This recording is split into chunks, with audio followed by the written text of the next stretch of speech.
I welcome each and every participant here, and I invite Nitish Moji, President Views Exchange, to have his welcome address. Thank you, Vinayji. Friends, on behalf of Views Exchange, I welcome you all to this Manthan 1. The theme of the conference is Manthan. We started with a series of Manthans. So first Manthan we had decided it will be on charitable trust, because there had been so many changes. You will see there are 3 speakers. There are lots of the changes. And if we do not grab the changes and we advise the client, then what will be the impact? The impact will be on you only. So we have to flexible, we have to learn the changes, and accordingly we have to advise. That is why this Manthan 1, friends. On 13th we had come with Manthan 2, audit trail and NBFC. These are the 2 topics. I would request those who have not registered to register on those on that conference also. Then on 27th Saturday, May, we are also having Manthan 3, that is on GST. So lots of changes on GST also, and accordingly we had come with that series. So series of Manthan, friends. Thank you for the overwhelming response from all of you. With this, thank you everyone.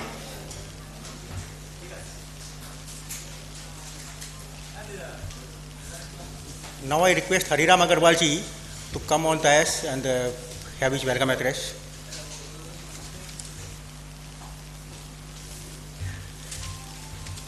Friends, I on behalf of which Views Exchange as well as Central Kolkata CA Study Circle welcome you all to this Manthan 1 on Charitable Trust, invite for Manthan 2 and 3.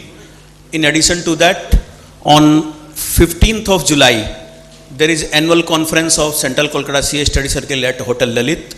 So I invite all of you to that also. National level speakers have been invited. Shortly you will be receiving the notice, WhatsApp messages as well as joining links also. So the thing is that the time is to scale up. The department, the Ministry of Finance and all other departments have grown up to screw up the whole of this fraternity this way or that way. And lots of changes has been taken up in charitable trust, which each and every of us are learning every day. And we have attended so many programs on charitable trusts also, most of us, and still we find that we know very little about the changes. As more and more we go into the deep of these provisions of trust, the changes in the provisions of trust, we find a newer provisions for that. So we have drafted today's program in such a way that you will know the major part of these intricacies of charitable trust. Hope you all will be benefited from this program. Thank you all. Welcome you all once again. Today we welcome Sri K.K. Chaparia, who is today's chairman. He is a tax expert on the direct tax. He is a rank holder in the Institute of Chartered Accountants exams, having wide experience on direct tax, tax management, merger, amalgamation, company law. He is also a faculty for the tax professionals also. Today we are lucky that he is amongst us as a chairman. With these words, we welcome Sri Chaparia ji.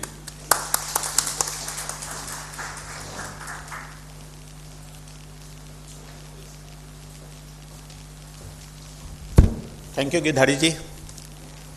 Chairman's life is quite easy. So I have been in the M2M program. I have been given 2-3 minutes to speak now. Anyway, so okay. Anyway, so the whole program had been designed in such a fashion. I think all of us will be quite reachful after today's session. So what I have been explained is that first speaker today is Mr. Suresh Kejriwal, C.A. Suresh Kejriwal. So he shall be speaking on the registration and the renewal of new as well as existing charitable trust. donation from one trust to another trust, donation out of corpus or loan, and the audit reports and the maintenance of books of accounts, etc. As you are aware, the concept of registration has gone very significant changes by taxation and other laws, relaxation of certain provisions Act 2020. And if I was just one particular provision has been worrying me ever since this year's bill have been introduced. In the current finance bill, there was a provision that if you don't apply for the re-registration within a prescribed period of time, so then in that case, it is deemed that you have converted yourself into a non-charitable thing. And if that is so, so then that entire corpus will be treated as a accredited income. And let me tell you what is the concept of accredited income. So the accredited income is like this, that whatever is the fair value of those properties as on yourself being converting into a non-charitable organization, that entire income will be subject matter of taxation at the normal rate of tax. I mean that 30% taxation, that tax rates. Learned speaker will be speaking in depth on this detail. So now I was wondering, I mean the speaker will be speaking on that there may be a situation that there are some old trust like say Khatu Shyamji Trust or some trust which are having some old buildings, etc. And they fail to apply within the prescribed period of time. And that property may be valued, say, roughly hundreds of crores of rupees. So will that mean that trust, if they don't fail to apply for re-registration within a prescribed period of time, they will be required to pay so much amount of a tax? I mean, what I'm trying to say, when I was reading the current finance bill as well as the finance minister's speech, I was wondering, should we do the charitable trust works just for the charity? In our office, I have made it clear that we will not do anything for charity. If required, I can give a donation to a trust for the trust for which I am auditing. But then I will definitely charge fees, otherwise I will not get motivation to do the work professionally. Because nowadays it is not like this that it is annual affairs. The charitable trust, we are required to file within 31st May, we have to require to file certain forms. Then again, August, September, October, there are different dates for different forms which the learned speaker will be discussing in the later part of the presentations. So, all of us, I mean, I personally feel that we really require to be thoroughly updated with what are the amendments that happened and be prepared with the amendments which have already happened. Now, donation from one trust to another trust. We are aware that once the fund has been accumulated, we cannot give a donation to other trust. But again, in the current Finance Act, there have been more amendments, like 85% cap is there. So that also, I think, learned speaker will be discussing in depth. Last point was what CA Suresh Kejriwal will be speaking on, is that what will happen with respect to the donation out of corpus. If somebody has donated out of corpus or somebody has made donation out by taking a loan, so when it will be treated as the application, and can there be a concept of carry forward of that extra donation which have been made? So all these topics are quite relevant to be discussed. The second speaker of the day, CA Sanjay Bhattacharya, he will be discussing on the various filing of the forms and returns. Then the last speaker for the today's is Mr. C.A. Ramesh Patodia. He will be discussing on the CSR related issues, recent judgments, especially the Ahmedabad Urban Development Authority and other judgments, the difference in the tax treatment of religious trust and the charitable trust, the concept of that donation box, how the tax treatment will happen on those in case of a mandir, etc. So all these issues will be discussed by C.A. Ramesh Patodia. I think, as I told you in my opening remarks, today being my part being a chairman, so I would like to listen more rather than speak. So I request, I think, the speakers to come on their part.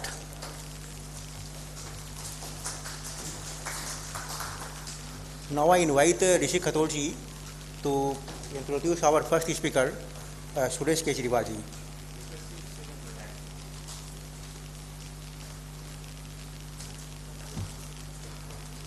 Thank you, Vinay ji. It is my pleasure to introduce renowned speaker, C.A. Suresh Kejriwal ji. C.A. Suresh Kejriwal ji is a practicing chartered accountant and founder partner of Agarwal Kejriwal and Company, Chartered Accountants, Kolkata. He is mainly working in the NGO sector and he has wide experience of more than 32 years. And his professional working areas include India and Bangladesh. So he is international speaker. He has been the co-opted member of the Committee for Cooperatives and NPO, not-for-profit organization sectors of the Institute of Chartered Accountants of India for the year 2013-14.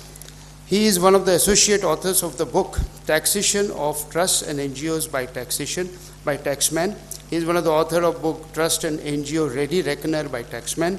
He is one of the persons involved in the preparing the draft of FAQ for NPOs on GST published by the Committee for Cooperatives and NPO sectors, the Institute of Chartered Accountants of India. He has authored Handbook on Control System for NGOs published by FMSF. He has facilitated a number of workshops, seminars organized by the Institute of Chartered Accountants of India. Ladies and gentlemen, please put in a round of applause for our speaker, C.A. Suresh Kejriwal ji. Thank you. Good afternoon. This is my privilege to be part of today's Manthan on Charitable Trust. And I feel it is the right time to have this Manthan because this year quite number of changes by Finance Act 23. And last year changes has also becoming operational this year, 22. And form audit report form has been completely changed. ITR form has been revised. And we always believe that the NGO works to change in one's life and they have a human face. But our assessment is faceless. So earlier, even if we made some mistake, we could plead before the assessing officer, okay, what is the real facts, and the assessment can not be affected. But now because of the faceless assessment, if your written filing is technically wrong, your 10B is wrong, then machine picks up the data and they raise the heavy demand. And then we have to go for 154 and condonation and those things. So I think this is a very, very right time to deliberate on the changes so that we become aware about what are the implications for those changes. And we as a practitioner or we as a professionals, we must understand before we advise the client or before we go for the professional assignment we undertake. So with this word, and as the topic allocated to me is 3 topics basically. Amendment by the Finance Act 23, then requirement for maintenance of books of account, and then little bit of audit. And that's why then time is 2 hours. So I structured my presentation in a way so that I can touch upon all the key issues under these 3 sections. And so to start with, I shall deal with formation of NGO, new scheme of registration, renewals, inter-city donations, application out of corpus. Though each of these topics, formation is itself a topic for 2 hours. So what I will do, I will touch upon only the issues which have an impact from the Finance Act 23. Only the amendment concerning formation, amendment concerning registration. Otherwise, each topic has more to say. So I will make a presentation for 20 to 25 minutes, and that will be followed by discussion. So we will take up the question based upon those aspects within after my presentation. And then I will go to the maintenance of account, again followed by question answer session. And I feel, as because we started late, I can be covering only up to maintenance of account, and I have requested Sanjay Da, who shall be dealing with form number 10, 10B, etc. He will deal upon with audit issues.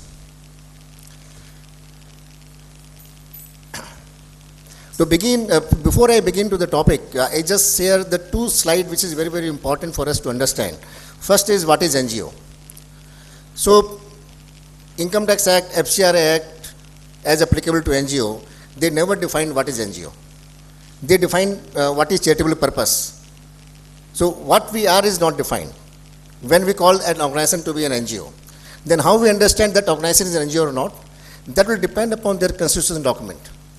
And their constitution document should say that, the profit, as an NGO we can earn profit, earn surplus. The restriction is on profit distribution. In a profit sector, the surplus is distributed to the members. But in the NGO, the restriction is on distribution. They can earn a reasonable amount of surplus. Then NPOs are voluntary in nature. Voluntary means the governing body members, general body members, all participate without their personal interest. Even they can't charge anything for performing their governance role. They can charge towards performing their managerial position, but they can't charge to perform their governance role. And the NGO is self-governing. Self-governing means the donor gives the fund, but they are not in the board. For the beneficiaries, the funds are there, but they are not in the board. The government gives you tax exemption. 30% they are not charging tax, but they are not in the board. So basically, NGOs are self-governed. None of the three parties are in the board.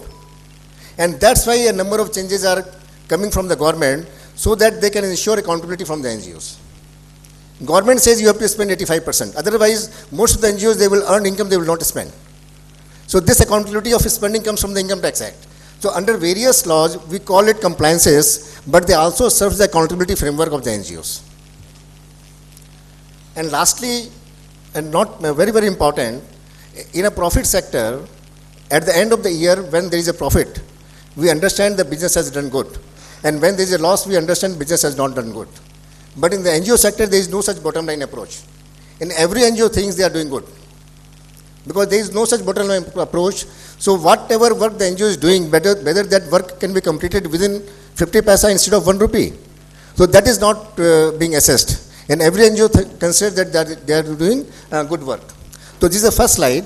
And the second slide is very, very important to understand the meaning of charitable purpose. So meaning of charitable purpose under income tax, as we all know, includes relief to poor, education, yoga, medical relief, preservation of environment, preservation of monuments, and advancement of any other object of general utility. So this 7 limb constitutes the charitable purpose for Income Tax Act. Now, another act applicable to NGO is FCRA. In FCRA, they have a different definition of charitable purpose, and they are showing economic, education, social and culture, and religious. Again, GST has a 3 different set of meaning of charitable purpose. The point I am making is, when you want to see your coverage under any of the act, you have to see the definition of charitable purpose in that act. You don't think you are covered as under relief to poor under Income Tax Act, then you are also exempt from GST. Because GST has a different meaning of charitable activity. FCRA has a different meaning of charitable activity. So when we are going for the FCRA, we must understand the definition of charitable activity under FCRA. You must refer those acts before you see whether your activity covered under that act or not.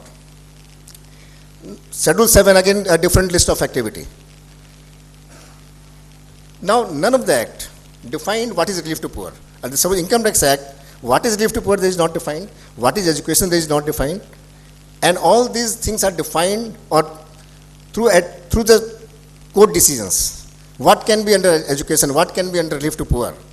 And now it was not a very difficult part on us because only the NGO has to file the return on which aspect they have spent how much. But from this year, the 10B form, we have to also certify on relief to poor how much the NGO has spent. On education, how much the NGO has spent. That means we must know what is covered under education, what is covered under relief to poor. If there is no understanding on this, our 10B report will be wrong.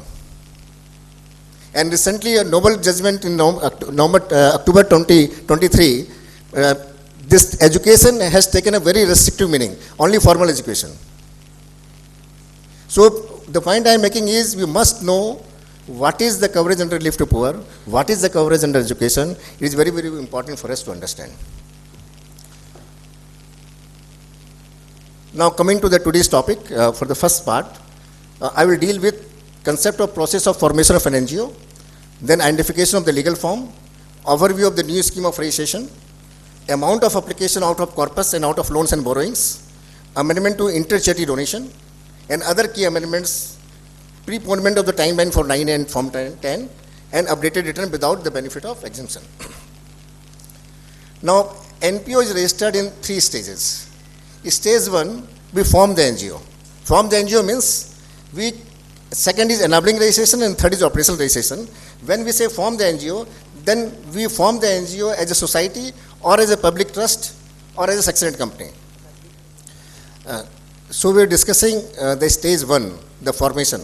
Like when we start the business, we decide whether we go for proprietorship or partnership of a company, like when you start an NGO, want to start an NGO, then we have to decide whether we form the NGO as a society or as a trust or as a section company. So this is the first decision we have to take.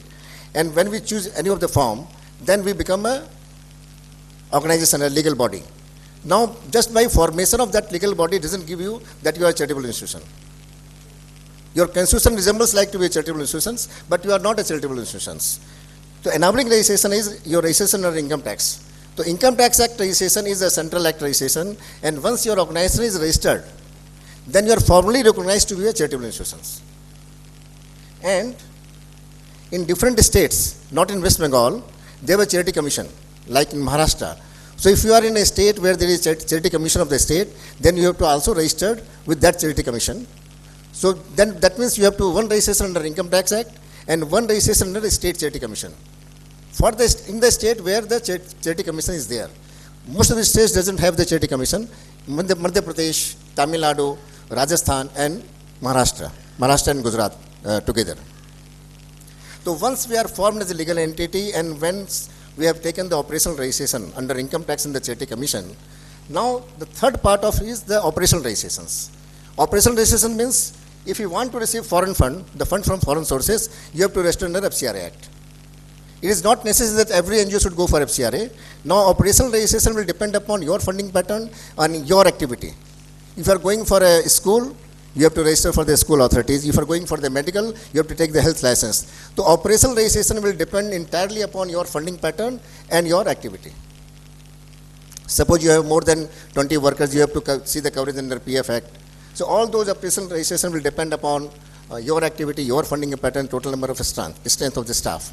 So this is the basic broad framework, how the NGOs are formed, when we are getting an enabling registration, and what are the operational registration. There is no exemption to an NGO that you are NGO है तो आपको ये registration नहीं कराना पड़ेगा.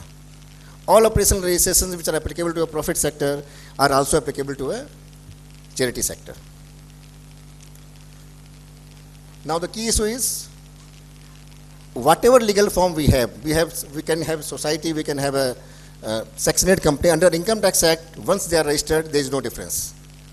So on the basis of legal form, there is no difference. Only under GST, because of the reverse charge, a Section 8 company may be subject to GST, but otherwise under Income Tax Act, there is no difference on the basis of legal form. If we ask what is the preferred option, then I think government is thinking towards moving for a Section 8 company. Because this CSR rules, once 21 becomes very wide-ranging changes, then the government has also brought out changes that only Section 8 company NGOs are eligible to receive foreign CSR grant. The draft has come. Then there was a number of objection to that, and then the government has withdrawn. But by that action, the government has given their mindset very clear. Because trust, nobody knows where the fund comes and goes. There is no transparency in the movement of the funds. But when the Section 8 company, then there is a control mechanism, reporting mechanism. So the government thinks in the future years, Section 8 company is the preferred option for the NGOs. For us, if a client comes and asks us which form of NGO we should form, whether we should form Section 8 company or we should form trust, we understand if we want to have a control over some of the organizations are widely held, like various Chamber of Commerce, and some organizations want to be closely held. If the organization want to be closely held, then Section 8 company is the preferred option, because from the shareholder, we can have a company limited by shareholding, and the shareholding can be controlled by few persons, and the board can be a different size of persons. So from the asset, if the organization has an asset, and organization want to have a closely held, then I think Section 8 company is the preferred option. Then registration is with Niti Aayog is also necessary if we want to receive foreign fund, or as per the new income tax amendment rules, if the NGO wants to receive government grant or intend to receive government grant, then they must have the Darpan ID. That means registration with Niti Aayog. So these are the few changes. Now coming to the overview of the new scheme of registration. We all know NGOs were required to be registered under Section 12A, which we all have. And then 12AB has replaced 12A. So all the existing 12A registered organizations has applied again for a fresh 12 AB registration. Perpetuity of registration has been withdrawn. Every registration is valid for 5 years. Again, there is no continuation of delay. If the application has to be submitted within a given time frame, you have to submit within that time frame. There is no provision for continuation of delay. Form number 10, 2 independent applications were to be made. One application for 12 baby registration and one application for ATG. In some of the cases, the NGOs have made only one application. They thought one application will suffice both the purposes. So in those cases, only one registration has come and one registration has not come. And again, provisional registration is for 3 years, and it has to be applied again for a converting provisional registration to a normal registration. CBT has issued circular number 11, substituting the conditions for registration. When the registration started coming, the first part of the operational scheme, all the registrations were called provisional registrations. Even the registration were for 5 years, but the name of the registration was provisional. And there are a number of conditions. No bank account can be opened without permission, no sale of the asset can be taken. And those conditions were not part of the section 11, 12, 13. And those conditions were different than what is the law provides for. And then a judgment has come from the Bombay, and then the Bombay judgment has struck down those additional conditions. And then circular number 1122, government has given a circular explaining all the provisional words should be replaced with only registration, because provisional is only for 3 years registration, not for 5 years. And all the conditions they have deleted. And I will finish.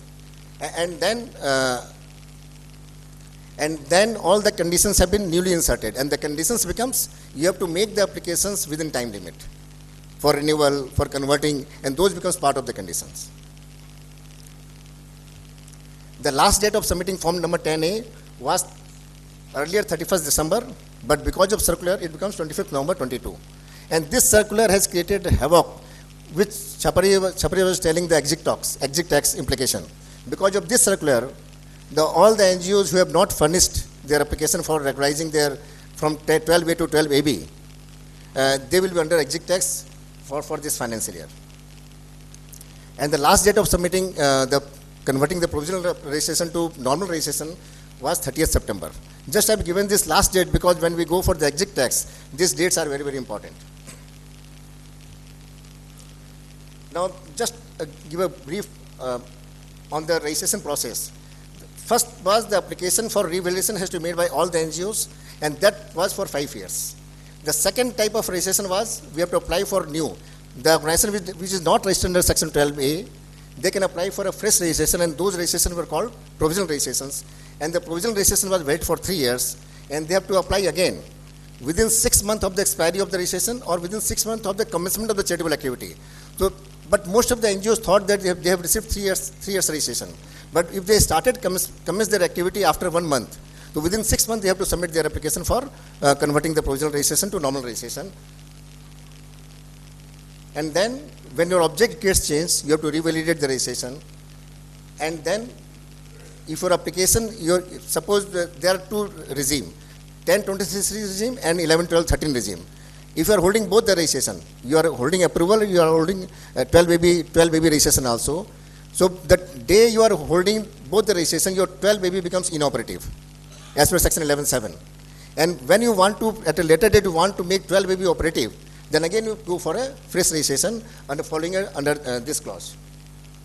And all the registration has to be renewed every 5 years. So basically these 4 types of registrations are now provided, and all the 4 types of registrations should be followed by 5 years registration, renewal of 5 years, every 5 years.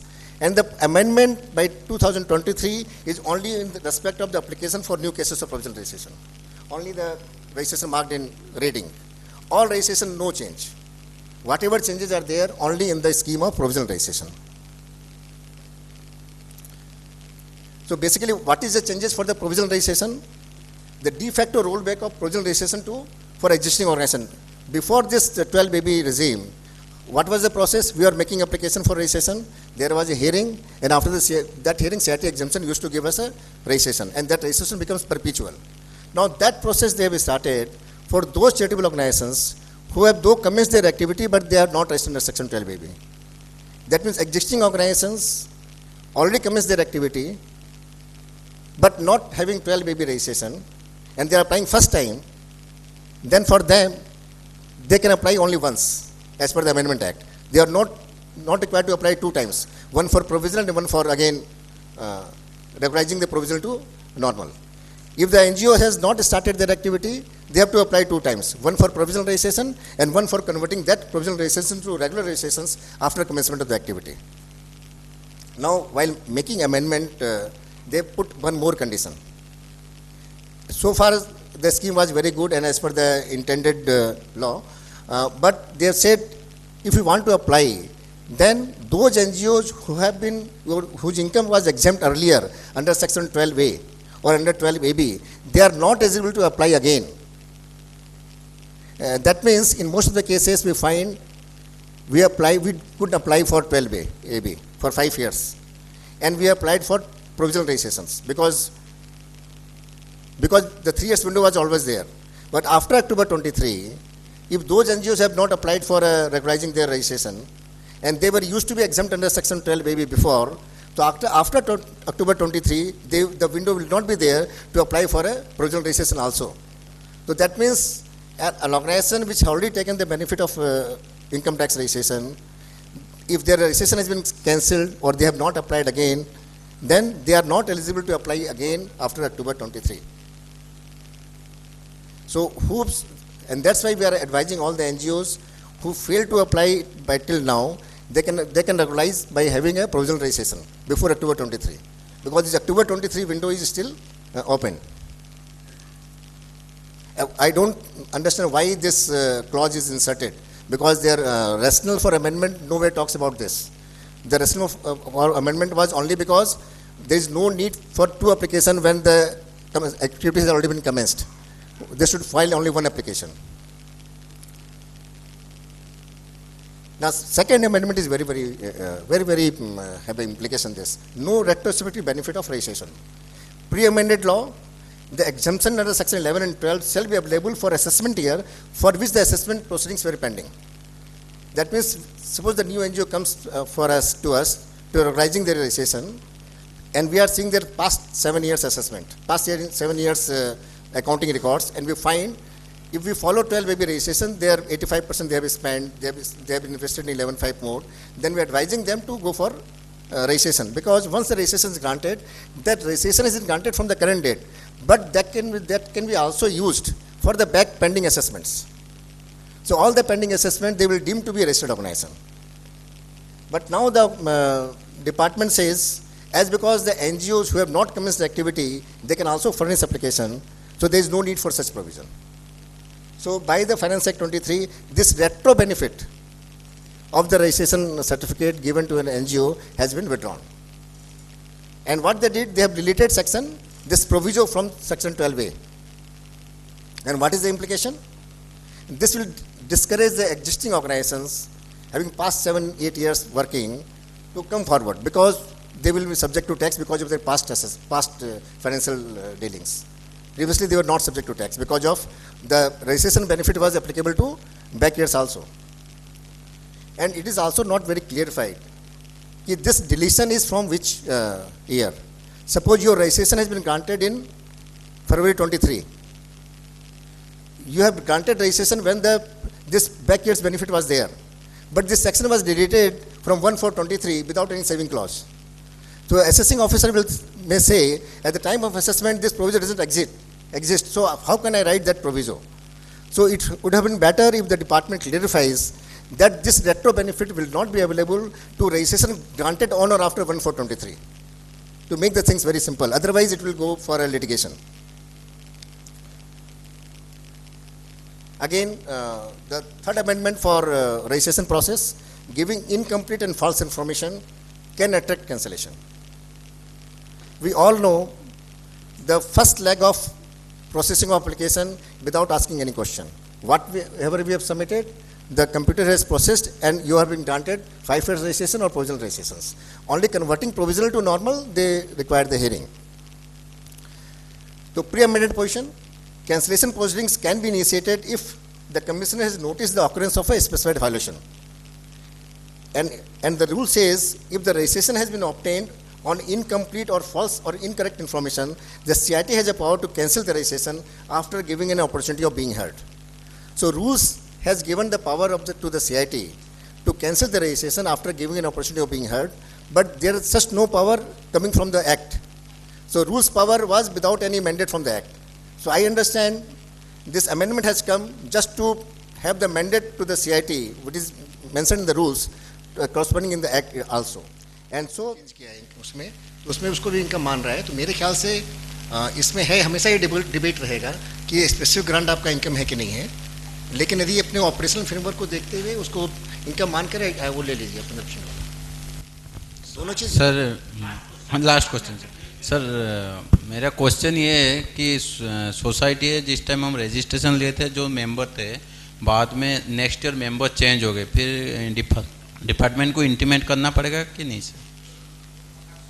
हर साल member changes होते हैं। Member change के लिए कोई intimation का दरकार नहीं है। जो माने पोस्ट होल्डर हैं, ऑफिस बेयरर्स हैं, ऑफिस बेयरर्स का चेंज जो होता है उसको इन्फॉर्म करना पड़ता है। जैसे हर साल प्रेसिडेंट सेक्रेटरी चेंज होते हैं, वही वो आपको रिटर्न में लिखना पड़ता है, दैट्स ऑल। नहीं तो रजिस्ट्रेशन नया नहीं पड़ेगा ना? इसमें जो कन्फ्यूजन हो रहा है ना, वो क्या हुआ कि पहले जो सर्टिफिकेट मिली आपको 5 साल वाली जो कन्वर्ट हुआ था ना, तो उसमें उन्होंने बहुत से कंडीशंस लगा दी थी। उसमें वन ऑफ द कंडीशन जो वो बोल रहे हैं वो भी लिखा हुआ है कि कोई भी यदि बोर्ड में चेंज होगा तो आपको इंटीमेट करना पड़ेगा, लेकिन वो रिक्वायरमेंट थी नहीं। तो मैंने अपने उसमें कवर भी किया था कि वो जून या जुलाई 2022 को या 21 को डिपार्टमेंट ने एक सर्कुलर दिया कि हमारी जो भी कंडीशंस वहाँ बोली हुई है उसको नल एंड वॉइड माना जाए, उसको उन्होंने हटा दिया है। तो आप जो बोल रहे हैं उस कंडीशंस वहाँ लिखी हुई है आपके रेजिडेंस सर्टिफिकेट में, उसको देख के आप बोल रहे हैं, लेकिन वो कंडीशंस अभी वैलिड नहीं है, डिपार्टमेंट के सर्कुलर से वो हट गई हैं। Sir last question, others income में जो डालना था हम लोगों को, वायलेशन ऑफ लॉ के कारण से डाल रहे थे अमाउंट, तो जो इंटरेस्ट ऑन फिक्स डिपॉजिट वगैरह है उसको कहाँ पे डालेंगे? एआई शेड्यूल में डालेंगे। एआई शेड्यूल है आईटीआर का। ओके, एआई शेड्यूल में सारी इनकम आती है ट्रस्ट प्रॉपर्टी की। ठीक है, thank you. Thank you, friends. I'm fortunate enough to give both options to learned speaker here. We started with Suresh Kejriwal ji, who started with the registration of the trust and what are the implications and what are the new rules. He has given complete details for that one. Thereafter, we came to filing of the ITR, and it was very well. Although we could not understood anything how to file the ITR, but it was clearly mentioned by Sanjay ji how should we go ahead with the ITR, and thereafter thereafter Padudia ji, Ramesh ji, he explained very clearly the judgments which were there, and particularly for the Ahmedabad for the GPU.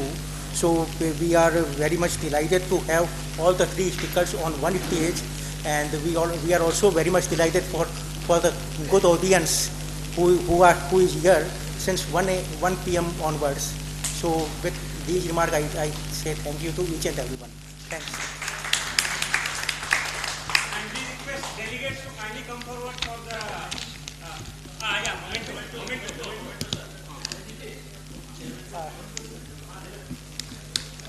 memento. I'll ask Keria ji to provide memento to Padudia ji.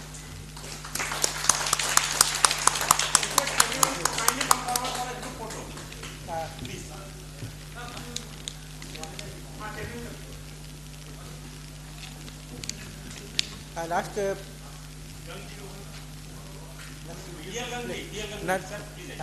please give memento to Kapadia ji. Chairman sir.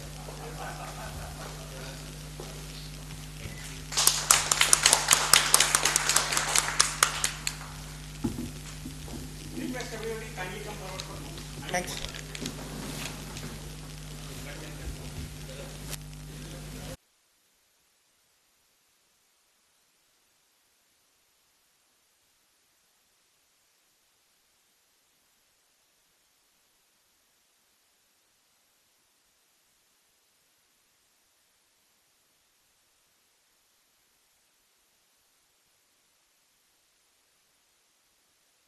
Basically after insertion of rule 17AA with effect from 10/8/22, बहुत important है आपके लिए कि 10 अगस्त 22 को rule 17AA आए हैं, जैसे कि वो गाइड कर रहे हैं कि आपको बुक्स अकाउंट कैसे रखने हैं, and they are saying books account को उन्होंने डिफाइन किया है, they are saying what other documents you have to maintain, they are saying manner of keeping books of account, they are saying at which place you have to maintain the books of account, and they are also saying for up to which period you have to preserve the books of account.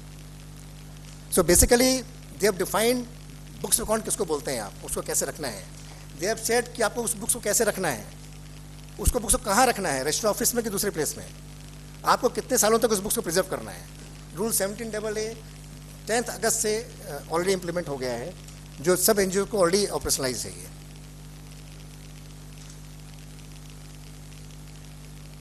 Finance Act 22 has introduced additional requirement to maintain books of account by the trust institutions under section 12AB1 with effect from assessment year 23-24.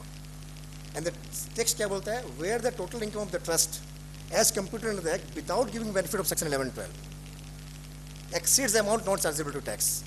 माने 2.5 लाख रुपए से अधिक आपकी income है, cross income, without any application को list किए हुए, then you are required to maintain books of account. And books of क्या बोलते हैं, books of account and other document साथ में बोल रहे हैं. देखिए the word is books of account and other document, and other document is very crucial for us. The books of account and other document have been kept and maintained in such form, manner and such place as may be prescribed. तो आपको तीनों चीज़ों को देखनी है, ठीक है. Implication क्या है, if the trust fails to comply with the conditions of 12AB1, then the benefit of exemption of 11-12 shall not be available. But we all know section 1310 and 1311 has been inserted by Finance Act 22 with effect from 23-24. So this violation will come under section 1310 and 11. And under 1310 and 11 आपको income को recompute करना पड़ेगा, जिसमें कि आपके revenue खर्चे बाद मिल जाएंगे, आपको इंटरसिटी डोनेशन बाद नहीं मिलेगा. तो उसमें उन्होंने एक डिफरेंट मेथड दिया है, उस मेथड से जो इनकम आएगी उस पर आपको टैक्स देना है. एंड 11(4)A में यदि आप कोई इंसिडेंटल बिजनेस कर रहे हैं एंड वो अकाउंट्स आपको सेपरेट रखना था, आपने नहीं रखा, तो वो one of the specified violation है, subject to cancellation of registration. 12AB4 में स्पेशल वायलेशन में उसको इंक्लूड कर लिया है. तो यदि अपने बुक्स अकाउंट नहीं रख रहे हैं, that means your registration benefit for that particular year will not be available. Your income shall be computed under section 1310 and 11, a newly inserted section, and if you fail to maintain the separate books of account for under 11(4)A, then your registration shall be subject to cancellation because this is one of the specified violation. अब आते हैं framing of accounting structure and की common issues.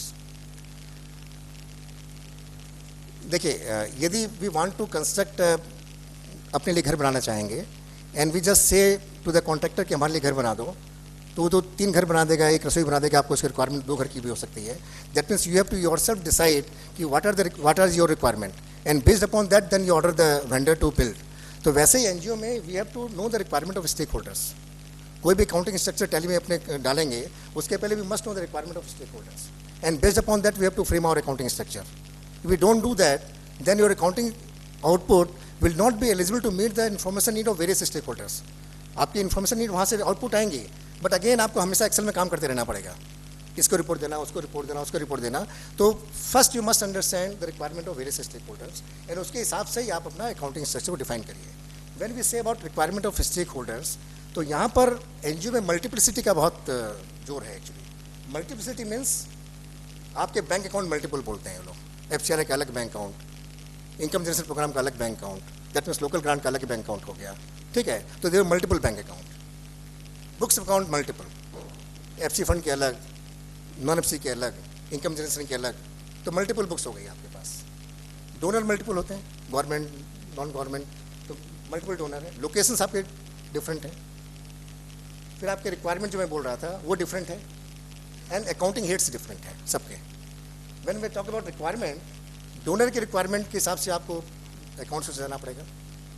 आपका statutory authorities है, income tax से, FCR, उनकी report आपको देनी है. अब तो नया 10BB फॉर्म आ गया. यदि वैसा स्ट्रक्चर नहीं आपका नहीं होगा तो आप 10BB फॉर्म भी नहीं फिलअप कर पाएंगे. देन बोर्ड की रिक्वायरमेंट है अकाउंट से, एंड बेनिफिशियरी की रिक्वायरमेंट है.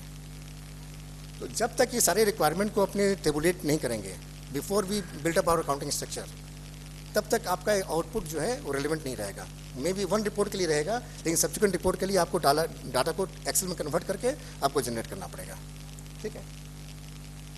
और अकाउंटिंग हेड का भी बहुत दिक्कत है। लीगल अकाउंटिंग हेड जो है, legal, functional, natural and donor. यदि आपके पास खुद के अकाउंटिंग चार्ट नहीं रहेगा अकाउंटिंग हेड्स के, तो डोनर आपको ट्रैवलिंग को बोलेगा कम्युनिकेशन, आप कम्युनिकेशन बोल देंगे, कोई दूसरा बोलेगा मोबिलिटी बोल देंगे। आपको यही नहीं मालूम चलेगा कि टोटल ट्रैवलिंग में कितना खर्चा कर रही है ऑर्गेनाइजेशन। सो अल्टीमेटली एनजीओ में if you want to control the cost, your natural classification must be there. Ultimately खर्चे तो नेचुरल क्लासिफिकेशन से चलते हैं। तो the point I am making is multiplicity of accounting heads की रिक्वायरमेंट आएगी। Within that framework you have to design your accounting chart, कि कौन से अकाउंटिंग हेड्स लेके हमको चलने हैं और किसको हमको कॉस्ट सेंटर में डालना है, किसको हमको ग्रुप में डालना है। सेकंड बहुत इंपॉर्टेंट होता है फंड अकाउंटिंग कंसेप्ट एनजीओज में, बिकॉज डिफरेंट डोनर पैसा देते हैं एंड दे वांटेड कि उनका ओपनिंग बैलेंस, उनका क्लोजिंग बैलेंस सिस्टम से निकल जाए, अकाउंटिंग सिस्टम से। इन आप यदि एक ही बुक्स ऑफ अकाउंट रखते हैं तो उसमें donor wise asset, liabilities, income, expense कैसे निकलेगा?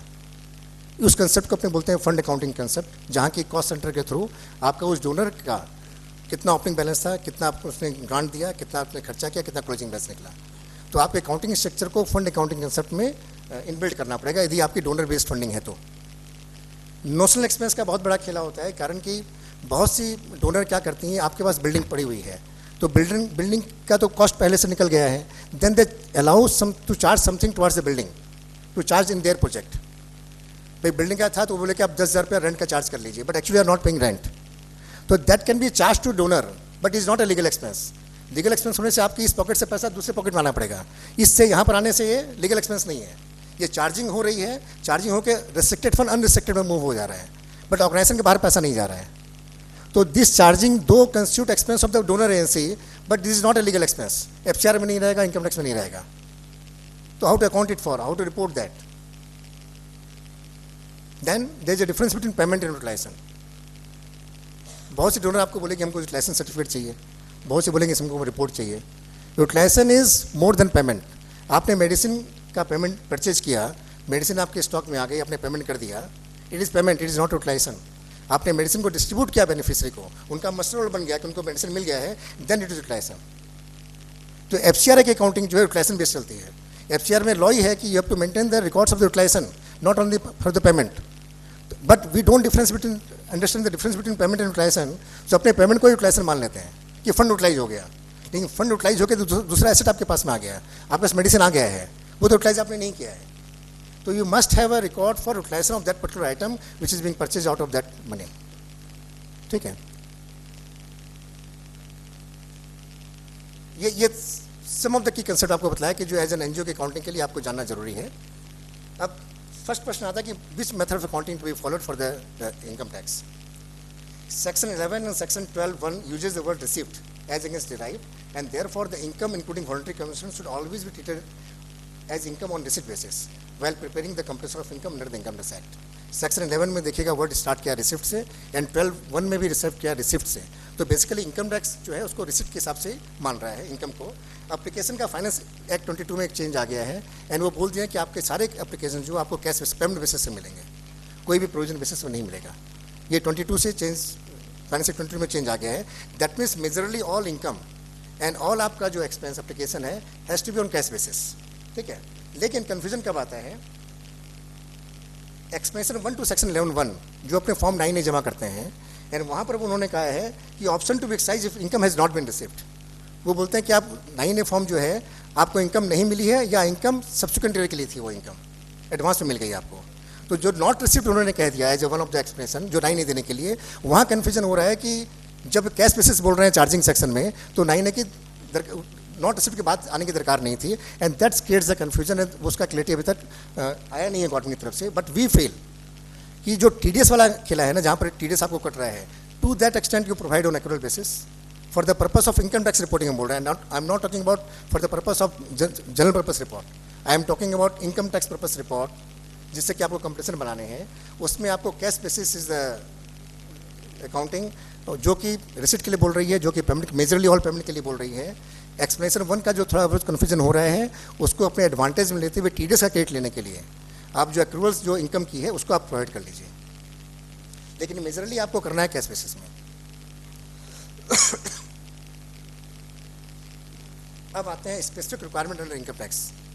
माने अकाउंटिंग फ्रेमवर्क का। अभी तक अकाउंटिंग फ्रेमवर्क की जो बात की है अपने कंसेप्ट की बात कर रहे थे। अब इनकम टैक्स का जो आपको ITR 7 भरना है, आपको 10BB भरना है, तो आपका अकाउंटिंग इंफ्रास्ट्रक्चर कैसा होगा?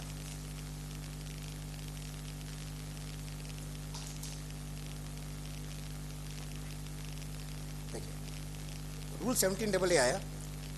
Rule 17AA talks about books of account, other document, manner of keeping of books of account, place of maintaining and period for which books of account should be kept. अब books of account में बोल रहे हैं the books of account shall consist of books of account including the following: cash book, ledger, journal, copies of the bill, whether machine numbered or otherwise serially numbered, whenever such bills are issued by the SSC, and copies or contra files of some machine numbered or otherwise serially numbered receipts. That means जहाँ कहीं भी अपने bill दे रहे हैं as an NGO या अपने donation की receipt दे रहे हैं, उसकी सीरियली नंबर अपने पास कॉपी रहनी चाहिए।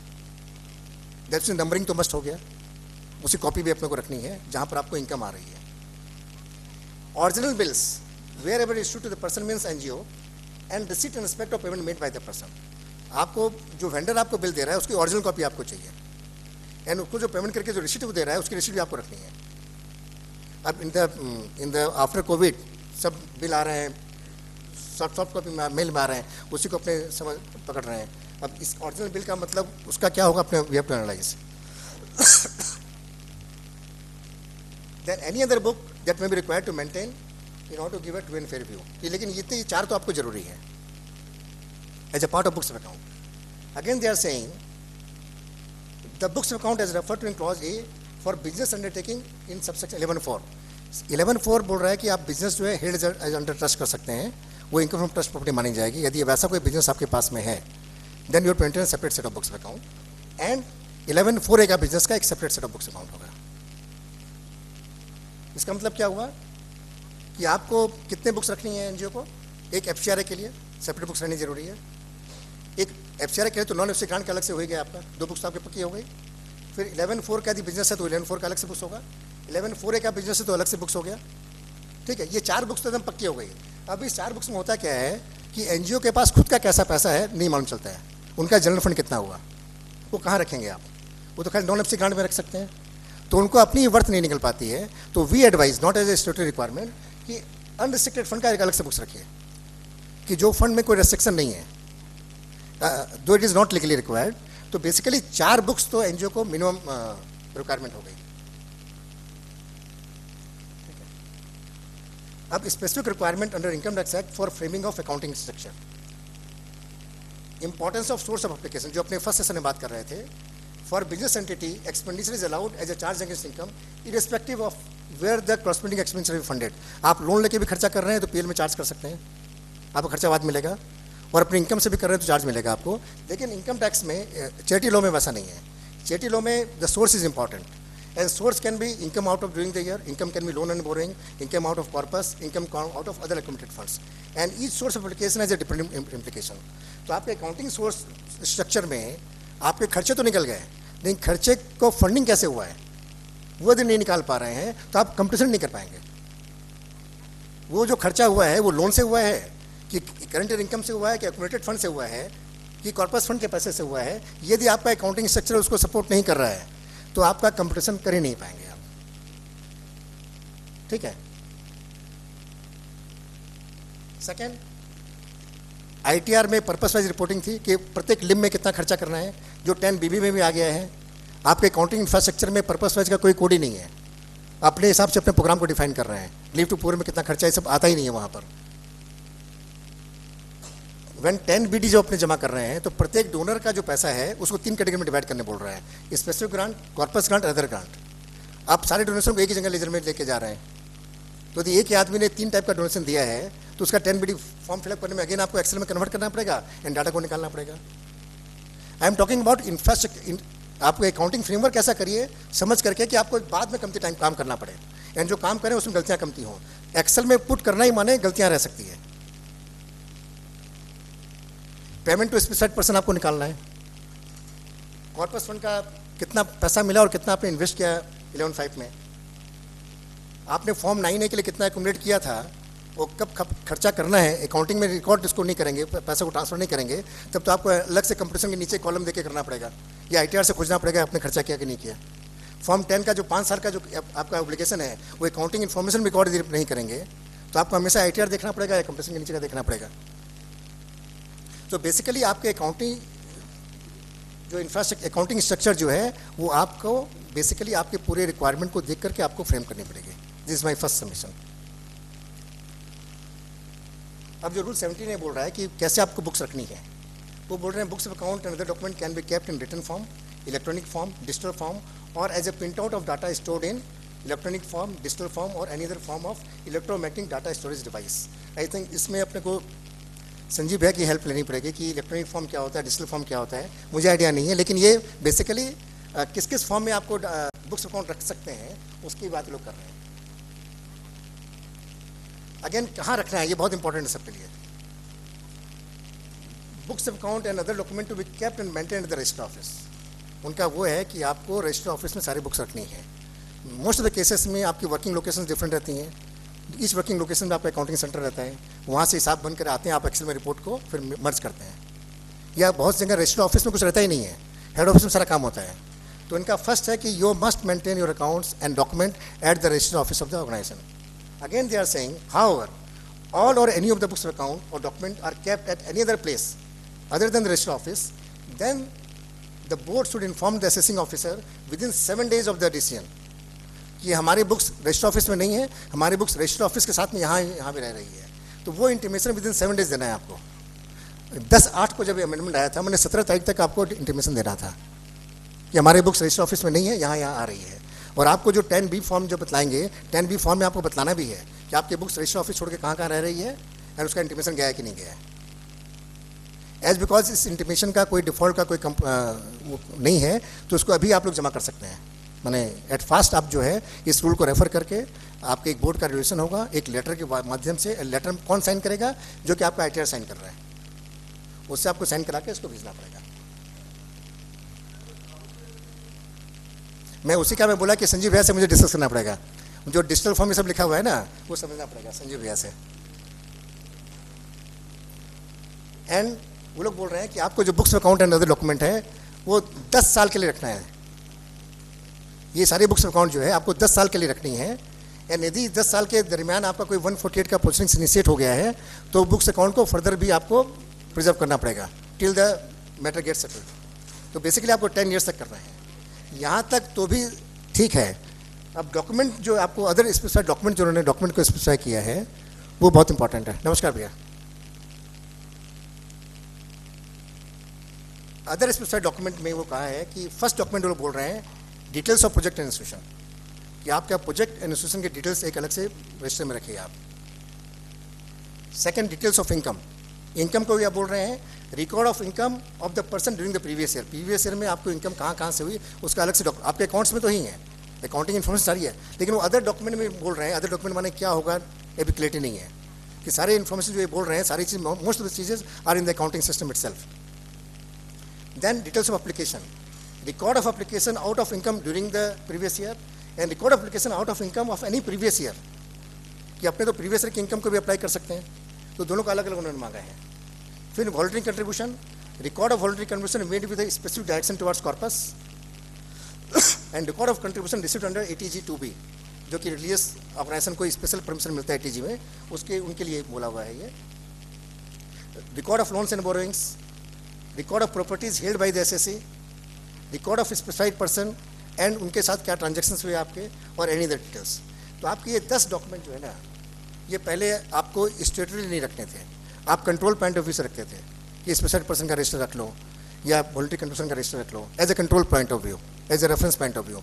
बट नाउ दिस 10 रजिस्टर जो है 10 इन्फॉर्मेशन आपको डॉक्यूमेंट के हिसाब से रखनी पड़ेगी, ठीक है। इसमें मैं इसको मैं यहाँ भी क्लोज कर सकता हूँ, कारण कि फिर हम डिस्कशन में ले लेते हैं because the time is short.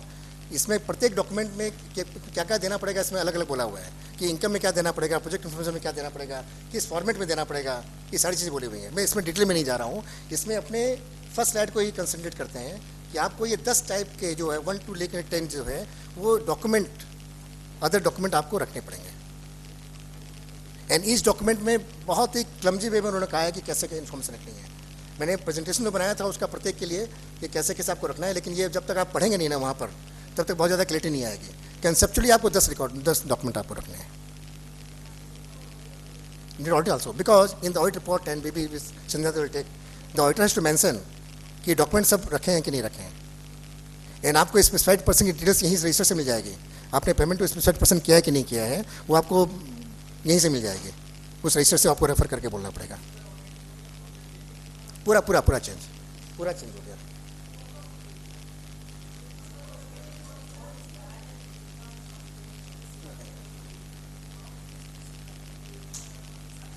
हाँ,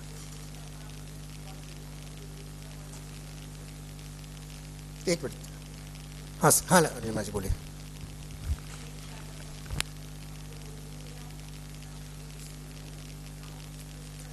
वही तो बात है, आपके बैंक अकाउंट कॉमन है, आपके ऑल लोकेशन का खर्चा वहीं पर हो रहा है, आपके लोन भी वहीं पर आ रहे हैं, कॉर्पोरेट भी वहीं पर आ रहे हैं, उसे इन्वेस्टमेंट भी वहीं से कर रहे हैं। तो only through accounting structure you can define, only through accounting structure. हाँ, अपने यदि क्लाइंट के लेवल की बात करें, एज ए प्रोफेशनल बात करें, ये अपने तो रिट्रीव कर ही नहीं सकते हैं। यदि उनका अकाउंटिंग स्ट्रक्चर ठीक से नहीं है ना, तो आप इसको इन्फॉर्मेशन को, डाटा को रिट्रीव कर ही नहीं सकते हैं। And this was not having a material impact on you because you are not going to certify this, but now 10B form में आपको सर्टिफाई भी करना है, तो इसलिए अभी तो अकाउंटिंग स्ट्रक्चर आपको देखना पड़ेगा।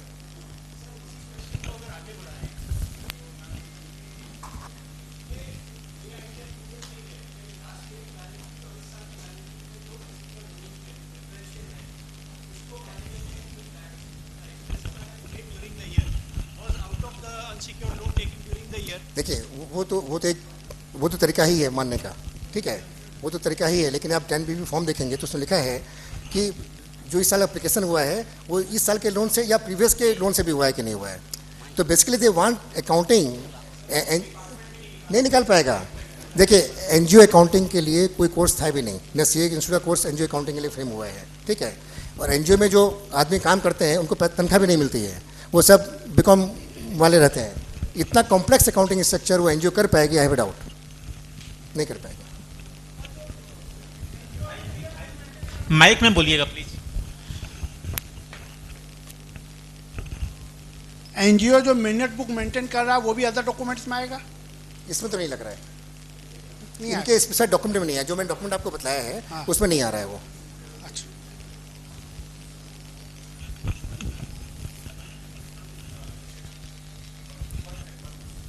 Hello, good afternoon sir.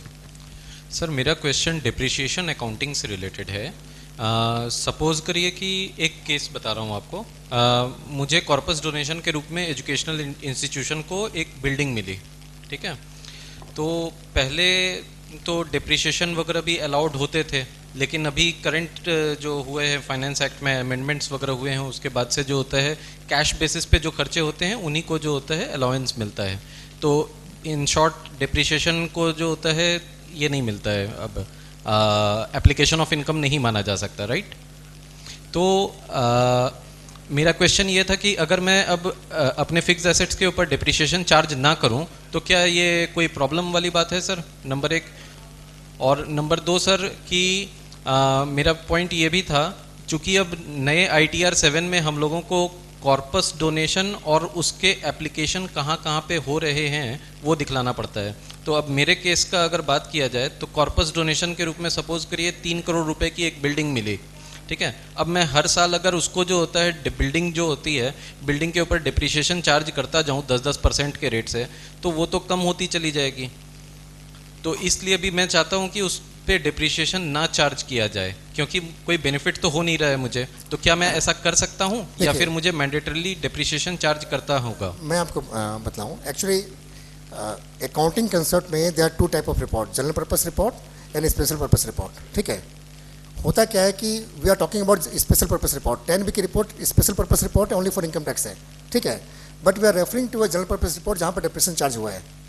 We are not making a separate financial report for special purpose report, and that's why this confusion arises. हम लोगों ने इंस्टीट्यूट को बहुत बार रिकमेंड किया था, जिस टाइम मैं NPO कमेटी में था वहाँ भी रिकमेंड किया था कि जब 10B की रिपोर्ट आप बना रहे हैं तो 10B के हिसाब से आपको फाइनेंशियल स्टेटमेंट ड्रॉ करने पड़ेंगे, ठीक है। यदि आप जनरल पर्पस रिपोर्ट को रेफर करेंगे तो जो आपने कहा उस टाइप की कन्फ्यूजन बहुत आएंगी, जी सर, ठीक है। जहाँ डिप्रिसिएशन का सवाल है, डिप्रिसिएशन 14-15 से या 15-16 से depreciation was not a part of application only on those cases where acquisition was already claimed as an application. यदि आपने एक्विजिशन को एप्लीकेशन पूरा क्लेम कर लिया है तो उसका अलग से फिर आप डेप्रिसिएशन क्लेम करेंगे तो डबल डिडक्शन हो जाएगा। और अब तो सर डेप्रिसिएशन को कंप्लीटली एक ना अभी नहीं किया, वही उसी पॉइंट में आ रहा था। तो आपके केस में यदि ये पकड़ो कि आपने एक्विजिशन को कैपिटल कॉस्ट को एप्लीकेशन नहीं माना था and you are charging only depreciation as a part of application, उस केस में कैश बेसिस से इम्पैक्ट नहीं आ रहा है। आपने तो ऑलरेडी पेमेंट कर चुके हैं एसेट का, तो आपको पेमेंट बेसिस में ये मतलब नहीं है कि आपने जो पहले पेमेंट कर दिया है और आप डेप्रिसिएशन के रूप में उसको चार्ज कर रहे हैं एप्लीकेशन में, वो कैश पेमेंट में रेस्ट्रिक्शन नहीं आ रहा है। लेकिन आप डबल पेमेंट के हिसाब से आपका रेस्ट्रिक्शन है, आपने एक्विजिशन पहले क्लेम कर रखे हैं तो आपको डेप्रिसिएशन दोबारा बाद नहीं मिलेगा। सर वो तो कॉर्पस डोनेशन के रूप में मिला था तो उसको एप्लीकेशन तो माना ये फैक्ट्स पर डिपेंड करेगा कि आपने उस टाइप का रिटर्न कैसे फाइल किया था, नहीं किया था, ठीक है। तो लेकिन यदि आपका डेप्रिसिएशन लेने की एलिजिबिलिटी है even after the amendment by finance act 14, तो आप ले सकते हैं, पेमेंट बेसिस वाला में कोई दिक्कत नहीं आएगा। अभी भी मैं डेप्रिसिएशन ले सकते हैं यदि आपकी एलिजिबिलिटी रेस्ट्रिक्ट नहीं हो रही है, तो पेमेंट बेसिस से आपका रेस्ट्रिक्शन नहीं आ रहा है कि already you are charging for a depreciation for the which you have already made payment. यदि एसेट का पेमेंट नहीं करते तब आपका दिक्कत आता है। और यदि सर अगर मैं डेप्रिसिएशन को कंप्लीटली ऑफ ही कर देता हूं बुक्स में, देखिए कोई दिक्कत नहीं है। Otherwise most of the case में स्पेशल पर्पस रिपोर्ट में we don't advise NGO to charge depreciation. FCRA में हम लोग नहीं बोलते हैं चार्ज करने के लिए, सब कैश बेसिस अकाउंटिंग चल रही है वहाँ पर। तो वो लेकिन जनरल पर्पस रिपोर्ट में yes true and fair view institute के हिसाब से आएगा नहीं। इंस्टीट्यूट भी बोल रही है कि अकाउंटिंग स्टैंडर्ड कब लगेंगे, जब आपकी कमर्शियल टाइप की एक्टिविटी थोड़ी सी होगी। यदि आपका 11(4)A का बिजनेस है या 11(4) का है तब आपको अकाउंटिंग स्टैंडर्ड लग रहे हैं। अदरवाइज अकाउंटिंग स्टैंडर्ड भी एनजीओ को अगर सेक्शन 8 कंपनी नहीं है तो नहीं लगेगा। ठीक है, थैंक यू सर।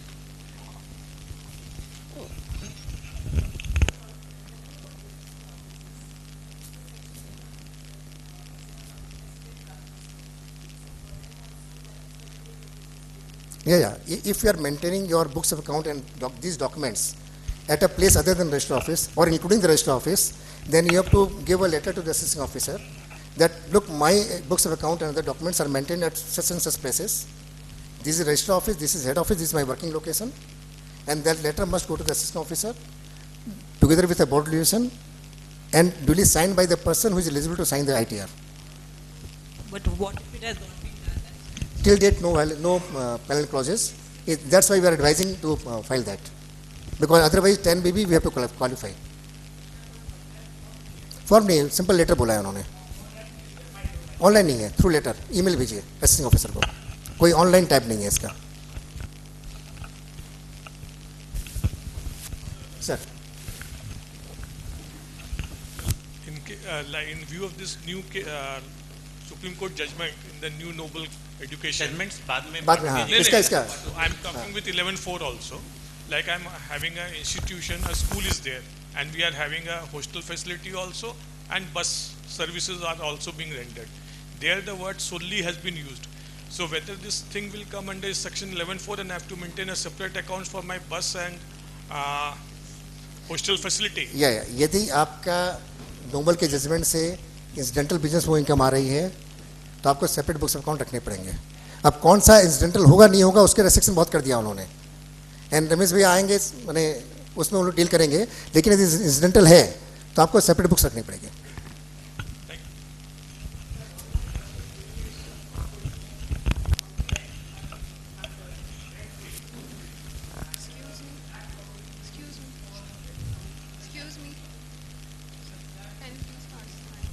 देखिए, we are deviating from this particular topic. आपको देखना पड़ेगा जो यूज में प्रॉपर्टी जा रही है उस यूज का ऑब्जेक्ट आपके ऑब्जेक्ट क्लॉज में है कि नहीं है। यदि आपके ऑब्जेक्ट क्लॉज में नहीं है तो आपका रजिस्ट्रेशन कैंसिल हो जाएगा। इसीलिए इंटरचैरिटी डोनेशन वॉलंटरी कंट्रीब्यूशन अपने जो दे देते हैं चेक काट करके, और उनका रिसिपिएंट ऑर्गेनाइजेशन के ऑब्जेक्ट्स दूसरे हैं और आपके ऑब्जेक्ट्स में दूसरे हैं, तो आपका अभी स्पेसिफिक वायलेशन में भी आ गया है। आपको ऑडिटर को भी 10BB में बोल रहे हैं कि सिमिलर ऑब्जेक्ट दोनों का नहीं है। तो we have to very very particular on this type of usages by another institution of your property और इंटरचैरिटी डोनेशन। या उसको रेस्ट्रिक्टेड डोनेशन दीजिए, पर्पस बोल दीजिए हम एजुकेशन के लिए दे रहे हैं, हम इस बिल्डिंग के लिए दे रहे हैं। आप खाली चेक काट के मत दीजिए, चेक काट के देंगे तो फिर वो दिक्कत हो जाएगी।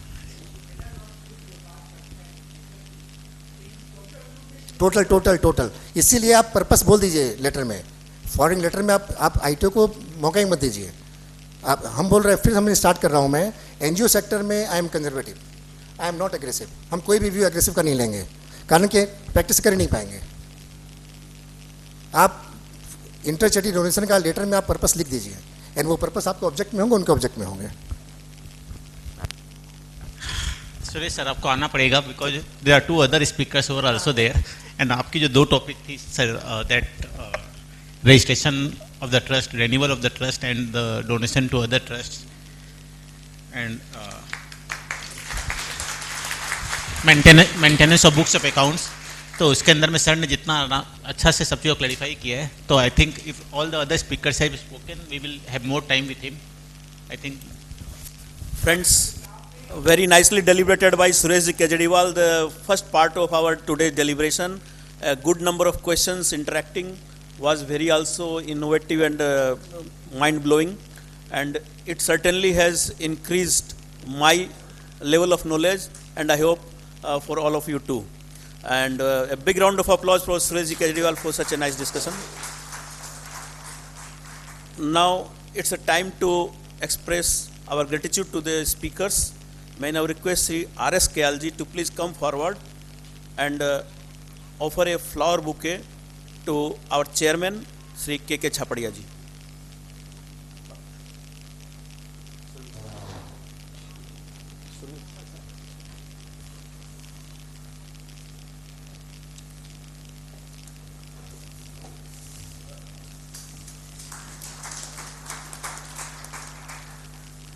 May I request C.A. Pawanji Tirudewal to please come forward and offer a flower bouquet to C.A. Suresh Kejriwal.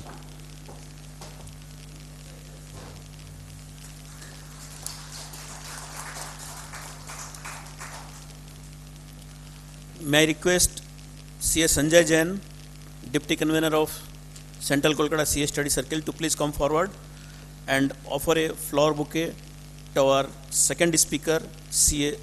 Sanjay Bhattacharya sir.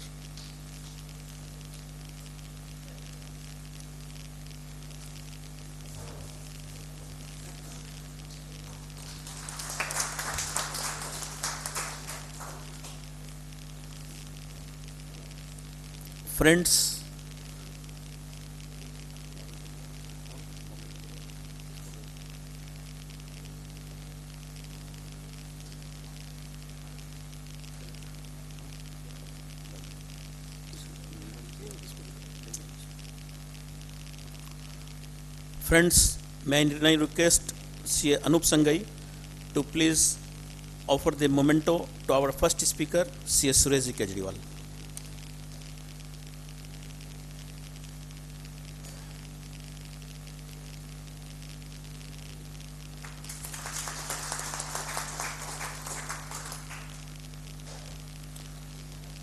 I request C.A. Surbhi to please come on the dais and introduce our next speaker, C.A. Sanjay Bhattacharya sir. Good afternoon, everyone. Well, thank you, Hari Ramji, for giving me this opportunity to introduce Sanjay sir, who needs no introduction though. As conferred upon me, I like to introduce Sanjay sir. He is a qualified chartered accountant and has been in practice for past 44 years. And he is a BSc honors in chemistry. He is also a lawyer and an FCA. He is a partner in the firm Sukumar Bhattacharya & Co. I now request Sanjay sir to please come and address us. Thank you, sir. May I request Ramesh Ji Patodia sir to kindly join us on the dais with huge round of applause from all of you. May I request Surbhi to kindly join us on the dais. Yes. With this, may I request Sanjay sir. Good afternoon. My thanks to both Central Kolkata CA Study Circle and Views Exchange for giving me an opportunity of sharing my thoughts as regards charitable organizations. We have heard Mr. Suresh Kejriwal. He has explained in a beautiful way those related provisions of formation and registration, and thereafter also the requirements of the accounts. I am to deal with the forms. That is audit forms 10B, 10BB, and if time permits, then ITR 7.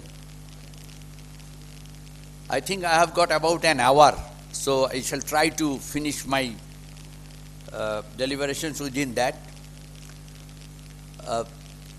There may be some views that I may express which may not be agreeable by all present here. But still, whenever I think so, then I will tell that. Very first thing that I want to say is this maintenance of accounts. Now this, from August 22, this Rule 17A and also Rule 16CC have come. 16CC is for the organizations which are approved under Section 1023C, particularly 1023C subclauses 4, 5, 6 and 6A, not others. And 17A is for all the organizations, all charitable and religious organizations which are registered under Section 12A, read with 12AB. Friends, those two particular rules, 16CC and Rule 17A, have asked for maintenance of accounts. Does it mean that we have to maintain separately accounts? This is the question that came to my mind also when those two rules were inserted. Think of a company which is a Section 8 company. Is it not mandatorily required to maintain its accounts? Think of a society registered under Societies Registration Act. Is it not mandatorily required?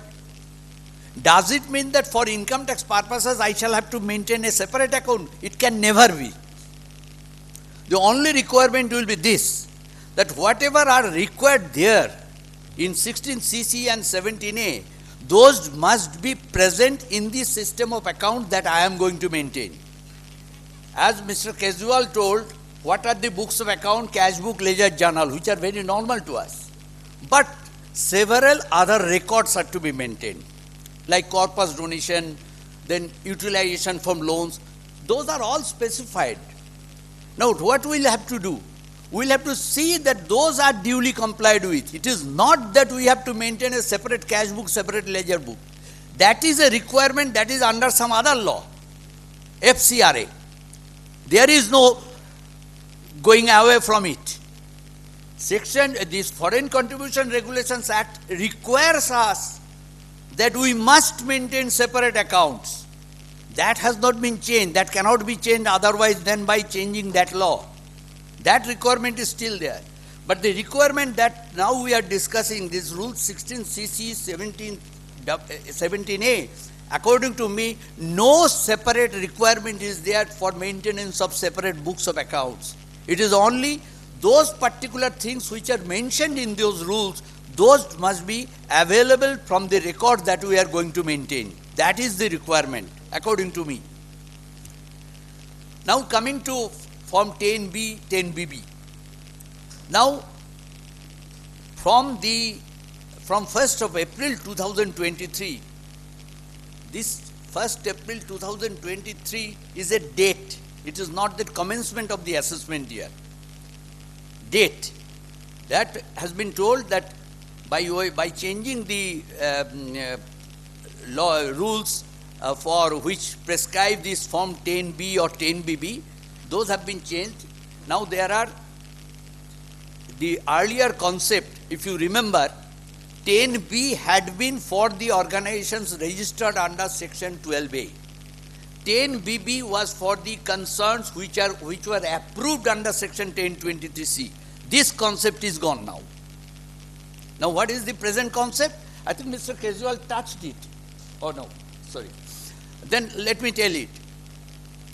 The present concept is this, that means with effect from 1st of April 23, whenever a chartered accountant is going to issue an audit report for any organization, whether approved under 1023C or registered under Section 12A, they have to see which form is to be used.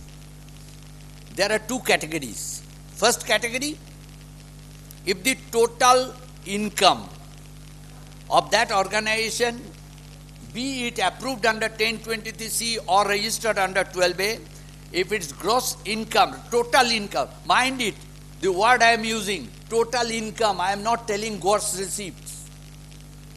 Total income has got a separate definition in the Income Tax Act. If the total income of that organization, without considering sections 11, 12 or 10, 23C provisions, exceeds rupees 5 crore in a year, or if that organization has received a single rupee also from foreign sources, and number 3, if that organization has applied its income outside India. These 3 criteria, if any of them is present, then the audit report will be in form number 10B. All others form number 10BB. So the earlier concept that 10B for 12A and 10BB for 1023C is no more. It is both forms can be utilized for a same organization, but year to year it may change. Maybe in this year it will be 10B, next year it will be 10BB or vice versa. So these things have to be kept in mind. Now if one goes through 10B, then he or she will understand what are there in 10BB. But 10BB is much, much, much shorter than 10B. I have counted the pages. From the government gazette. While 10B is 17 pages, including the notes, 10BB is 5 pages. So you can understand. Whatever are there in 10BB, you will find in 10B. So I am discussing on the basis of the particular 49 items that are appearing in 10B. Not that all are required to be told, but I will go through that, because I think that once a person can fill up from 10BB, filling up the return from ITR 7 will be nothing for him. Now you see, earlier what used to be done, when we used to prepare ITR 10B or even ITR 7, we had to do the computation first. Without doing the computation, no chartered accountant could have done 10B. If it would have been done, that would have been wrong. Because in 10B, if you remember, we had to write what are the amount of applications. So how can you know what are the amount of application? In 10B, one had to write what are the option exercised for utilizing next year's application as this year's application. Without preparing computation, can anyone do it? Then also whether there is any accumulation made under 11.2, that is also not possible. And in case of 1023C, there were, from last year that has been brought at par with Form 12A, registered organizations under 12A. So those are now common. Friends, I have gone through this Form 10B.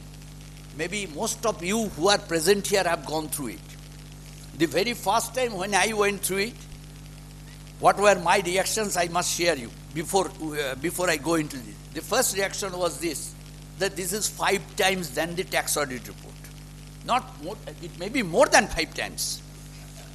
Number 2, the fees that we can expect, maybe 0.1% of the fee that we can charge of tax audit reports. These 2 things hit me in my mind. Now I am coming to Form 10B.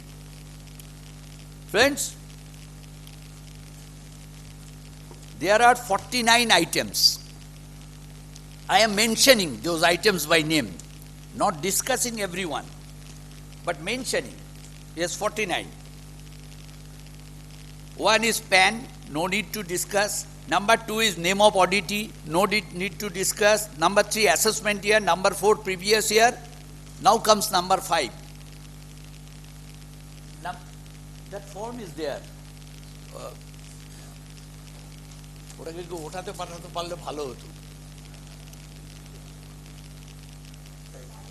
First let us consider the audit report itself. Please, there is a very big difference with the earlier one.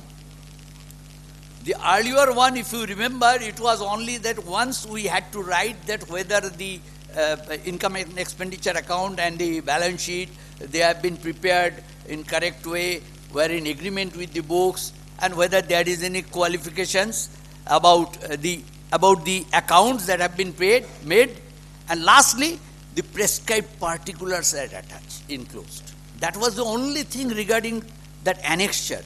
The annexure is the main thing, like our tax audit report 3CD is the main thing. You know that in Form 10B, annexure is the main thing. There was only one line that particulars are, prescribed particulars are enclosed or true, something like that. But now if you see, now here, it is no more accounts true and fair, but the details given in annexure are not true and fair. It is true and correct. The way, if you remember, in our tax audit report, it was changed. There is a great difference between fair and correct. You can understand. Correct means I am telling it is factually correct. Everything I have verified. Yes, I am certifying that. So keep that in mind.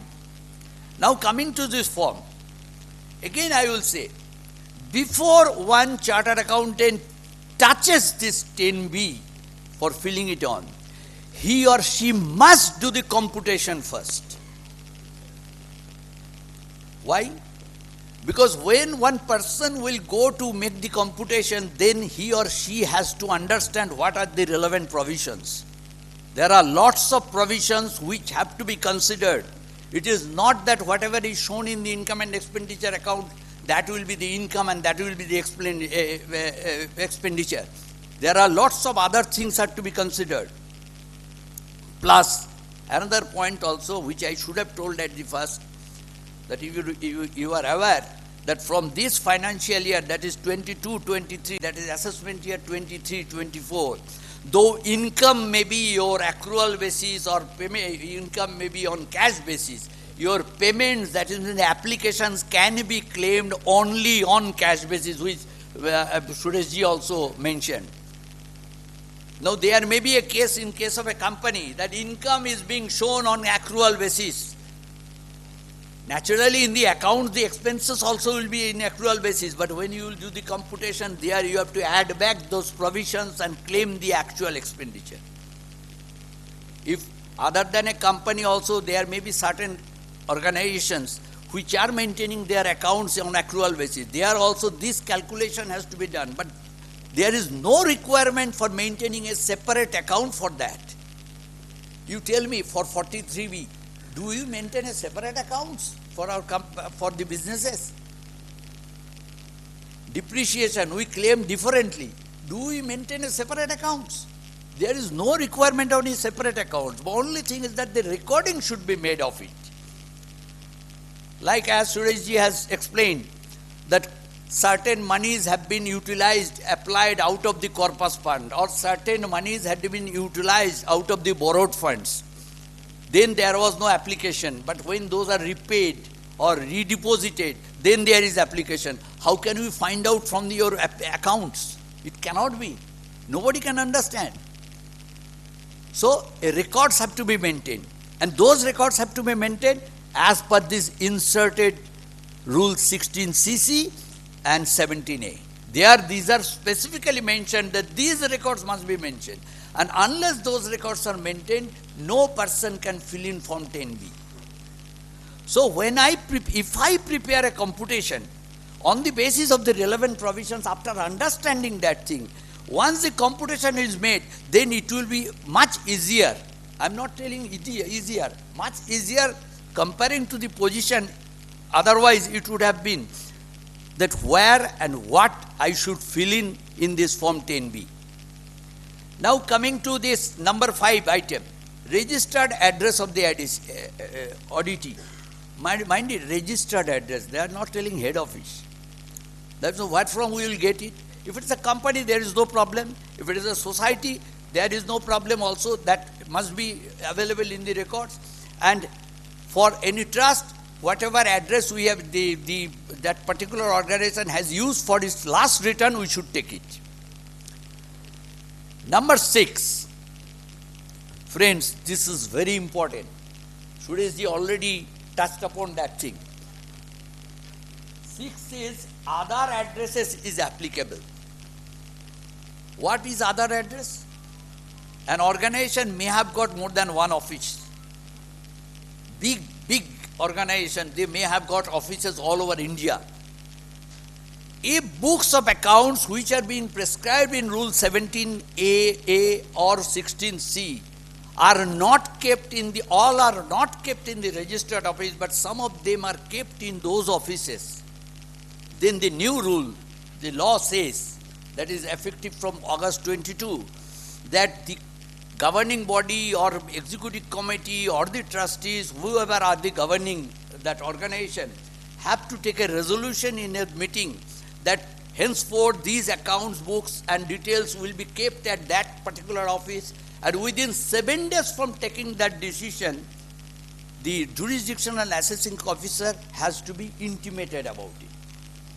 So when we say here other addresses is applicable, you have to keep in that mind.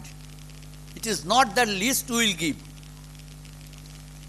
If I remember correctly, in our tax audit report where we write the location, there is no requirement that we have to write that what was the resolution taken for this. If I remember correctly, it is not there. Here it is. Here it is. Then 7 is type of auditee, that is whether trust or society or company or others. I don't know what can be others.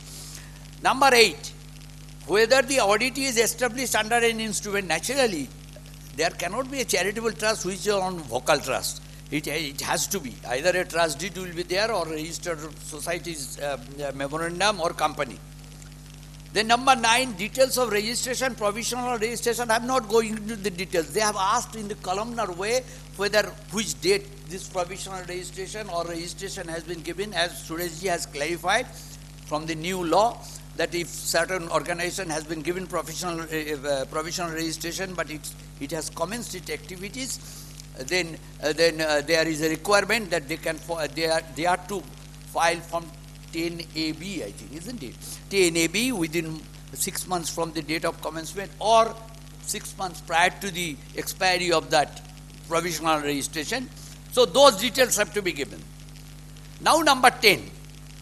You see, this also, please note this. I am reading it out. It is very difficult to read from there. Number 10. 10A. Details, please hear carefully. Details of all the authors, founders, settlers, trustees, members of society, members of governing council, directors, shareholders holding 5% more or shareholding, office bearers of the auditee at any time during the previous year. Now please see, if you remember, in our Form 10B earlier there was no requirement for this. But in the ITR there was a requirement. But there is a difference between these two. If you remember, in that ITR 7 where these were required, there it was written, authors if they are alive. So there is a difference. Here it is asked whether those particular persons are in existence or not. You have to give their names. Yes, they were authors during this previous year also. They were the settler during this previous year also. Nowhere written that they are alive. If they are even dead, I have to mention. Then, with percentage, this is something fallacy for me, because how a charitable organization can have shareholdings, it has not come to my mind. Because shareholding things come only for a company. Usually Section 8 companies, those are by guarantees. Can there be any shareholders? Then how? Huh? And can there be shareholders? Okay, when Sureshji is telling that thing, I also believe that otherwise they would not have written. That means if there would be shareholders, then more than 5% shareholders' names you have to write. And then that company law requirement, they have also written that if that one of the shareholders is a company, then you have to give the name of this beneficial interest holder. I don't think how far they can go for these things. I am not going in that details. Number 11, objects of the auditee. They have given the objects in the notes they have given, you know, you have to write the religious, education, and all these things. There are 11 items. That code you have to give. Then, number 12. This is very occasional, I am sure. That if, I think Surajji also mentioned about it, if there is a change in the objects, if there is a modification in the objects, you know, from earlier years, there has already been a requirement that if any charitable organizations wants to makes any change in its objects, then within 30 days it has to apply for a fresh registration. That details they have asked. It is a very rare thing, so I am not going into that details. It will be better that if I finish, otherwise, you know, I cannot continue. Yes. Question we will take at the last. When he finishes, then so please write down the question. Only you have to keep it in your memory. Or in the mobile, in the WhatsApp, you can write. Because if I start answering, there will be another question, then I will lose. Number 13. It is here they are asking whether it is a provisionally registered, and you have to give the details when the activities have been commenced. You know, for any audit report, we have to depend upon the auditee, no doubt about it. But here there are some cases similar to our tax audit report. We must take it in writing. We must take it in writing. Because we have to save our skin also. Then number 14. Here the question is, you see, whether the books of account and other documents have been kept and maintained in the form and manner and at such place as prescribed under Rule 17AA by the auditee, which Surajji has already discussed. You know what type of books of accounts have to be maintained and what are the other records. Here we have to write only yes or no. Thereafter, in this 14, there is a number 2, Roman 2, if you see. There these location-wise details have to be given. Then comes 15, whether any project or institution is run. And then in that 15F,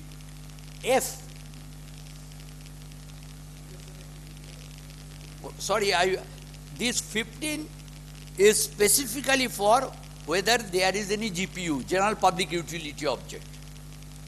That had been there in our ITR 7 earlier.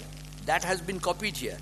But here what they have written, that if there be any general, objects, other objects of general public utility, that I am calling GPU, and I am sure that when Ramesh will be talking afterwards on those two particular Supreme Court cases, there we will understand much more what we mean by GPU. I am not going into that details. Only thing is that the definition of charitable purpose as given in section 2, clause 15, and its two provisos, those we have to keep in your mind. On that basis, only this number 15 has to be answered. That if there is any GPU, whether there is any business, trade or commerce, or there is a rendering of service, and the percentage of it on the total receipts. You know why? Because section 215 says that if those type of activities are there and the gross receipts from that is more than 20% of the total receipts of the organization, then it is not charitable purpose and that organization loses the registration. So here this is very important, this 15. Before answering, one must be sure that what it is writing. On the basis of the reporting that to be made here, that organization may lose the registration. So number 15, one must be very careful. 15 and 16 both. Then in 17 and 18, the questions are asked whether any business is run. Here I give my personal views. Sureshji, what I am telling, whether you agree or not. According to me, running of a school and running of a hospital are also businesses. But how many cases you have found that they have written that as businesses? This is my first thing. Here, if that organization is running a school or a hospital, then we must write that it is being run. Because that must be one of the objects of them. Otherwise, they won't do it. So, take care in that. And number 2, though it is not today's subject, but I am just bringing to your kind attention. If you remember our ICAI guidelines for tax audit, It was specifically written, even if the income is exempt, still tax audit is required. So keep that also in mind.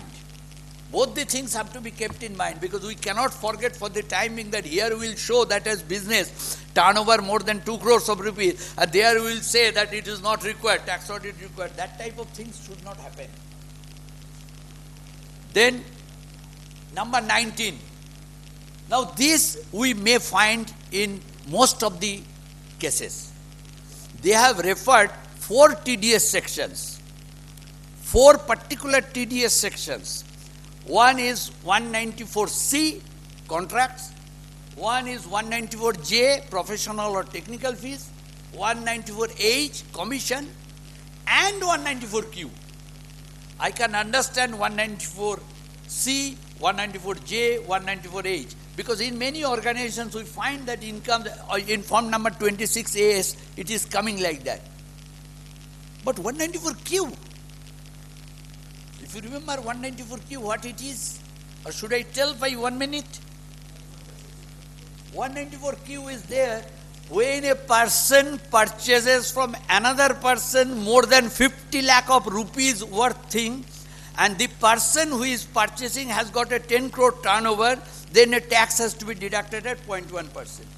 How many organizations we will find in India who will have more than 50 lakh of rupees purchases from others? Purchase 50 lakh of rupees sales to others. Mind it, it is 50. Let me clarify. A is the organization, charitable organization. B purchases from A. And when B purchases from A and the total value of purchases is more than 50 lakh, then B deducts tax under 194Q. How many A will be there in India? According to me, there may not be anyone. Because charitable organizations carrying on business having more than 50 lakh, okay, it can be only if it is a school, but school is not selling anything, hospital is not selling anything. This may. So that's why I am not telling there is nil, there may be, but there are only very few. So these are to be specified here, those details. Then number 20, this is also very important. This please note down. This number 20 is, the question is whether provisions of 22nd provision to clause 23C of section 10 or subsection 10 of 13 are applicable. Here let me ask you one question. I am sure that every tax practitioner has got an Income Tax Act, that book, where it was lying here somewhere.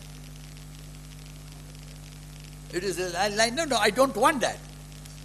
Where you will find the 1023C, do you every time write down this is first provision, second provision, third provision, fourth provision? No. Please do that. Otherwise you will not trace out which is 10th provision, 22nd provision. So whenever you purchase that book, please note down. Write down this is first, second, third, carefully, very carefully, because there are provisions under provisions also. No, I am telling from my practical experience. I am not telling from hearing from others. I have done. Whenever I purchase, at least in 1023C I write. Now I think the last item is 22nd.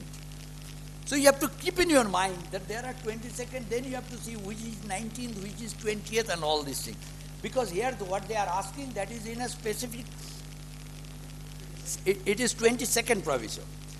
Usually, whenever we used to deal with 1023C matter, the most important was the third provision. Most important was. Why? Because the third provision of section 1023C was, which was as regard the applications made, accumulations made, all these things. Now all the provisions have become important. Now here the questions are this, that 1023C or section 1310 are applicable. If you go through the books, you will find there some specific violations are being written. So those have to be very carefully studied. Then number 21.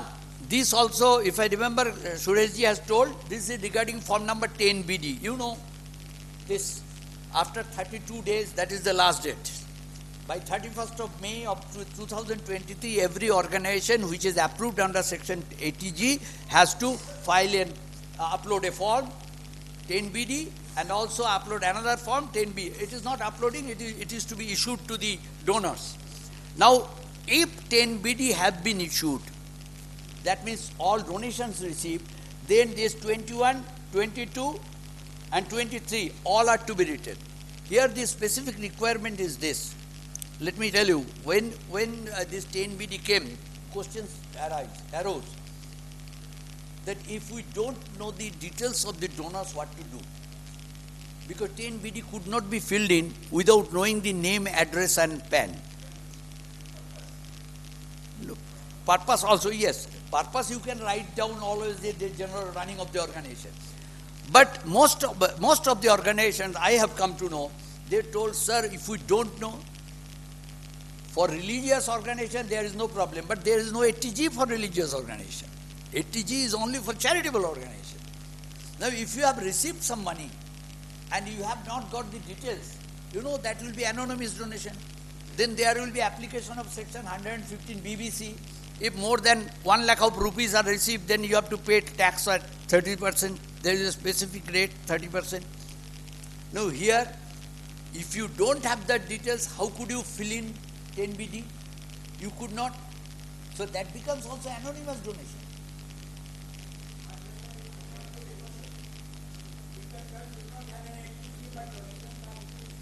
If you don't have any 80G, you don't have to file 10BD. Forget about that. Now, this is one point why I am telling here, when the auditor will write this thing, he should be careful, because whatever money amount will be shown here as without details, that will go in anonymous donation. And so the taxability, if that amount exceeds rupees 1 lakh, has to come. Then number 24 is the voluntary contribution received. You know, the upperwards, whatever voluntary contributions have been received, that total will come here. Then foreign contributions, you have to take that from, it was in our earlier return also, not in 10B. You have to take it from where? Maji, you are telling yes. Where? You are going to fill up this form within 30th September. And FCRA return is required to be filed by 31st of December. How will you have that return? You can't. Then you can have only from their books of account, or that quarterly statement of the donations received, that you have to ask for. You can't check the return of FCRA, because this year's FCRA return will not be available. So keep that in mind. Don't check from the last year. So please keep that in mind. We have to ask, if it is FCRA registered organization, that supply us that what are the foreign contributions. The total amount will be sufficient, not donor-wise payment is not required. Then this number 26, which is always of discussion, that is the corpus donation. Now the corpus donation, there are two classes they have mentioned in that corpus. The first one is, that 80G2B, that means churches, mosques, temples, for which certain donations have come. Mind it, it is 80G2B, though that is a religious organization. That's a special, heritage type of organization. I know about St. Paul's Cathedral. It must be for other, some big temples and all these things. And the second one, that B, is all others. Then number 27 is voluntary contribution required to be applied. All this total and this minus of the corpus donation, these figures will automatically come. That's why I am telling that if you make the computation first, you will see that those are reflected there or not. Then another point comes under this thing. This 28 is income other than voluntary contribution received from property held under trust referred to in section 11, or income of fund, institution or trust, any university, and so and so, so and so, other. There may be some other income, interest, rent, and all these things, that total you have to give. Like, in the ITR 7 that we used to file, there, that ITR 7, all the incomes are to be shown in AI schedule. No question of showing it under any head of income. So whatever are there AI schedule amount that should come, that we have to write here.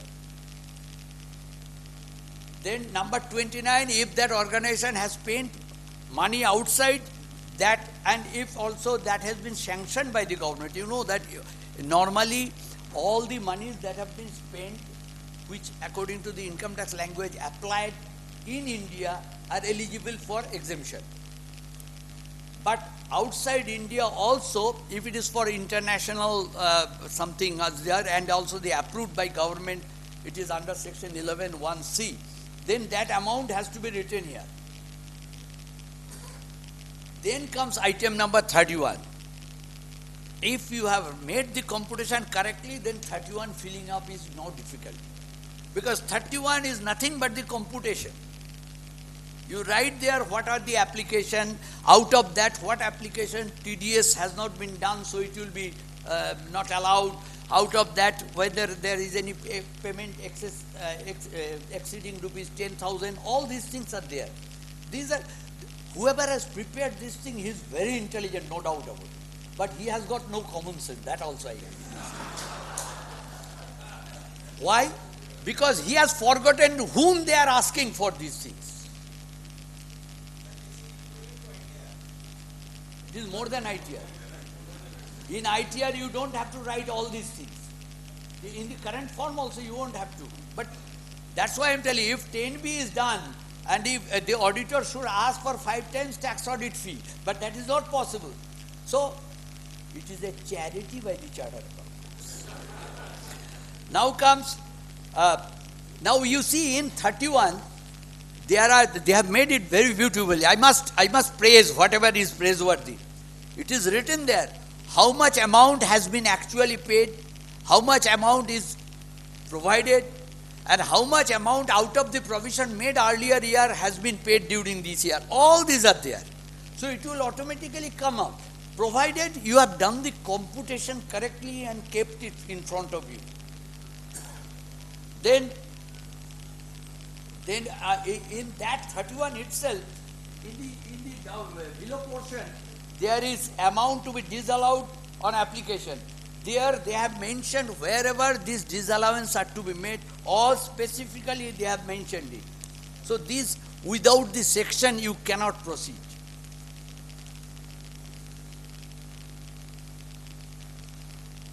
Totally, ultimately at item number 32, you will arrive at the taxable income.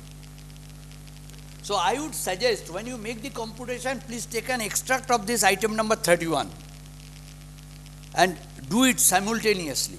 That will help your work. Then comes 33, items number 115 BBI. Sureshji, one question was asked by Rajaram Babu. If I remember correctly, I don't know whether you could answer it or you have answered it. He asked, if there be maximum marginal rate, what about the surcharge? Rajaram Babu, here they have not asked for maximum marginal rate. They have told 30%. So question of your that 37% applicability is not there. No, I have not told that. No. No, I am telling you, because you see, I am taking 2 minutes for that. When there is a question of maximum marginal rate, an income tax department invariably charges surcharge at 37%. I have seen that. I had a doubt why they are doing it. Then I went to the definition in the Income Tax Act about maximum marginal rate. And there it is written including surcharge. So wherever they will apply maximum marginal rate, automatically that 37% now, which is 25%, will come. But not here.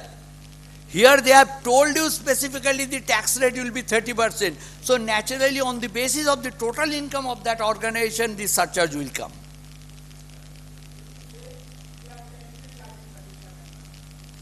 No, I am telling question of 37% will not come here. No, otherwise I won't go, then it will be diversion. I just wanted to say, where there are MMR is mentioned, there only the question of 37% can come. But where the rate of 30%, like in anonymous donation, it is written 30%. So it is 30%. plus naturally it will be 30%, then your total tax will be counted. Thereafter this surcharge, education says everything will come.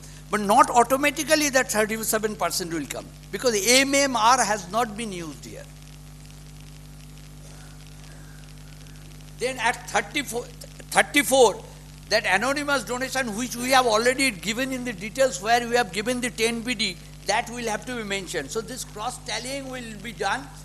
In my view, when you will fill in, you will find that whatever will be written there, it will come automatically here. This is my view. I am not, this is my experience from others. From the returns we have seen that wherever we are putting, if the same thing is asked at some places, it will come out. 20 minutes hai to hamara. Then comes 35, other incomes. Mind it, this other income, don't think that other income in the normal way. These other incomes are only on the basis of violations. Now you may ask me, why are you telling it? Let me read out. Whether the auditee has any income chargeable under 12.2 and the amount of such income. 12.2 is only for violation. Income as per explanation 3B2 subsection 1 of section 11 in case of violation of clause A or B or C or D of explanation 3A2 subsection 1 or section 11 read with clause B of section. This is violation. These are not the normal income. Income as per explanation 1B to third provision to clause 23C in case of violation of clause A, B or C or D or third provision 10C, section 10 read with clause B of 2 of section 80G.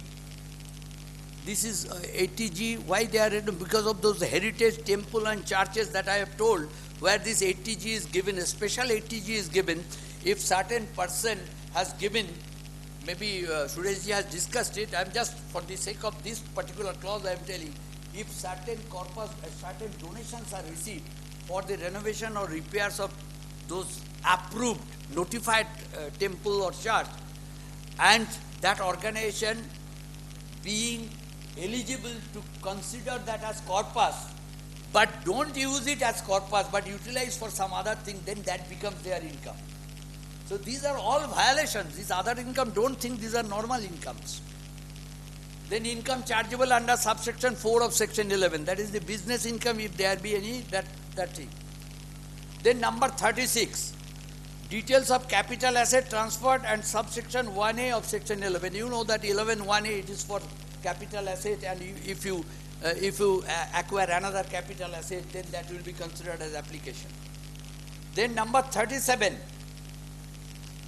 Now you see, these 37 are these also for violations.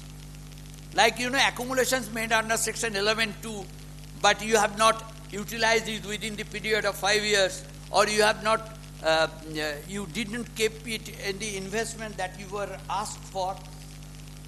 Then also under 1023C also those things are there. Then also, these are not always violations, these are which will not be considered as your application of income. Like earlier years, every year I am allowed to accumulate 15%. So I have got accumulated incomes. Now if this year I have utilized some of them, naturally I will not be allowed deduction for that. Because application of income can be limited to only the income of the year. There cannot be any doubt about it. So if more than my income I have applied, that means it is either of loan or out of corpus fund or out of earlier years accumulated income. Those are never allowed. In our return also that is there. This they have asked here, that the auditor has to write here. Then number 38. Details of application resulting in payment or credit in excess of 50 lakh, that's a requirement. They are asked that whether any payment more than 50 lakh has been made.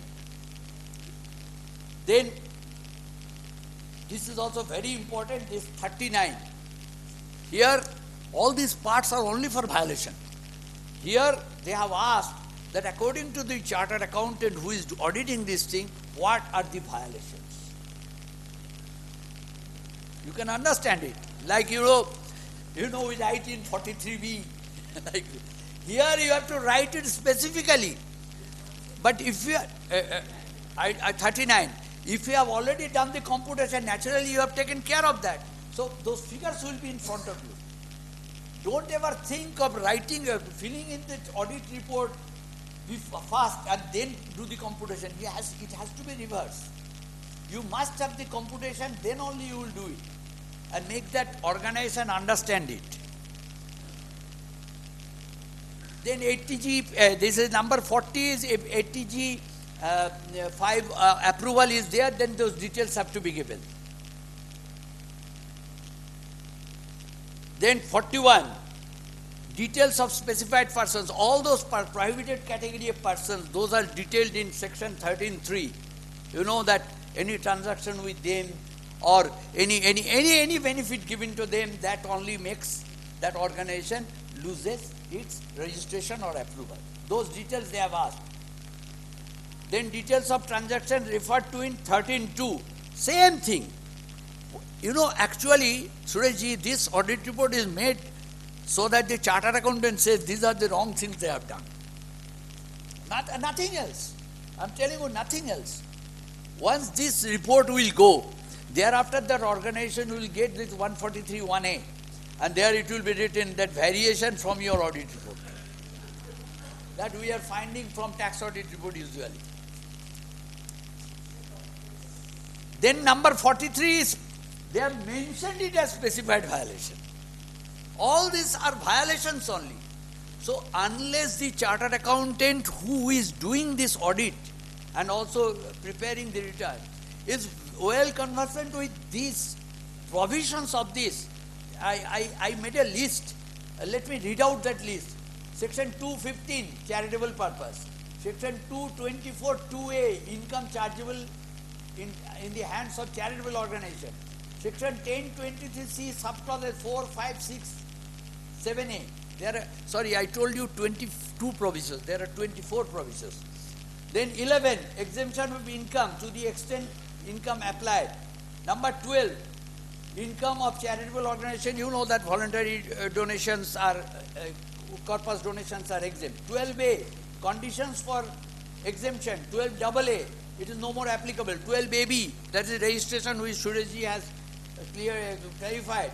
Number 13, most dangerous section in the Income Tax Act, I think. Non-applicability of section 11. 80G, donations. 115 BBC, anonymous donation. 115 BBI, specified income on violation. 115 TD, TE, 115 EF. That is the death of organization, which Sureshji has told exit tax. And in the Income Tax Act, it is written as accreted income. Then 139, 4A and 4C for returns. 143 is second proviso, that is association, assessing officers making a reference to the commissioner, sir, please cancel the registration. Then rules, 16CC, 17, 17A, 17AA, 17B and 17C. A chartered accountant has to go through all these things. Let me... Sureshji's book is there. Then you see, the question is at 44 whether depreciation has been claimed. You can understand, no more depreciation can be there. Once I have claimed the actual cost, there is no more claiming of depreciation. That they have asked. Then whether other these violations are there, and there are number 3 items also, 269 SS, 269 ST, 269 T. That you know, acceptance of loan, acceptance of any money more than 2 lakh, and repayment of loan. And last one, this is very important. Don't think that last one means nothing. Why they have not reached 50, I don't know. They have completed is 49. But what is that 49?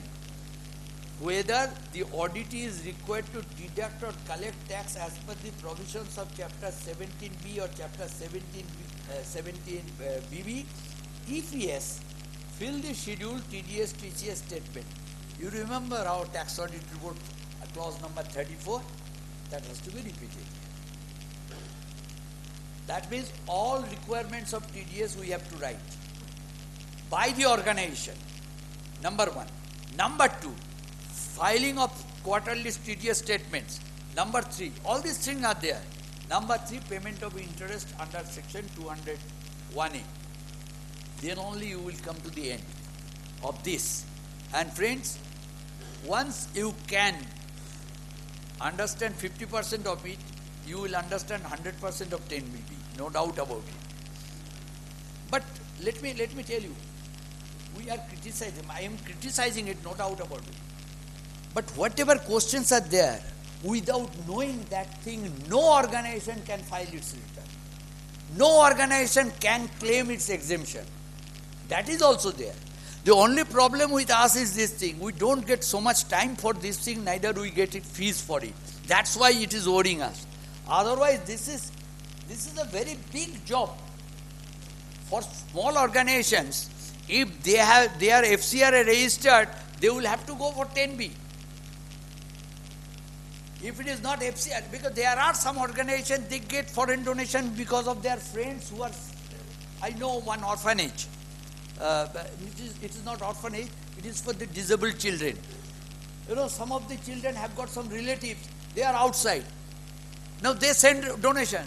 They had to get themselves as FCRA registered. Now they have to file this 10B only. They cannot go away with 10BB. And you know that FCRA, Sureshji didn't go into details about that. There are so many restrictions. One of the restrictions he told that you cannot transfer it. Here they are telling that one charity organization to another charity organization you will get 85%. There it is 0. You will lose your registration only. No transfer can be made in FCRA. That Sureshji also told. Then there are so many restrictions. You cannot spend more than 20% of your contribution towards your administrative expenses. One organization, if it is registered under FCRA, I think all organizations are in the need of funds. There is no doubt about it. But it is FCRA. The chartered accountant who is doing this audit, naturally the auditor who does the accounts audit, he or she is appointed as the FCRA auditor. They don't put as ever. So all these things you have to see. Without these things, this 10B cannot be done. And when 10B has come, we have to fill it in the correct way possible. And friends, wherever these questions are asked, like authors, who are the trustees, we must take written communication from the concerned auditee. Don't take the risk of reading it and writing it. This is my suggestion to you. Please ask them that you give. Also these registration details, provisional registration, normal registration, the final registration or approval under 80G or FCRA registration, please ask for the copy, see those in your own eyes. And once it is done, I am telling that organization which has been able to get a proper 10B from its auditor will have no difficulty in filling in ITR 7. But much less than these, the details have been asked. Yes. No, I am just telling. Krishna Kumar, I can ask for the questions then. Friends, I think whatever I thought I will put burden on your mind, I have been able to do that. Now, if there be any point specifically in this regards, you may ask, I shall try to answer. Thank you very much.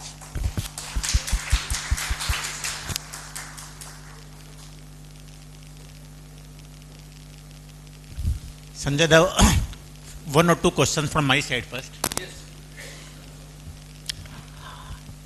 You suppose there is a trust which is having a, say, mandir. It is doing a charitable activity as well as it is having some temple also, and there is a donation box there. And in the donation box, there is some donation which is coming in. Obviously, it cannot maintain the details of the person who has given the donation there.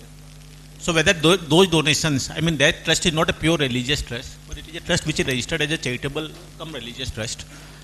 So obviously that trust cannot have that donation, the donor details of the donations which are received in the donation box. I understand your question, and you have yourself told that it is a charitable come religious trust.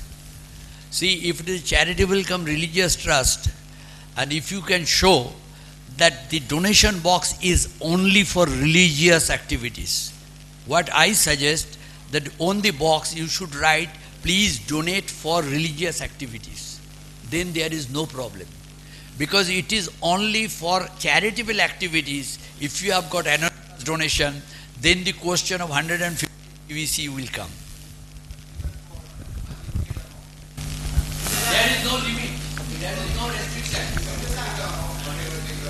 But 1 minute. you have to show that that is for religious purposes. You can't use that for religious. So you have to make separate account. Sanjay, I have one more question. Now, 1 minute, please. One more question with this. Now that trust is also getting some online donations also. So there in the online donation, the person who is giving the donation, that is not mentioning whether it is for the religious purpose. So what will happen in that scenario? For the sake of the organization, that particular organization must intimate, know who is giving the donation. To write, no, they have to. If they don't, then they will consider this as religious donation. What can I say? It depends upon the organization. If it wants to utilize that money for charitable activities, then they have to pay tax on anonymous donation. If they don't want to pay, then the only way left is that to consider that donation for charitable religious activities only and show it also in the accounts like that. There should be separate accounting for donations for religious actions. Then there is no problem. But one has to keep in mind that if the donation is for religious purposes is say 5 lakh of rupees and charitable purposes 7 lakh of rupees, and I show that 8 lakh I have spent for charitable, that cannot be done. Sir, can we come on clause 10? You want to add something? Let me ask a very silly question. What do you don't mind for? What do you mean by NGO? So my part is also a non-governmental. You are telling a charitable organization. I have got allergy to the word NGO. That's why.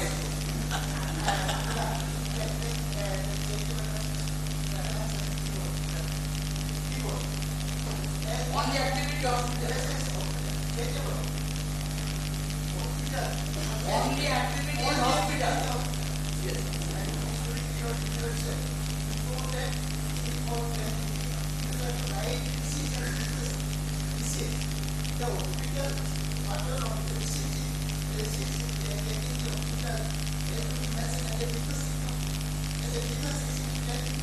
Why should you show? You will show the donation.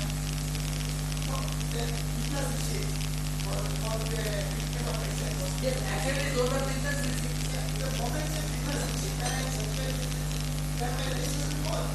now we go to business. See, let me tell you. Section 11(4). Find it. Section 250. This is very currently. If you don't agree with this case, Section 250, these provisions are applicable only for other general public utility. Medical is separate. There is no restriction for medical. You can do the business. 11(4), you will show that your business is running on the hospital. You are not caught by provision to Section 250.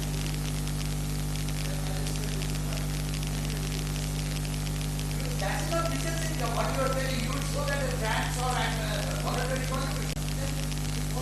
That but fees receipt are your business receipt. The fees received are business receipts.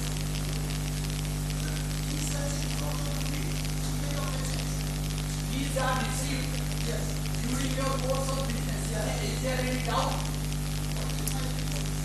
So it is a business receipt. Who has told you? You are allowed to do that business by 11(4), provided your memorandum allows you to run the business of running hospital. You have to see that whether you are allowed to, as per your memorandum, whether it's a company or a society your trust, whether it allows you to run a hospital.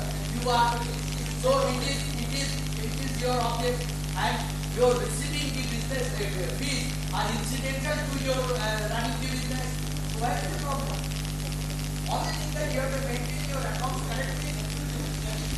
But that's all. Yes. This is my view. Sir, can we come on clause 10? Sir. Can we come on clause 10, sir? Can we come on clause 10 of the form? Yes, sir.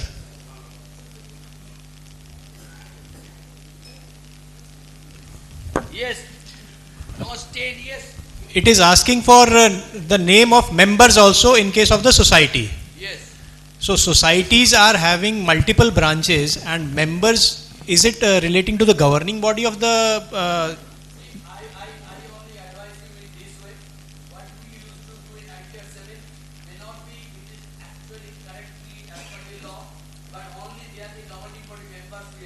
because it's nowhere written in that particular line that it's. But for society, they are not writing governing body. Members of society they have written.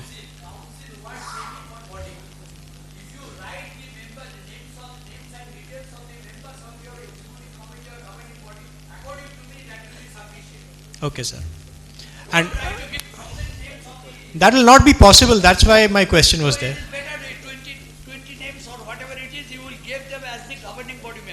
And sir, clause 22. Clause 22 of 10B. Yes, sir. So can you read it once, because I am not able to see it on the screen. Right.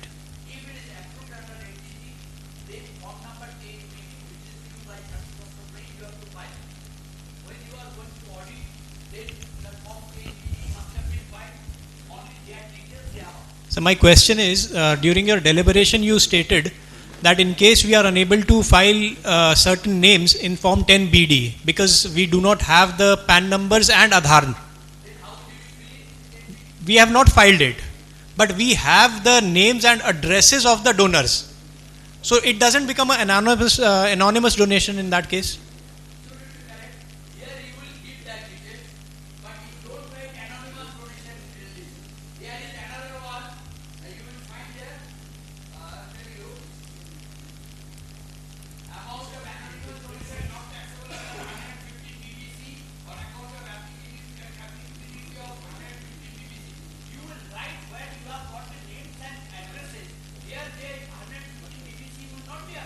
Right. Which is that clause, sir?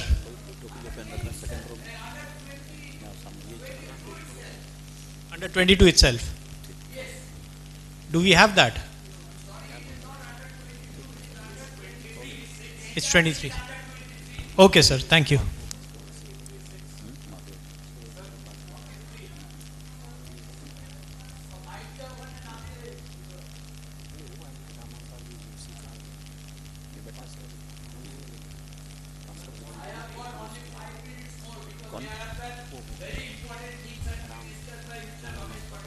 Sir, 43F, here they are telling about whether the auditee has not complied with the requirement of any other law.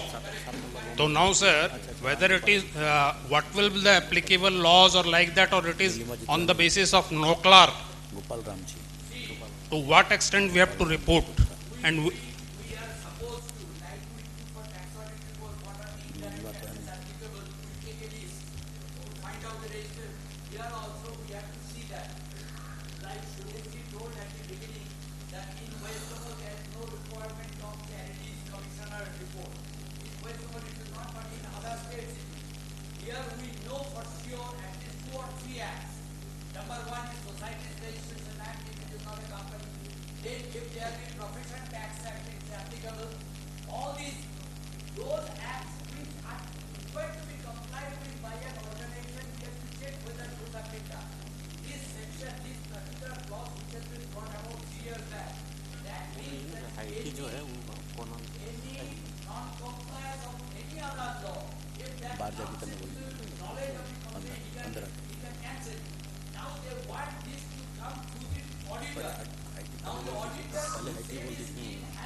31A, sir. Any other person, 31A, total sir. amount applied for charitable or religious purpose in India, it is contribution or donation to any other person during the previous year. Any.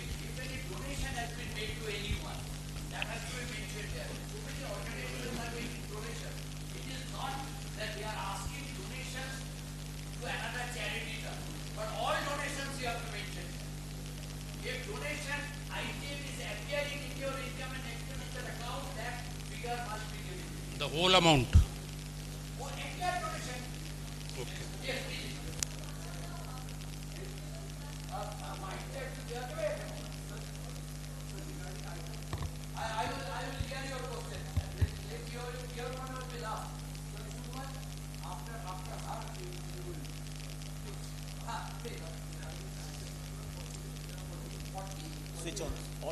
Sir, just one announcement. Few of you must be feeling hungry. So we are distributing the high tea packets, which you can bring here also. Just you have to take from outside. There is a room there. So we are distributing from there. So those who are feeling hungry now can go and take the packet and come back to the room.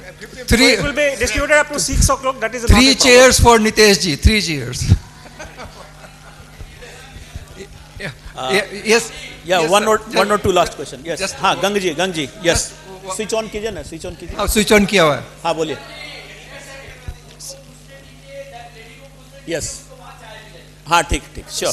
Sir, regarding item number 41, where we have to give details of specified persons. So whether the details of persons with whom we have transactions during the year, that to be given, or all the specified persons.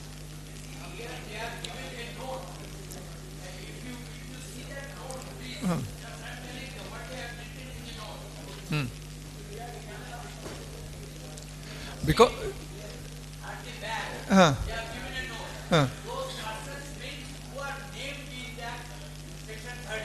okay, but section 13 there are so many names. Particularly, sir, in section 13 there is a specific person, people who have given donation of 50,000 or more in the entire period. You see, but if there is any transaction which is covered by section 13, if only those persons are to be given, or all the persons, say a trust has received donation of say 100 persons, because not only the persons, all their relatives, concerns in which they are interested, all are specified persons.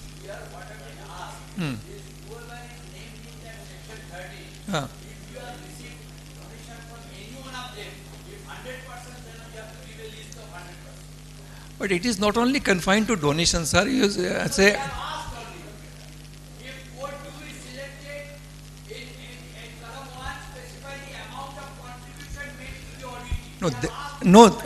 Sir, that is what I am asking. If there is any transaction which is a violative of section 13 with that person, or do we have to give the name of that person or all the donors? Because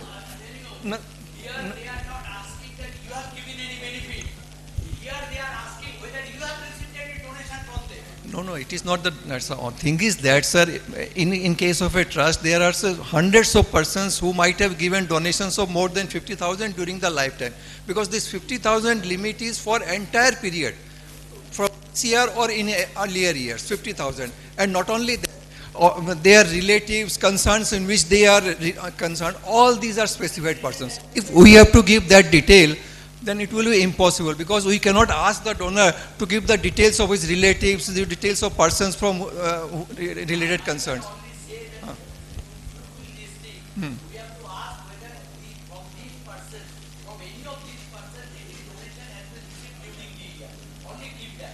Okay. Thank you.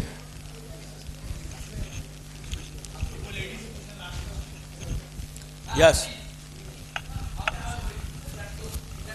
Your question, please. So one of my client is Charitable Trust, which is 100% government organization. And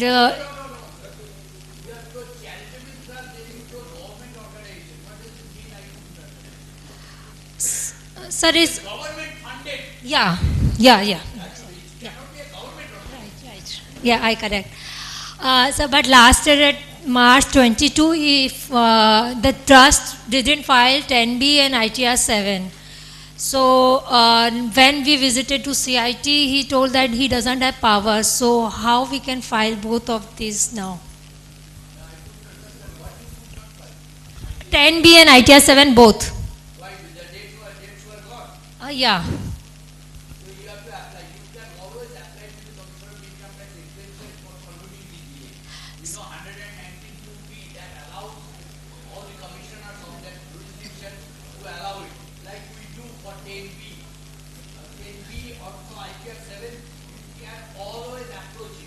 But CIT told that I have power for 10B, not for ITR 7. You just bring me the circular, I can.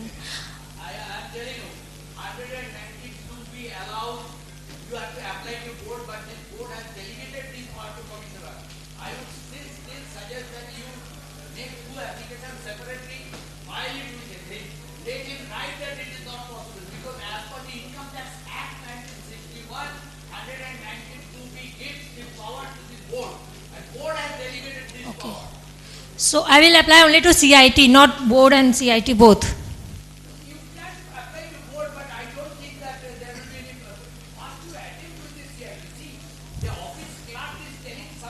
No, no, I have gone to CIT. I have spoken for an hour.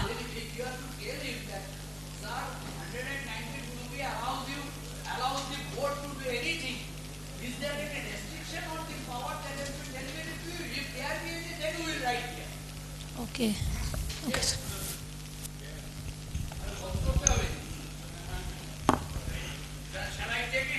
Yes, last question, please. Last. Yeah, thereafter. Sir, trust is running a school, and in that school, when a student is unable to pay his fees, he writes to the trustees that my fees should be waived out. Let's say in a year we are waiving out fees worth 1 crore rupees. That we are showing that what was the gross receipt receivable to us less 1 crore rebate or discount given to the students. So this 1 crore what I am showing as a rebate, this will go as a donation in my case, or what should I do in view of the changes of the income tax? Yes. Yes. Yes. Yes.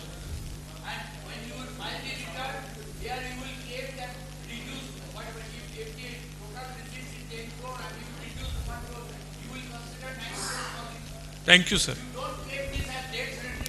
No. That's what we are doing, but it is. Right, sir. Thank you. Thank you. Thank you.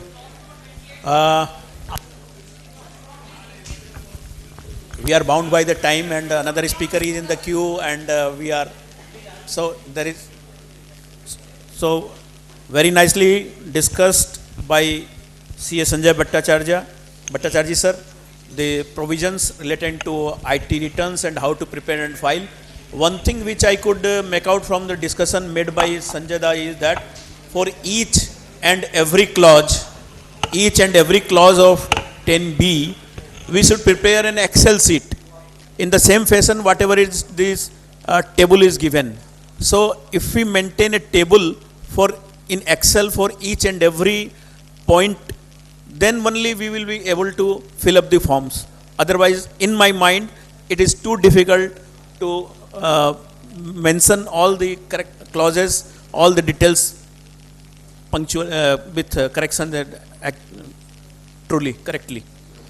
So this is my view, and very nicely deliberated. Big round of applause for Sanjay Bhattacharya sir for nicely deliberated. May I now request Nilima ji to please offer a memento to our speaker, Sanjay Bhattacharya sir. Nilima Joshi ji, memento to Sanjay Bhattacharya sir.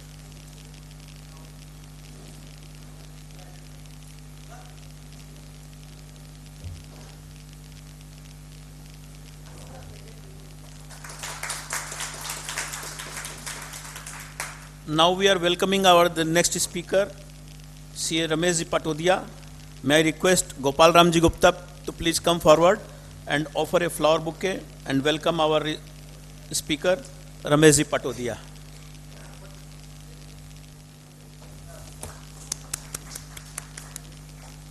Now I request C. Ramavtarji Joshi to please introduce our speaker, C. Ramesh Patodia.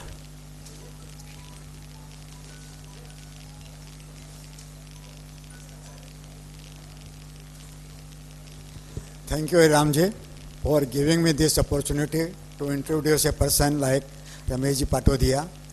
I think every person is dealing in the direct tax matters, he knows Ramesh Patodia. Mr. Patodia is advocate and FCA and practicing more than 3 decades. He is practicing direct tax, indirect tax, and also practicing courts also, and we are regularly he is regularly sending High Court or Supreme Court judgment to us, which is very useful for all of us to know what is going on the courts and what we have to do for our clients. He had also authored several books on HUF 148 matters. I request all of you to please give a big applause to Mr. Patodia. Thank you, Mr. Patodia. Good evening, friends. My fellow speaker, great Sanjay Da on the dais, other members on the dais, friends, senior members of the profession present over here, members of both Central Kolkata Views Exchange, Nitish ji is, I think, busy organizing snacks for all the participants.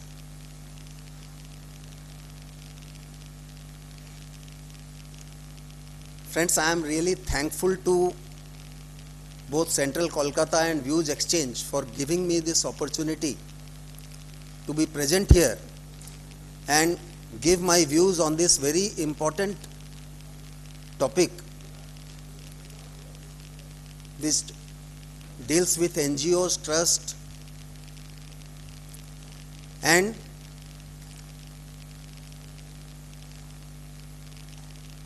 the way the things are going, friends.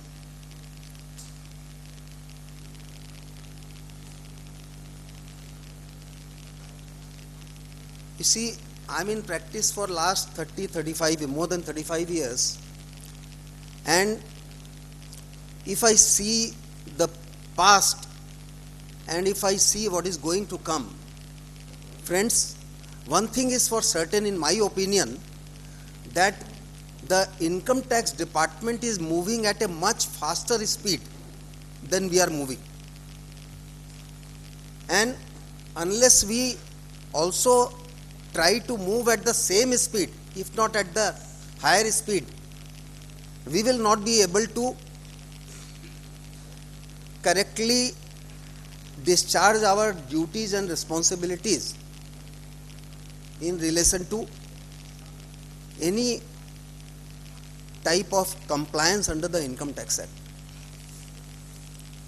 And gone are the days when the things were being looked after by the officer or the clerks or the inspector sitting in the income tax department. They are now, if you visit any, I haven't visited any income tax office maybe for last 10 years, but if you see any income tax office, Aikar Bhavan, the officers are now busy on their mobile looking into YouTube and other videos, except for issuing notices under section 148 of the Income Tax Act, which I think there would not be any household in, at least in Calcutta I know, which doesn't have 148 notice. And they are helpless because the 148 notice has to be issued in pursuance of risk management strategy which has been devised and which flashes on the system. The income tax department has its own system.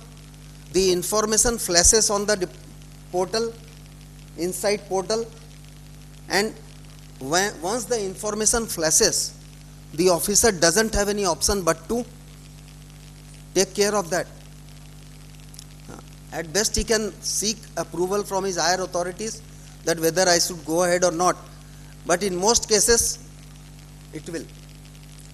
So friends, the artificial intelligence is taking role of everything. That is the way. And when Sanjay Da was giving details of form number 10B or 10BB,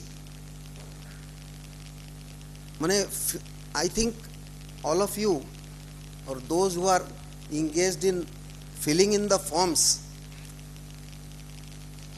you should start from now only so that you can complete your form by 30th of September. If you can. Because the way the form has been designed, the information which they are asking, it is not a matter of joke. For a trust which is of a sizable, say 5 crore, more than 5 crore kind of a trust, which there are many, more than 5 crore, 5 crore is nothing.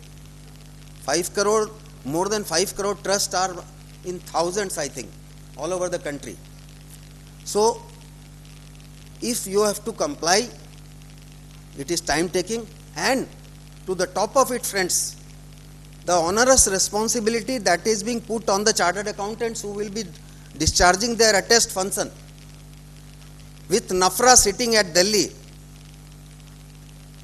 because NAFRA is now passing orders against chartered accountants in even small violations.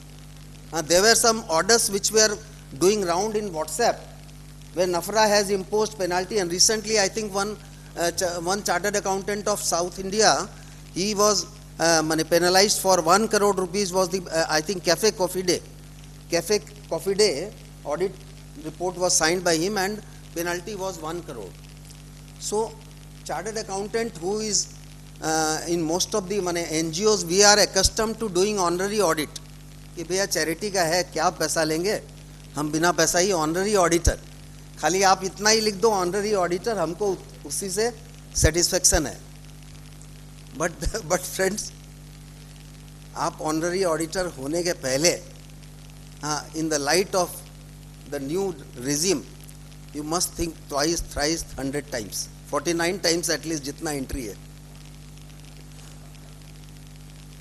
And एक चीज और बता दूं friends आपको, this is for professionals, but those who are managing the NGOs and NPOs and trust and society और company, मैंने trustee बोलना बहुत अच्छा लगता है. मैं बोलता हूं कि यार मैं इस संस्था का ट्रस्टी हूं, तो मैं बहुत ही अपने को आई फील इलेटेड कि मैं पता नहीं क्या हूं. But friends, with the trusteeship comes the vicarious liability, because कोई भी कहीं भी कोई वायलेशन हुआ तो सबसे पहले पकड़ा जाएगा कौन. तो इसलिए हम लोग बोलते हैं कि ट्रस्ट जो है या कोई भी NGO बनाना बहुत इजी है, मगर उसको चलाना बहुत ही डिफिकल्ट पहले था. हम लोग बोलते थे, अब तो शायद बहुत ही डिफिकल्ट हो गया है, होने जा रहा है और भी sir. So friends, this the little background I wanted to give place before you in the light of the litigation. मैंने I foresee use. Yes sir. Friends, sorry to disturb you, there is little break. ये यहाँ पर जहाँ पर memento रखा हुआ है, वहाँ पर एक पिंक कलर के फोल्डर में मेरा फोल्डर था, उसमें चेकबुक है जो कि मेरे को यहाँ पर पेमेंट करनी है. तो यदि किसी ने ले लिया है कि भाई ठीक है मेरे को नहीं मिला है, तो फोल्डर ले लिया है, तो प्लीज़ चेक कि उसमें चेकबुक तो नहीं है, यहाँ से किसी ने यदि उठाया तो.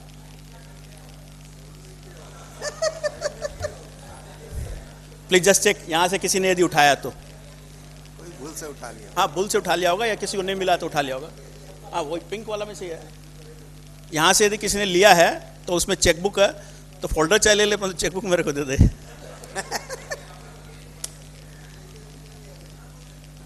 ये हरि राम जी का फोल्डर है। हरि राम जी का फोल्डर तो राम भगवान का फोल्डर कोई ले नहीं सकता। राम भी है। तो so friends, with this little background, friends, let me come to the after the great deliberation by Suresh ji and Sanjay da on the topics which were allotted to them, friends. I am going to deal with three issues in during course of my deliberation. That is, first is CSR related issues.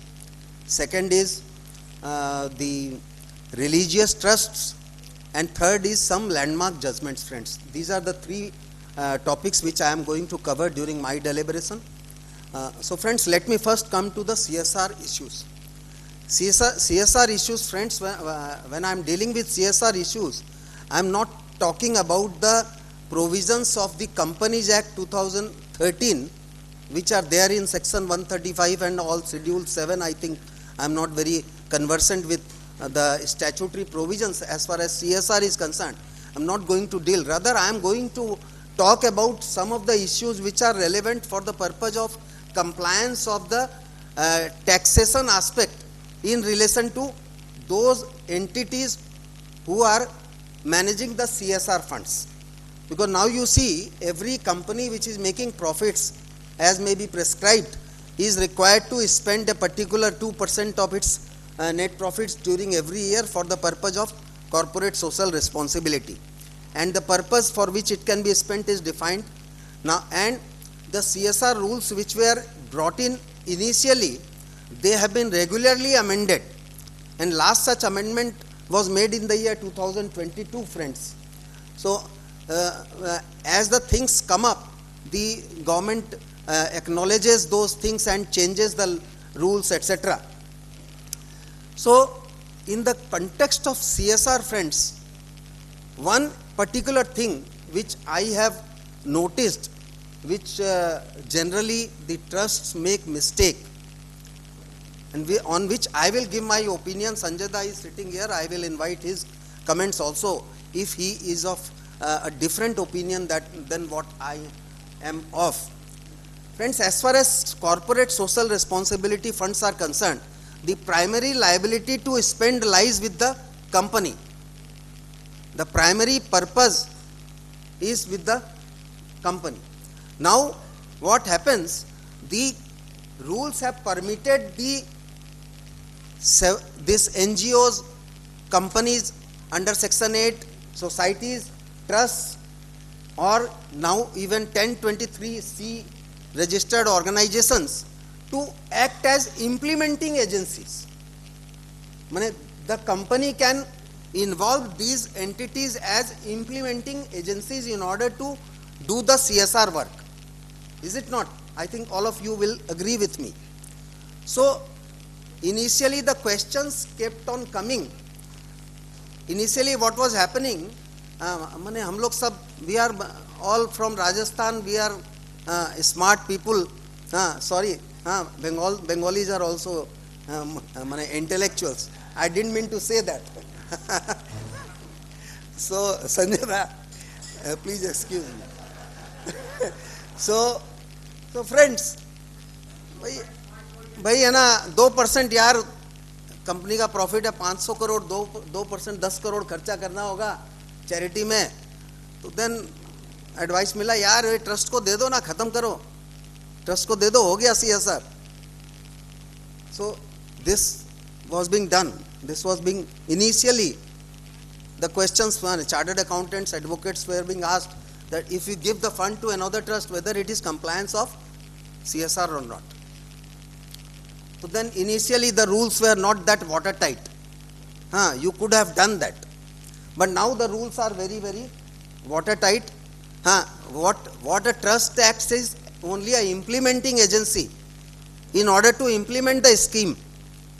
And if the funds are not actually utilized for the purpose for which it has been given, then the company is liable to give that money to the central government within a specified period of time.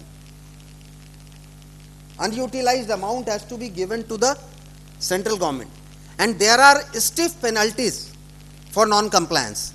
There are stiff disclosure requirements in the director's reports, etc. All of you must be knowing, friends. So, now the question arises that when I am, say, a implementing agency, I am acting as a implementing agency, and I have been given some CSR funds by a company, then how do I show it in my accounts? How do I reflect it in my income tax return? There are some people say that it is your income, so you have to take it to your income and you have to spend the amount out of that, and that you show as application of income. This is the way you have to do, and 85% is what you are required to spend. Friends, in my opinion, this is not so. Because when you are receiving CSR funds, mind it, you are only a implementing agency, nothing else.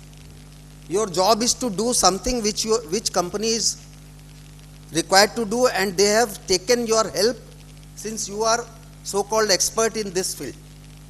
So therefore, and any unutilized, for the sake of repetition, any unutilized amount is to be given back to the central government, though the liability is on the company, not on the trust. So friends, in my opinion, the things will depend what is the relationship between the company and the trust to which the funds have been given. Suppose if the company gives CSR funds to the trust, clearly giving in the letter where the funds are given, there must be a letter with which the funds are given, that this is the manner in which the funds are to be utilized. There will be conditions attached to the utilization, and there will be conditions that if you don't utilize the money for the purpose for which I have given you, then that amount is liable to be refunded back to me. You cannot treat this that as if once I have given you, it is all done. In that case, friends, I am asking a question to myself: is it my income? When I have received anything which a string attached, that this fund is to be used for this purpose only. If you do not use it for this purpose, then you have to give it back to me. There is a time bound period. You have to give me the UC also, utilization certificate. So this fund is not a fund which is in the nature of a voluntary contribution as normally understood. Voluntary contribution comes with no strings attached. मेरी इच्छा होगी जहां खर्चा करूंगा, कोई condition नहीं है. In that case, friends, in my view, it is not your income. It is a kind of a specified donation which is to be reflected in the balance sheet as a liability. It is to be reflected in the balance sheet as a liability. And any amount which you spend out of that CSR fund which you have received is to be debited to that liability. Suppose you have been given 1 crore rupees by a company as CSR fund. You spend, say, in the year of receipt 50 lakhs. So you debit that 50 lakhs to this 1 crore. And in the balance sheet you show the balance amount of 50 lakhs which is to be spent, say, in the subsequent years. Or if it is not spent, then it is to be returned back. This is the manner in which the accounting of the CSR funds is to be done. But not in a case, say, suppose in this case, the trust will take this 1 crore to its income and expenditure account and show 50 lakhs as expenditure, and then say that, okay, 15% of this 1 crore I am eligible to accumulate. This is not to be done, in my opinion. This cannot be done. It cannot be, but people, that there is a confusion among the community regarding the CSR funds. This is, in my view, this is the manner in which the CSR funds have to be disclosed by the implementing agency in their audited, in their accounts, whatever may. Only thing is, if the funds are not returnable for any reason, I am not going to into reason that why the funds may not be returnable. But if you are sure that funds are not to be returned to you, in that case, you can treat it as your income, but not otherwise. So therefore, always, whenever any CSR funds are being received, the letter, the mandate from the company that why you are giving this fund to me, what is the purpose for which I have to utilize this fund, within how much time I have to utilize, all those things have to be looked into. That is an important aspect, friends. And another thing, friends, in the light of this, the decisions of Supreme Court, which I am going to cover, you have to take into account one more thing, that when you are acting as an implementing agency only, you are acting as implementing agency, I am repeating, whether your object permits you to act as implementing agency or not. Your object clause must permit you to act as implementing agency, otherwise it may be held to be that you are engaging in an act which is not permitted either, or you are engaging yourself in an act of business. By way of this implementation, you are making profits. So therefore, when you are acting as an implementing agency, friends, this care must be taken.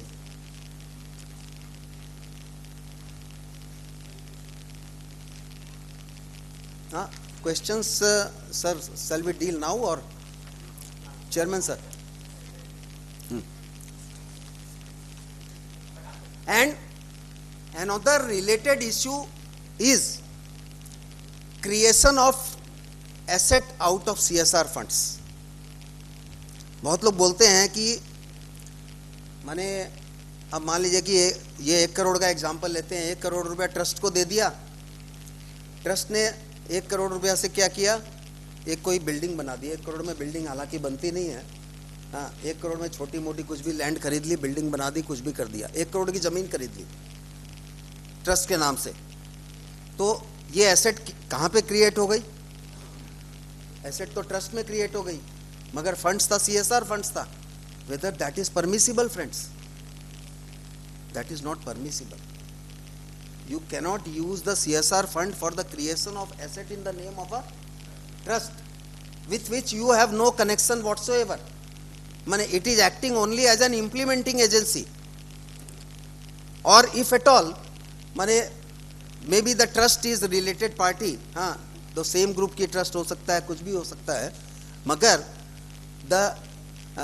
what I understand is there must be some kind of a pervasive control of the CSR company, the company which is giving the funds.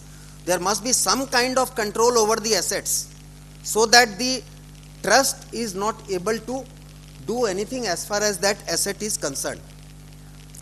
So creation of asset out of CSR fund belonging to a company in the name of another entity which is the implementing agency, it is not possible in my opinion. It should not be done, friends. So, no, the thing is, sir, that is the thing. When you are trying to build a hospital, company in its name cannot do. So company in its name cannot hold. So the ideal way would be, say a company forms a Section 8 company. The CSR, the company which is trying to do CSR should form a Section 8 company in which it can be majority of control and it can have implementing agency also there, and the asset can be held in the name of that Section 8 company. Usage is the ownership of the asset is very, very important. Ownership.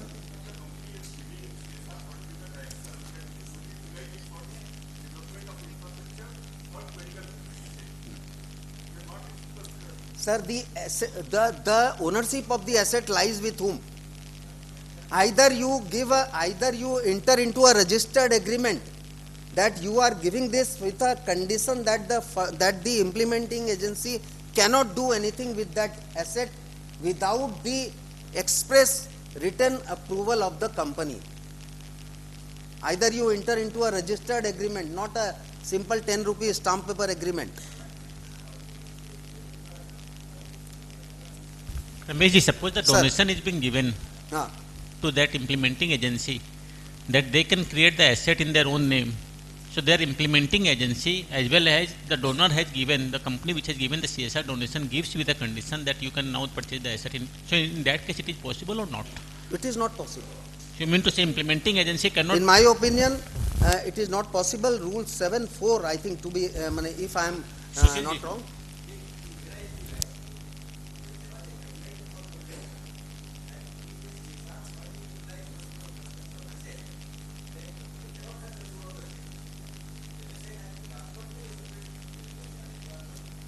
Company cannot own the asset.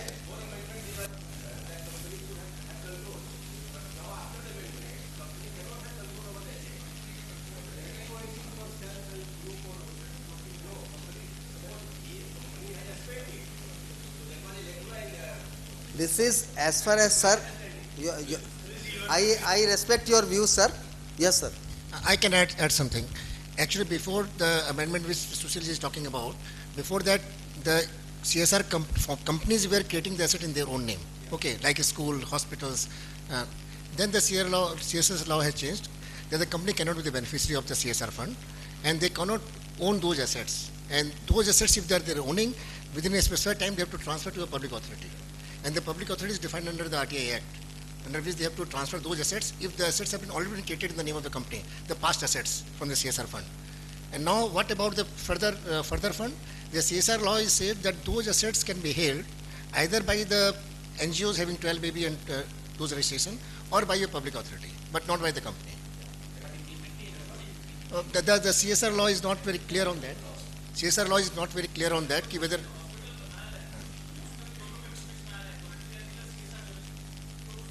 But actually, this implementing in which.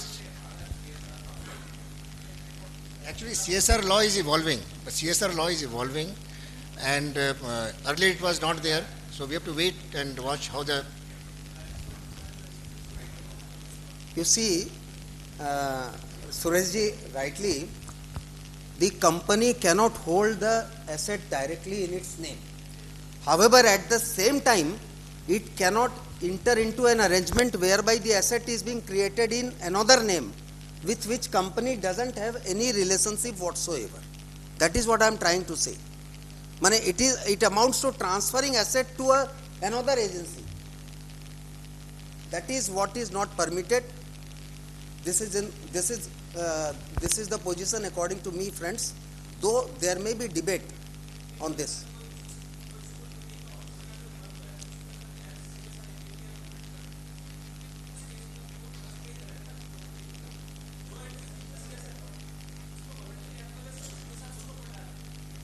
If the school is being created by the trust, and trust is acting as an implementing agency, and it is a permitted activity as per schedule jo bhi hai, then you can give. Now, in such a situation, yes, you are right, friend. Sir, what happens in a situation like this, the trust will be, say, doing the construction of hospital on the land belonging to itself. Is it not?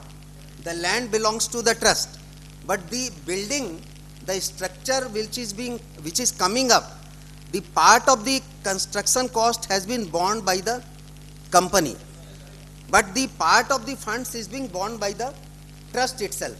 So here what happens, the structure is owned by a different person, land is owned by a different person. That is possible.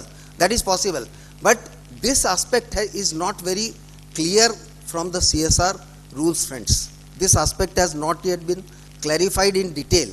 The only aspect that has been clarified is that the creation of asset out of CSR funds, whether you can create asset in the name of a third party with the CSR funds belonging to you. That is the thing. So indirectly it amounts to, what you are saying is indirectly it amounts to creating asset in the name of a third party. So facts will,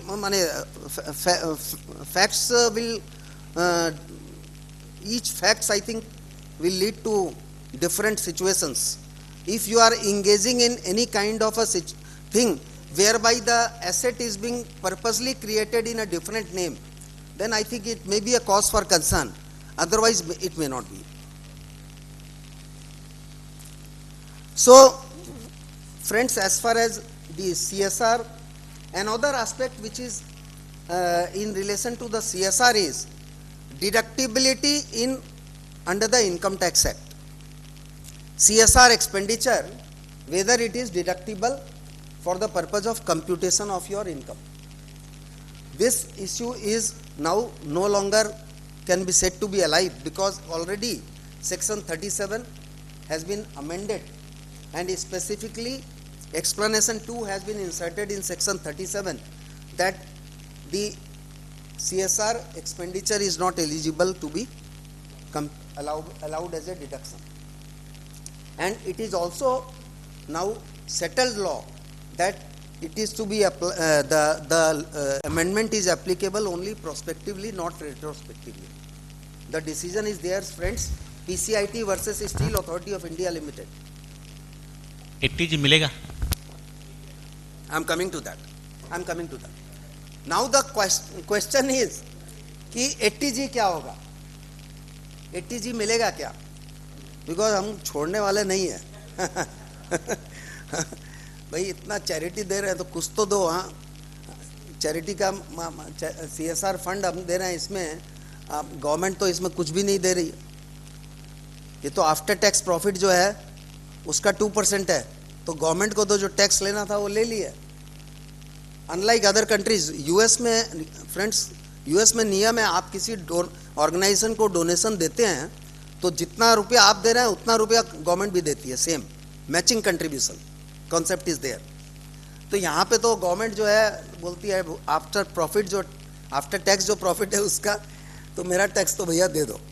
तो अब उसका कुछ तो हमको दो, tax तो कुछ तो. तो फ्रेंड्स, ATG का जहाँ तक सवाल है, there is a decision of Calcutta tribunal only, JMS mining private limited versus PCIT Kolkata 2021 130 taxman.com 180 in Kolkata Tribunal. Kolkata Tribunal has taken a view which I think that view can be taken, because when they are saying कि it is it has to be considered as eligible for deduction under ATG, and they have given reasons for that, because in the CSR funds which can be spent for the purposes which is specified in schedule 7 I think is there, स्वच्छ Bharat cess और एक दो और जो funds है उसका नाम, उसमें भी आप पैसा दे सकते हो.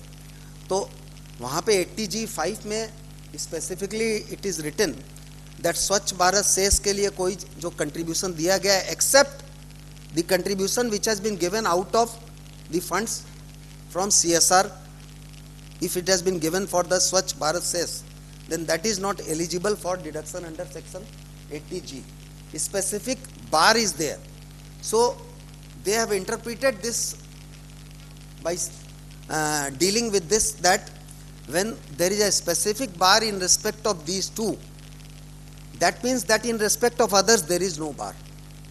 Had there been any bar, then it would have been specifically included in the section itself, as has been included in the case of Swachh Bharat and other funds to which contribution is made out of CSR funds. So that is the one of the decision, friends. Before that, there was a decision of Bangalore Tribunal also is there. There are 2-3 tribunal decisions are there, not decisions of High Court or Supreme Court. So you can see that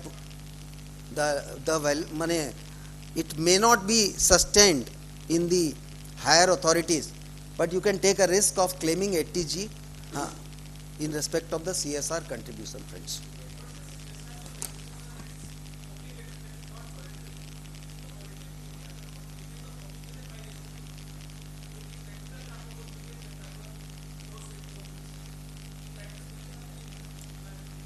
That is why I am saying, friends, कि yes sir.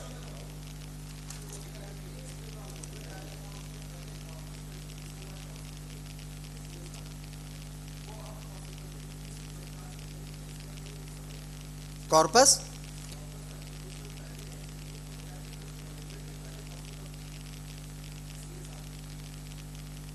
Corpus माने वही जो asset creation का जो हम लोग बात कर रहे थे उसी टाइप का.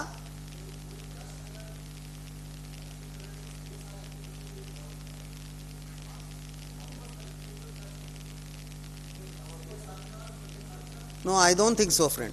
I don't think so. Sir, ये judgment, see this judgment has to see the courts. As of now, it is a tribunal judgment. This is the only judgment which is alive, friends.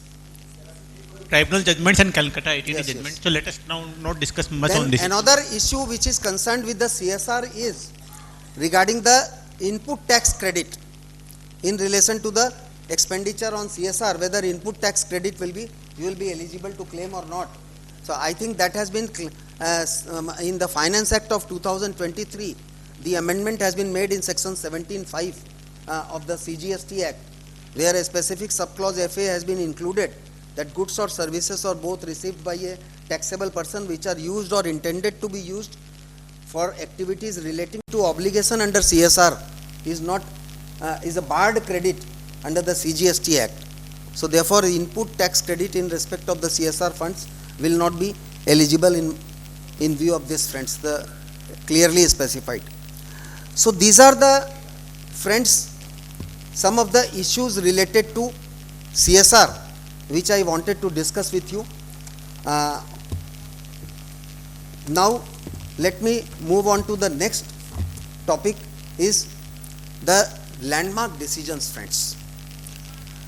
And when the question of landmark decisions we discuss, obviously the two most important decisions which were pronounced in the month of October 2022 by the Honorable Supreme Court 3 judges bench with Chief Justice Lalit constituting part of the bench are most important decisions in the arena of this charitable entities, friends. And it is going to hit each and every charitable trust, NGO, whatever may be. And lot of people, they still don't know. Lot of NGOs, because NGOs are basically, you see, not that well organized. Because क्या होता है, एक तो अपने कोई भी संस्था, अपने सभी किसी न किसी संस्था के साथ जुड़े हुए हैं ये, और संस्था जो है इतनी कोई well organised, well system, IT वगैरह जो है इतना अच्छा वेल ऑर्गेनाइज नहीं है किसी भी संस्था में. तो in such a situation, friends, in the light of the amendments which are coming regularly for last 3-4 years, and in the light of 49 clauses which Sanjay Da narrated and Suresh ji gave detailed about the maintenance of accounts, etc. I think you may have to use the services of ChatGPT.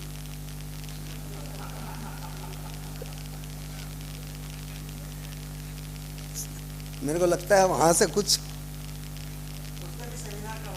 उसमें भी seminar करवाना पड़ेगा, friends, because लोगों को मालूम ही नहीं है यार. अक्टूबर में जजमेंट आया है, अभी मार्च अप्रैल आ गया, अभी जजमेंट है क्या? रेगुलरली लोगों का वायलेशन के केसेस हम लोगों के पास आ रहे हैं. कल भी एक केस आया, उसमें 3 करोड़ रुपया उसने कोई वायलेशन करके रखा है, 3 करोड़. अब वो क्या करे, सब हम बोले भाई हम क्या करें. High court article 226 is not a remedy for everything. High court को भी जहाँ कोई गली मिलेगी तभी तो हाई कोर्ट हेल्प कर सकता है. when you are violating the law, ignorance of law is no excuse. So friends, as far as NGOs are concerned, I think tough times are ahead for all of us, though not for us. Friends, new noble Educational Society versus Chief Commissioner of Income Tax. That was the first decision which came, which basically dealt with the interpretation of the provisions of section 1023C of the Income Tax Act. 1023C आप लोग वाकिफ होंगे, 1023C एक section है जो section 10 वाले bracket में है, दैट मीन्स कि income is totally exempt. Section 10 में कुछ भी होता है माने इनकम एग्जेम्प्ट है। हाँ, दो गवर्नमेंट की इच्छा हो तो हटा भी देता है, जैसे 1038, हाँ, या फिर और भी जो है अभी जो LIC का एन्युटी ये सब जो है गवर्नमेंट जब इच्छा हो तो 10 इज़ नो लॉन्गर, आप बोल नहीं सकते हो कि एग्जेम्प्ट इनकम के लिए ही है, अनएग्जेम्प्ट के लिए भी 10 है अभी। सो 1023C का interpretation was on before the honourable Supreme Court of India and the matter went up to honourable Supreme Court from Andhra Pradesh high court, because Andhra Pradesh High Court had decided against the assessee in this case. What was the dispute, friends? The dispute were twofold. The first dispute was that it was argued by the department that when you are claiming the approval or exemption under section 1023C 4 or 6, as the case may be, dealing with medical or education, if you are engaged in an educational activity or a medical activity, then you must exist the word written. Can I get?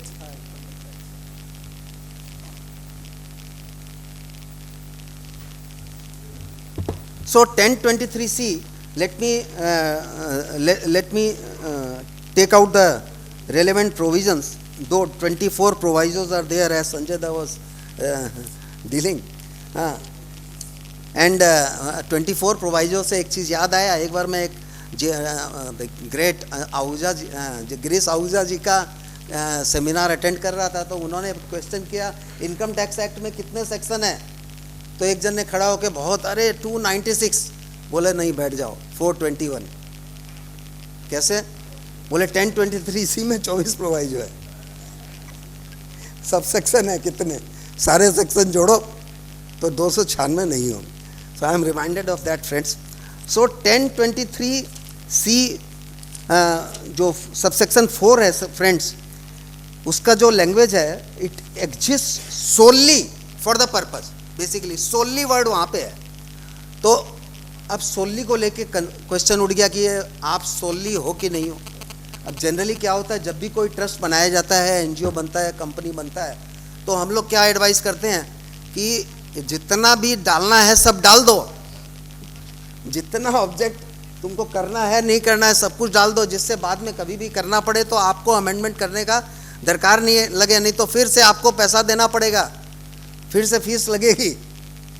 तो हम लोग memorandum में main object clause तो अच्छा से डाल देते हैं और अदर ऑब्जेक्ट में भी, हाँ, एंसिलरी ऑब्जेक्ट में भी सब कुछ डाल देते हैं, ठीक है ना। यही तो हम लोग करते आए हैं बचपन से, जब से पढ़ाई किया है, CA पास किया, तब से यही कर रहे हैं। तो वहाँ पे सोनली लिखा हुआ है, department says you are not existing solely, you are not existing solely for education purposes, gone, तुम्हारा approval is gone. And second point which was argued before the honourable Andhra Pradesh high court was that as per the law prevailing in Andhra Pradesh, the trusts are required to get itself registered under the Local Charities Act. So therefore, the question was whether when you have not registered yourself with the local charities, whether you have complied with the provisions or not, and whether you are eligible for 1023C or not. These two were the main questions which were there before the Honorable Supreme Court, friends. And in that context, Supreme Court said that when the word written is solely, that means you cannot engage yourself in any other activity. आप education का है तो खाली education का ही काम कर सकते हो, और एजुकेशन के अलावा आपके ऑब्जेक्ट क्लॉज में कुछ भी लिखा हुआ है तो वो गलत है, वो गलत है। माने गलत क्या, माने आप फिर इसके लिए एलिजिबल नहीं हो। तो देयरफॉर, बिकॉज उसका रीजनिंग क्या है कि that means your object clause permits you to do other things, you may not be doing, that doesn't matter, but your object clause allows you to do. Therefore, in case you have any income, you can spend it for that purpose. So you are not existing solely for that purpose.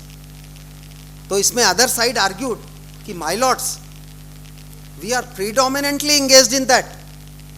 The test of predominance should be applied here, because in the case of American Hotel and Lodging and Queen's Education Society, these two were the decisions of Honorable Supreme Court itself, where the Supreme Court applied the predominance test, that if predominantly you are engaged in this, then you pass the test. So therefore these arguments were put forward by the SSC in New Noble's case. But Supreme Court say we do not agree with the views of those two cases. We overrule the decisions of Queen's Education Society and American Hotels case. So, gaya. So therefore, in New Noble's case, friends, वो दोनों division bench के थे, 2 judges benches, ये 3 judges bench है. New Noble is 3 judges with CJI at the top. So the Supreme Court in New Noble Society let down, friends, and in New Noble Society, friends, the Supreme Court has now settled the law that अगर आप 1023C का benefit ले रहे हैं, आपकी कोई भी school, college, education, medical की एक्टिविटी आप कर रहे हैं जिसमें अभी 5 करोड़ तक तो ऐसे ही एग्जेम्प्ट है, 5 करोड़ तक के लिए तो कोई आपको अप्रूवल का दरकार ही नहीं है. ये कितनी बड़ी बात है कि आप कोई स्कूल चला रहे हैं और आपकी रिसीट 5 करोड़ रुपए तक है, तो आपको कुछ अप्रूवल वगैरह की दरकार ही नहीं है, आप चलाइए आराम से. 1023C Roman 3A, I think. It is only when it is beyond 5 crores that you are hit by these provisions. And ये 5 करोड़ वाला भी पहले 1 करोड़ था, 1 करोड़ को 5 करोड़ गवर्नमेंट ने किया, संग संग ये भी कर दिया, मगर कि पहले क्या करते थे लोग 1 करोड़ करके और एक ही ऑर्गेनाइजेशन में 10 तो स्कूल चल रही है तो 1 करोड़ नहीं वो 10 करोड़ हो जाता था, तो अभी ये कर दिया एक ऑर्गेनाइजेशन के लिए 5 करोड़ है. So therefore friends, this New Noble Society, the interpretation of the word solely was given by Supreme Court, and now every entity which is enjoying 1023C, they should look for their objects, जो भी उनका है, company है, trust है, society है, कुछ भी है, they should, if they have not yet done so, they should immediately take steps for taking care by amending the objects. Otherwise, they are likely to be visited with this. Main is the only object. Only object यही होना चाहिए और कोई ancillary object वगैरह का कहानी नहीं है कुछ. इसको परस्यू करने के लिए आप अदर ऑब्जेक्ट से, मान लीजिए कि स्कूल का फंड है उसको यूज करना है तो आप इन्वेस्टमेंट कर सकते हो, वो सब कर सकते हो, वो सब अदर ऑब्जेक्ट्स हो गया. That is, but your object is only for the purpose of education. अब एजुकेशन में एक में जब यहाँ चल रहा था डेलिब्रेशन, एक में क्वेश्चन सुन रहा था, so I can take up that for the benefit of all, that whether if I am running a hostel और if I am running say if I am providing bus services, so whether it will be within my objects. Friends, in my opinion, in a college or a school, all these are inextricably linked to the maintenance of the school and college. Take the example of, say, BITS Pilani, the name which comes to my mind, Birla institute of technology and science Pilani में आप लोग जाइए, या Banaras Hindu university, या take the example of Jadavpur university here, और any big university, friends, where the campus is say more than say running into kilometres. So in such a situation where the students live in the college 365 days a year, they require not only reading in the classroom, they have to be given everything. उनको cinema hall भी चाहिए, multiplex भी वहां बनाना होगा, उनको canteen भी चाहिए, उनको हॉस्पिटल भी चाहिए, उनको रिक्रिएशन भी चाहिए, एवरीथिंग दे नीड. बैंक भी चाहिए, बैंकिंग फैसिलिटी भी चाहिए, everything which a person needs for daily livelihood, that is required to be given compulsorily. In fact UGC requires it. University grants commission का आप देखिए, जो सेंट जेवियर्स आप देखिए राजारहाट में जो कैंपस है. So friends, in that case अगर मैं स्टूडेंट्स के लिए एक सिनेमा हॉल बना दिया गया, मल्टीप्लेक्स वहाँ पे, हाँ मैंने वन कैनॉट से कि ये मल्टीप्लेक्स जो है it is a my business. It is inextricably linked to the activity of education, and therefore everything is exempt.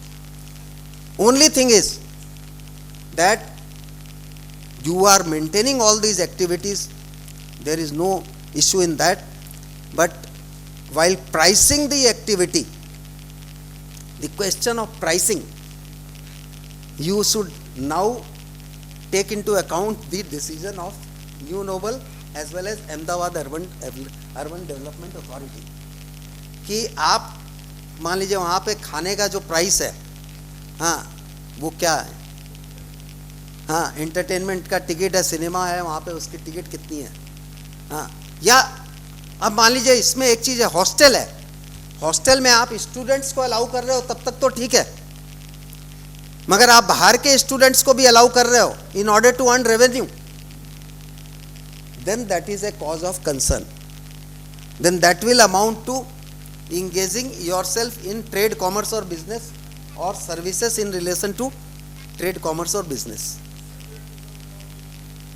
Separate books of accounts? नहीं, it is not your business sir. In my humble submission, ये सब चीज़ें अगर कोई बोलता है business है तो फिर मैंने सिमिलरली इसमें मैंने वी हैव टू, उनको अगर कोई ऐसा बोलता है तो मैं उसको बोलूँगा भैया जाके बाहर चलो, मैं लेके चलता हूँ हार्वर्ड और स्टैनफोर्ड में चलो, जहाँ 500-500 एकड़ का कैंपस है, वो देख के वो पागल हो जाएंगे जो अगर कोई क्वेश्चन करता है this. So when the things are inextricably linked to your activity, then it is not a business at all. Business का कोई सवाल ही नहीं है, स्टूडेंट्स को जो चाहिए वो देना ही होगा. सो फ्रेंड्स, ये जो डिसीजन आया न्यू नोबल सोसाइटी का, उसमें ये दो चीज़ें कही गई. प्लस यहाँ पे एक चीज़ और बता दूँ आपको, एक क्वेश्चन और उठ रहा था कि अदर माने वायलेशन ऑफ अदर लॉस, जो अभी एक्ट में भी आ गया है, if you violate any other law then that is a cause of concern. So basically violation of any other law, ऐसे तो ये कंट्री में कितने लॉ हैं पता नहीं, शायद 10-20 हज़ार लॉ तो होंगे ही. हाँ, तो अब सारी रिस्पॉन्सिबिलिटी आप ऑडिटर पे ही डाल दो या ट्रस्टी पे डाल दो कि मैं कोई लॉ को वायलेट नहीं किया हूँ, हाँ, तो it is virtually impossible. Violation of law means violation of substantive law in my opinion. The law which merits some kind of माने रिपरकशन फॉर दैट ट्रस्ट. अगर आपको ट्रस्ट को स्पेसिफिकली ट्रस्ट के लिए एक लॉ बनाया हुआ है, बॉम्बे में जैसे बॉम्बे पब्लिक ट्रस्ट एक्ट है, गुजरात में भी है, चैरिटी कमिश्नर है बहुत जगह, हम लोग वेस्ट बंगाल में, हाँ we should be thankful to those, कोई गवर्नमेंट वाला नहीं है ना यहाँ तो यहाँ चैरिटी कमिश्नर नहीं है, वो बॉम्बे में चैरिटी कमिश्नर है जहाँ पे 2% ऑफ द कंट्रीब्यूशन देना पड़ता था, जो स्टेट है बॉम्बे में हाई कोर्ट से स्टे किया हुआ है. तो ये चैरिटी कमिश्नर सब जगह है. राजस्थान में अभी क्या हो रहा है फ्रेंड्स, राजस्थान में on the basis of this judgment several institutions have received notices that you have violated because you have not registered yourself with the Devasthan and other Rajasthan Act.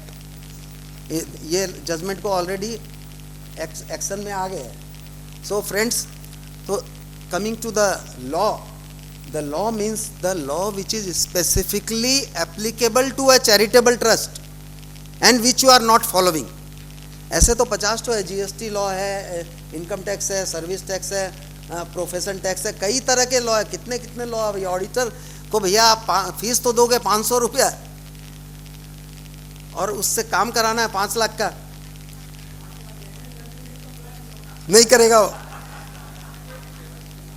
नहीं करेगा।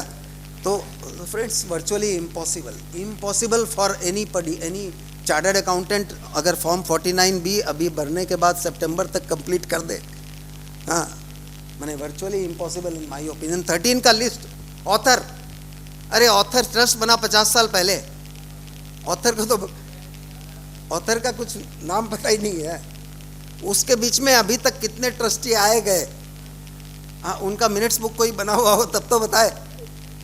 हाँ मिनट्स बुक कितने trust का है, minutes book है ही नहीं, कुछ नहीं है, ट्रस्टी का नाम ही नहीं है कोई, या डिक्लेरेशन ऑफ, जनरली लोग क्या करते हैं हम लोग की एक डिक्लेरेशन ऑफ ट्रस्टी बना देते हैं, अभी एट प्रेजेंट ट्रस्टी कौन कौन है, मगर वो सब कितने लोगों ने बनाया हुआ है, बिकॉज ये सब प्रोसीजरल फॉर्मेलिटीज़ कितने ट्रस्ट करते हैं, कोई नहीं करता है friends, that is. So friends I think all of you must have understood the judgment of New Noble Society. 1023C आप लोग कई माने एक चीज़ ये भी माइंड में आता है कि 1023C को रखें कि इसको यार हटा के 11 में आ जाए, बिकॉज पहले जो है जब 1023C में कुछ फ़र्क था, अब तो क्या है जो 1023C एक तरह का मिरर हो गया है, 1023C and 11 are now mirror, everything practically same है। तो आपको 1023C में अमेंड करके एक ही ऑब्जेक्ट आप कर सकते हो, 11 में कम से कम आपको अभी वो कहानी तो नहीं है। सो दैट इज, हम वहाँ भी आ जाएगा, कोई सुन गया आप बोल दिए क्या जी।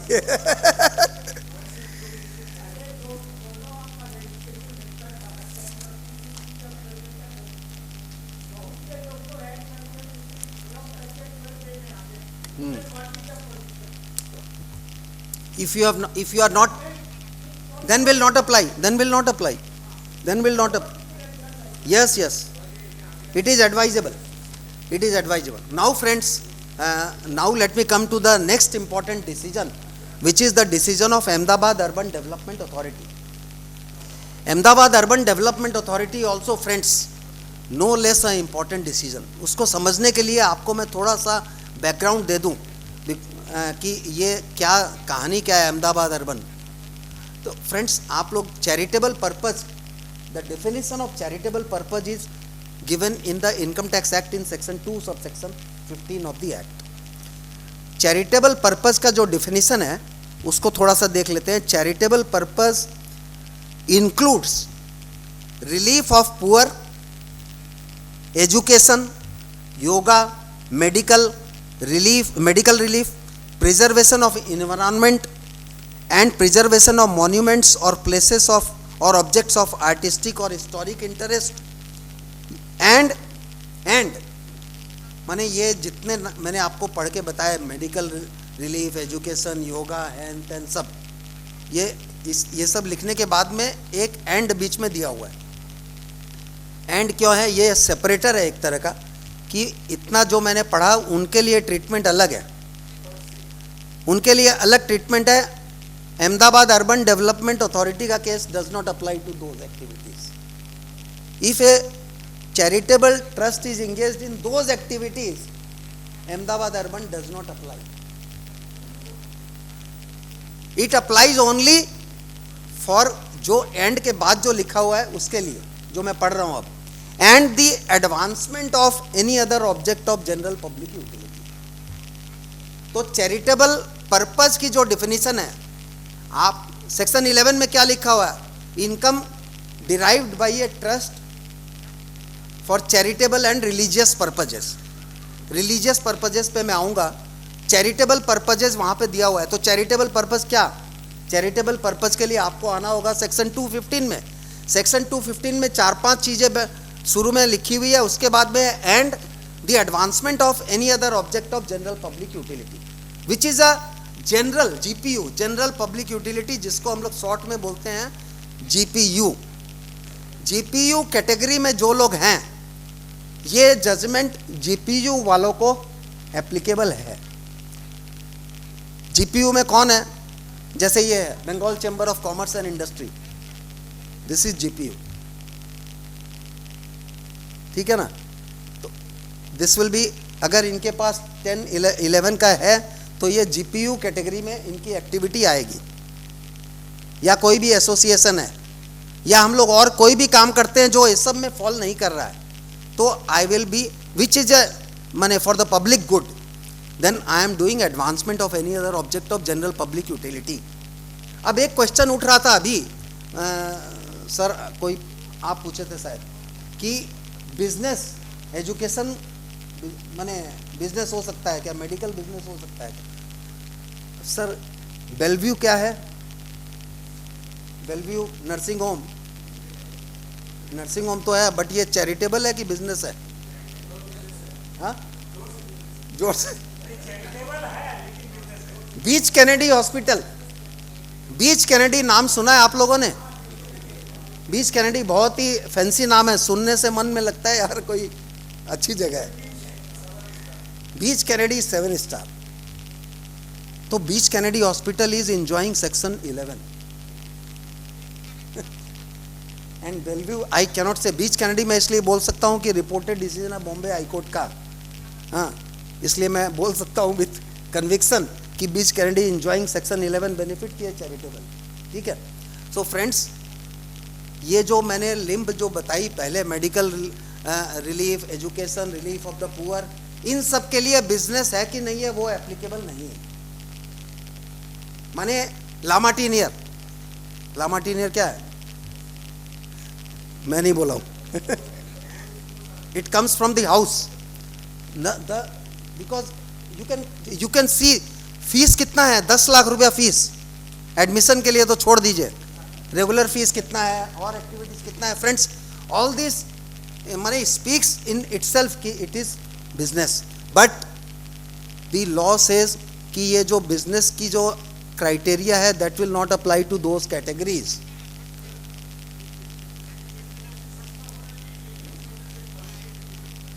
सर क्वालिटी एजुकेशन आप सस्ते में दे सकते हो, सर क्वालिटी एजुकेशन आप सस्ते में नहीं दे सकते हो। Are you trying to say that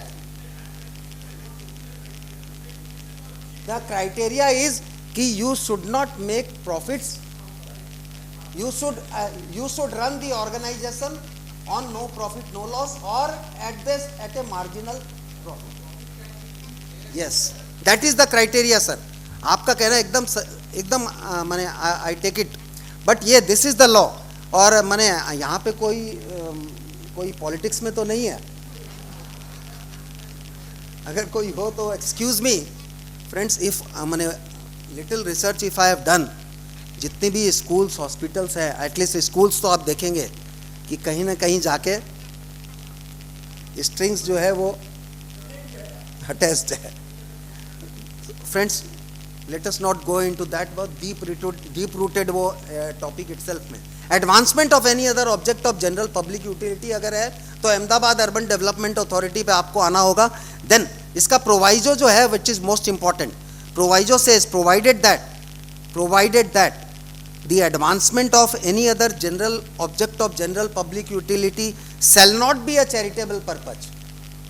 GPU ऐसे तो charitable purpose है, मगर it shall not be a charitable purpose if it involves the carrying on of any activity in the nature of trade, commerce or business।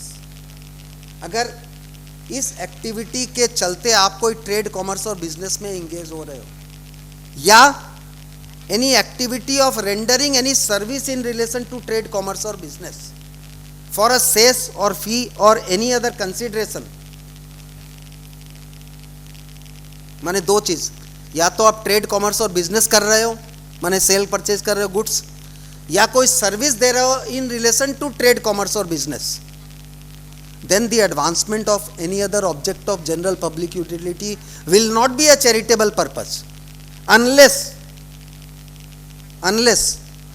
और एक चीज और इसके बीच में ये भी लिखा हुआ है, irrespective of the nature of use और application। माने हम ये बोले कि यार ये जो हम कर रहे हैं उससे जो पैसा आता है वो हम चैरिटी में लगा रहे हैं, ये हम एक्सप्लेनेशन देते हैं, वो that is not that is not understood, वो हमको मतलब नहीं आप क्या कर रहे हो, irrespective of, unless such activity is undertaken in the course of actual carrying out of such advancement of any other object of GPU, unless such activity is undertaken in the course of actual carrying out of such advancement and the aggregate receipt from such activity do not exceed 20% of the total receipt of the trust for the year.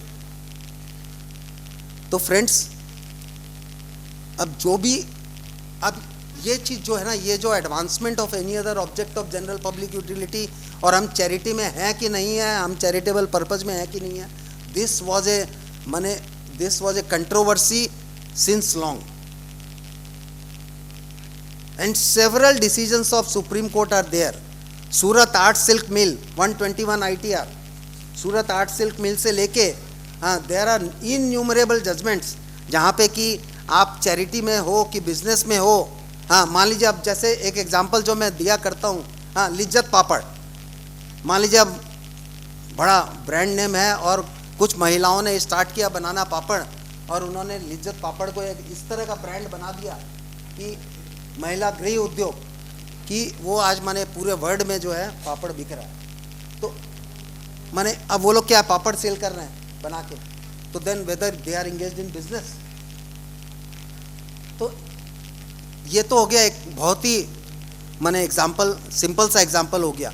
But बहुत तरह के ऐसे जो situation है, या take for example this BCCI hall में, यहाँ पे मैं खड़ा हूँ, यही मेरे माइंड में आ रहा है कि ये हॉल है, इस हॉल को BCCI जो है वो रेंट पे दिया है. आज जो सेमिनार हो रही है इस पे रेंट पे, नितेश जी जानते हैं कितना रेंट दिया है. तो इस हॉल को रेंट पे दिया गया है. तो अब द क्वेश्चन अराइजेस कि ये जो हॉल का जो रेंट है ये क्या बिजनेस एक्टिविटी है या चैरिटेबल इनकी पर्पज है? Who will decide? बोले हम तो भाई प्रमोशन कर रहे हैं, इतने लोग आके 240, 200, 250, 300 आदमी आके, हाँ, यहाँ पे एजुकेट हो रहे हैं, सुन रहे हैं, इतने लग, तो और इससे बढ़ के क्या होगा? चैरिटेबल ही तो है, हम तो ये बोलेंगे.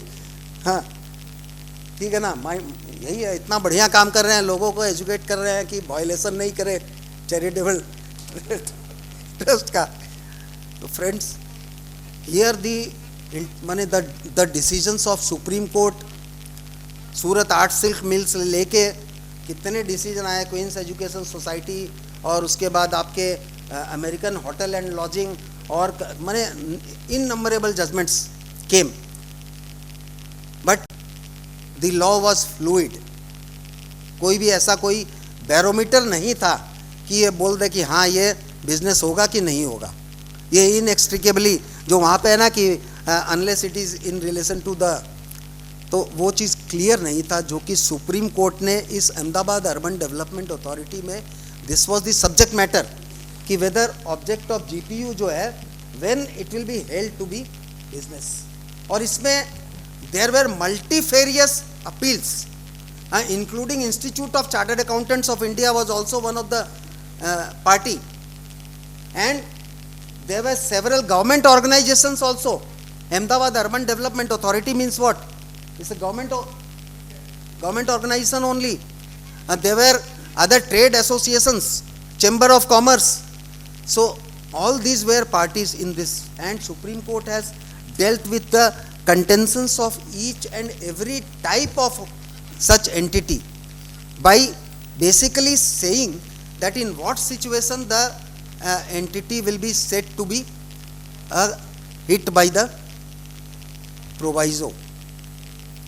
एंड इसका बॉटम लाइन जो है फ्रेंड्स, बॉटम लाइन यही है कि आप जो भी काम कर रहे हो वो एक तो उसका कंसिडरेशन आप कितना चार्ज कर रहे हो. अगर आपका कॉस्ट 100 रुपया है और आप 200, उसमें एग्जाम्पल में इंस्टीट्यूट का एग्जाम्पल दिया हुआ है, CA इंस्टीट्यूट का, कि एग्जामिनेशन फॉर्म जो है आप कितने में बेच रहे हो. बोले हम लोग एडवाइस दे दिया, मैंने एडवाइस दे दिया, यार 1 लाख स्टूडेंट है, 100 रुपया भी लेंगे तो कितना हो गया? 1 करोड़ हो गया ना. प्रिंट करने का कितना लगता है? 1 लाख में प्रिंट हो जाएगा. बोले एक आपका कॉस्ट ऑफ प्रिंटिंग कितना है, 1 रुपया, और आप दे रहे हो कितने में, 100 रुपया, काम खत्म। नाप दिया सुप्रीम कोर्ट ने, एग्जाम्पल दे के नाप दिया कि कॉमर्शियल हो कि नहीं हो, कहानी खत्म। इन रेस्पेक्ट ऑफ से ऑर्गेनाइजेशंस लाइक दिस, आप हॉल को रेंट पे दे रहे हो, again that cost theory. Basically आप कुछ भी काम कर रहे हो, आपको ये देखना होगा कि मेरा कॉस्ट ऑफ सर्विसेज क्या है, कॉस्ट ऑफ गुड्स क्या है। अगर cost of goods and services से मैं बेसी ले रहा हूँ पैसा, तो I am at a risk basically.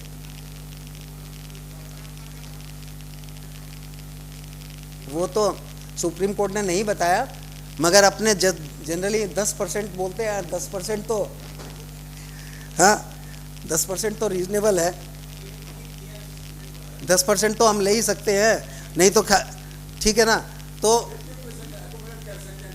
हाँ 15% आप एकुमुलेट भी कर सकते हो, सही बोले हैं भाई साहब।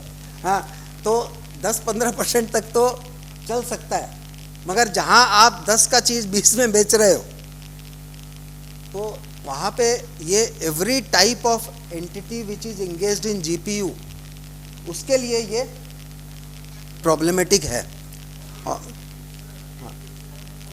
ओनली फॉर जीपीयू कैटेगरी, जो एजुकेशनल इंस्टीट्यूशन है, बीच कैनेडी हॉस्पिटल है, उसको अहमदाबाद अर्बन अभी तक प्रॉब्लम नहीं किया है। दो क्वींस एजुकेशन सोसाइटी का केस है फ्रेंड्स, आप लोग पढ़िएगा जिनको इस बारे में और जानकारी चाहिए कि, और ये चीज़ भी क्लियर है एकदम कि सीबीडीटी का सर्कुलर है कि जो माने बिजनेस का जो भी कंसेप्ट है, that applies only to the last limb, not to the earlier limbs. There is a CBDT circular specifically on this point.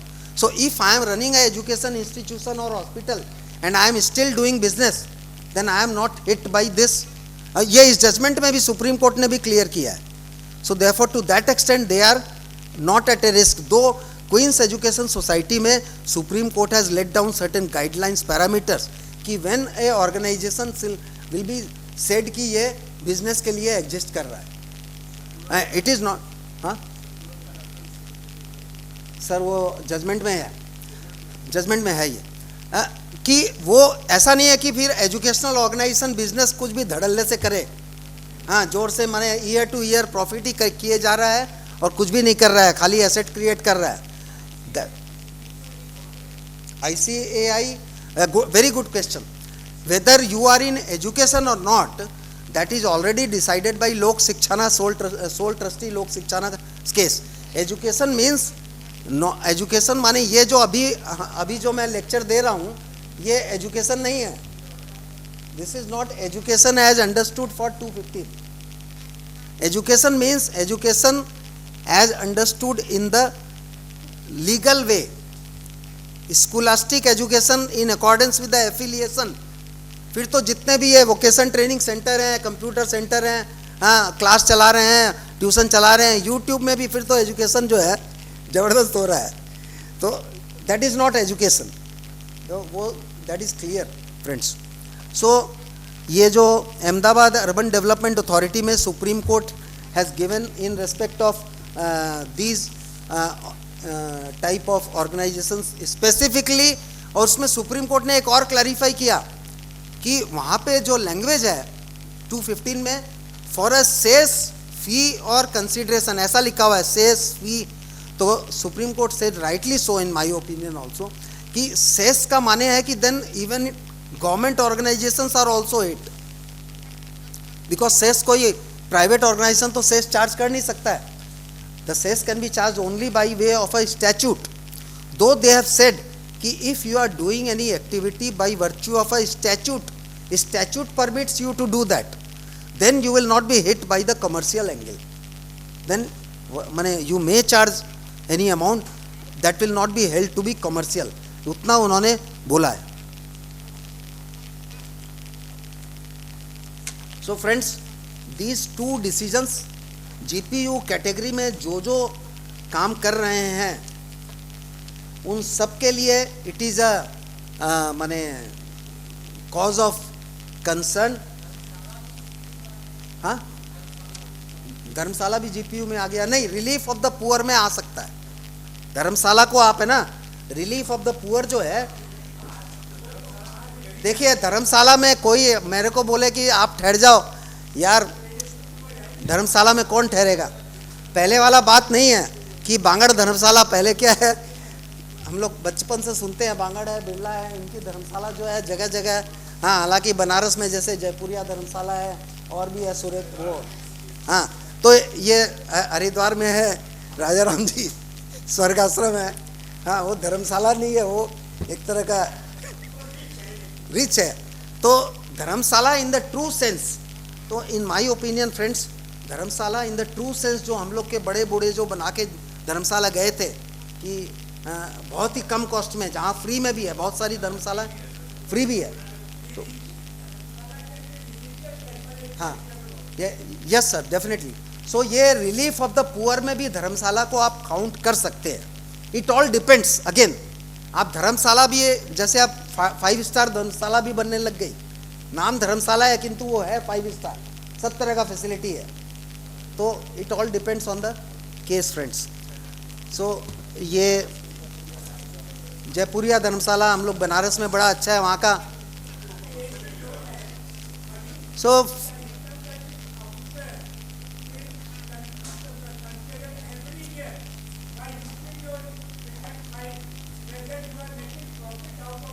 Exactly, very important point sir. And ये जो फॉर्म भरने के टाइम कितनी बड़ी प्रॉब्लम होने वाली है कि जैसे आप फॉर्म में लिखा हुआ है रिलीजियस का अलग खर्चा बताओ, एजुकेशन का अलग बताओ, मेडिकल का अलग बताओ, इसका अलग बताओ, अलग अलग हेड वाइज एक्सपेंस मांग रहा है। अब आप तो कंफ्यूज हो जाओगे कि ये रिलीजियस में डालें।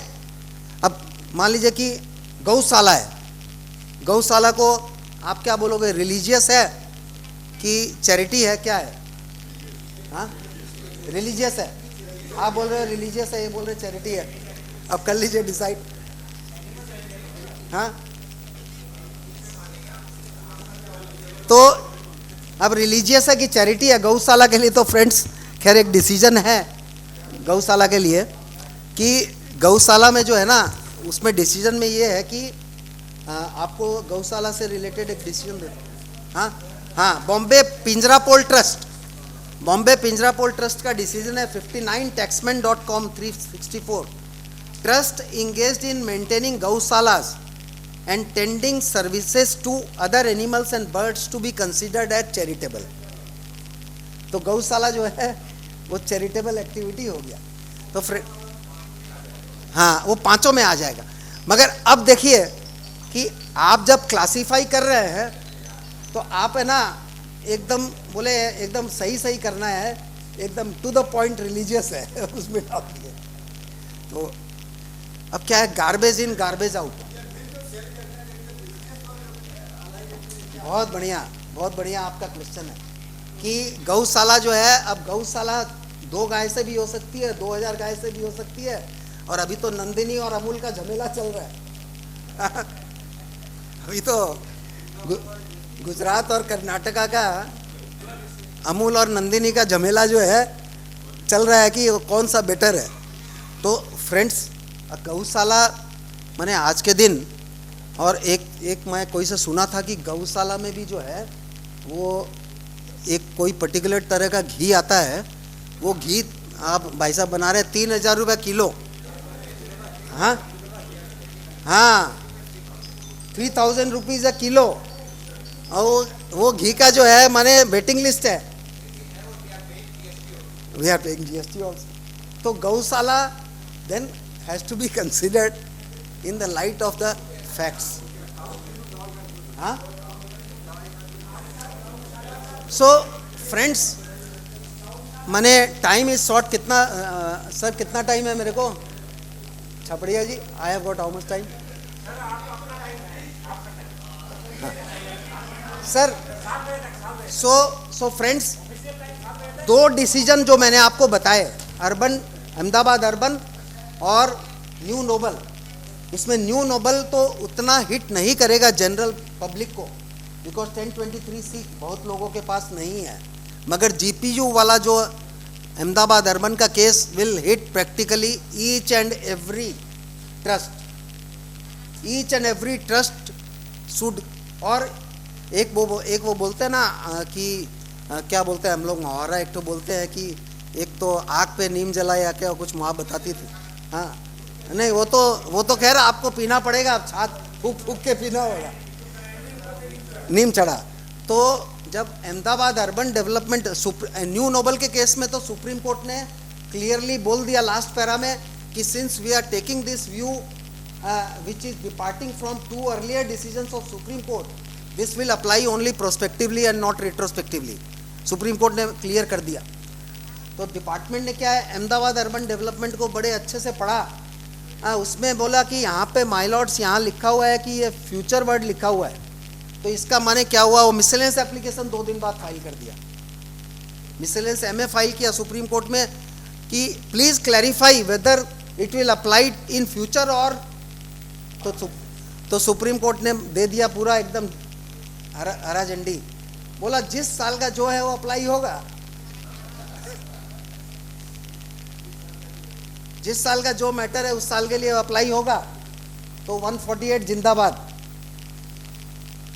रिस्क मैनेजमेंट स्ट्रेटेजी सिस्टम में फ्लैग होता है इनसाइड पोर्टल में, और असेसिंग ऑफिसर प्रिंट करके 148 AB का नोटिस भेज देता है, यही तो हो रहा है। तो फ्रेंड्स माने जोकिंगली फ्रेंड्स, जो भी एनजीओ माने बना रखे हैं, जो मेंटेन नहीं कर रहे हैं या कर पा रहे हैं, those who were not following, बहुत सारी एनजीओज अभी ऐसी है, कलकत्ता में दुर्गा पूजा माने करती हैं, एक एनजीओ है, अच्छा बजट है, दुर्गा पूजा में देवी का 1-1 करोड़ रुपए का भी बजट है, लोगों का 1 करोड़ 2 करोड़ तक का बजट, तो छोटी छोटी पूजा का आजकल होने लग गया, वो कलेक्शन करते हैं और वो they are filing their return of income, but उनको ये सब इतना झोल मोल सब मालूम नहीं है। हाँ, और चार्टर्ड अकाउंटेंट एडवोकेट्स के पास जाएंगे, उनको खुद को मालूम होगा तब तो बताएंगे, पहले तो खुद समझ लें अपने। हाँ, मेरे को भी अभी मैं कई चीज़ें नई जो है सुरेश जी बता रहे थे तो मेरे को ज्ञात हुआ। तो फ्रेंड्स, ये एनजीओ को मैनेज करना आज के दिन बहुत बड़ा एक बात हो गया है, और to the top of it I am reminding for professionals, नफरा बैठा है वहाँ, और section 271J of the income tax act, all of us know, income tax officer को भी पावर है मेरे पर 10,000 पेनल्टी लगाने का। 271J फॉल्स रिपोर्ट, संजय दा बोल रहे थे true and correct, 271AD true and fair नहीं है, ट्रू एंड करेक्ट है। So whether there is a violation और नो वायलेशन, हम लोग ये ट्रू एंड फेयर व्यू वाला में निकलना पॉसिबल नहीं है। हाँ, you are माने you have not checked, you are abating them। और माने फ्रेंड्स, माने आई मस्ट नॉट से, बट अभी भी लोगों का माइंडसेट है यार तुम बनाओ ना, हम ठप्पा लगवा लेंगे है ऐसा। तो therefore for professionals and over and above professionals, जो ट्रस्टीज है, जो मैनेज कर रहे हैं, उनकी भी लाइबिलिटी है, वो कोई छूट नहीं जा रहे हैं। ट्रस्टीज आर वाइकेरियस लाइबिलिटी है उनका।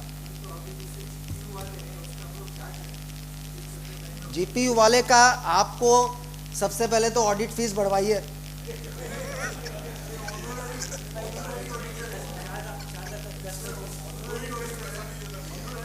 ऑनरी है तो बोले आप बोलिए कि मैं ऑडिट रिपोर्ट बना दूंगा, साइन आप किसी और से करवा लें,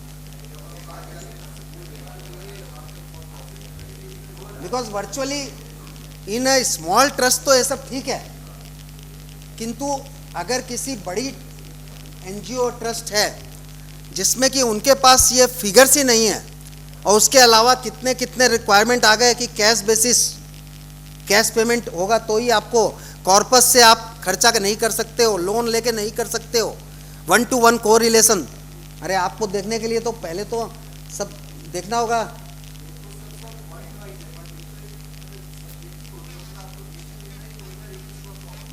हाँ, तो सब्जेक्टिव तो आपको जो भी एक्टिविटी में वो इन्वॉल्व है उसका कॉस्ट कैलकुलेट करना होगा कि वो कॉस्ट क्या है। अब आपको फिर वो माने जैसे अभी एक अमेंडमेंट आया ना कि इन्वेंट्री वैल्यूएशन के लिए कॉस्ट अकाउंटेंट को इंगेज किया जाएगा। रमेश भैया 5 मिनट 5 मिनट। हाँ, so friends, this is in nutshell these two decisions. There are other decisions also. अब मैं आपको जो लास्ट जो पॉइंट है रिलीजियस ट्रस्ट का, religious trust is also very very important topic. Basically section 215 में देखिए रिलीजियस वर्ड कहीं भी नहीं है। जो मैंने चैरिटेबल पर्पज का जो आपको बताया एग्जाम्पल, उसमें रिलीजियस वर्ड नहीं है। So therefore 215 does not hit religious trust. हाँ, जहाँ पे रिलीजियस कम चैरिटेबल बोथ हैं, बहुत सारी ट्रस्ट है जो मिक्स्ड है, तो उस केस में in so far as religious activities are concerned, this will not be applicable as such. Why I am saying as such बताता हूँ, बट चैरिटेबल एक्टिविटीज के लिए इट विल अप्लाई। जैसे कोई मंदिर है, उसके क्या है, टेम्पल भी है, संग में स्कूल भी चला रहा है, बहुत सारी है, हॉस्पिटल भी चला रहा है, तो टेम्पल का एक्टिविटी जो है वो रिलीजियस हो गया, बट हॉस्पिटल या स्कूल जो है वो चैरिटेबल हो गया। So therefore this judgment will apply only to the charitable activity, not to the religious activity.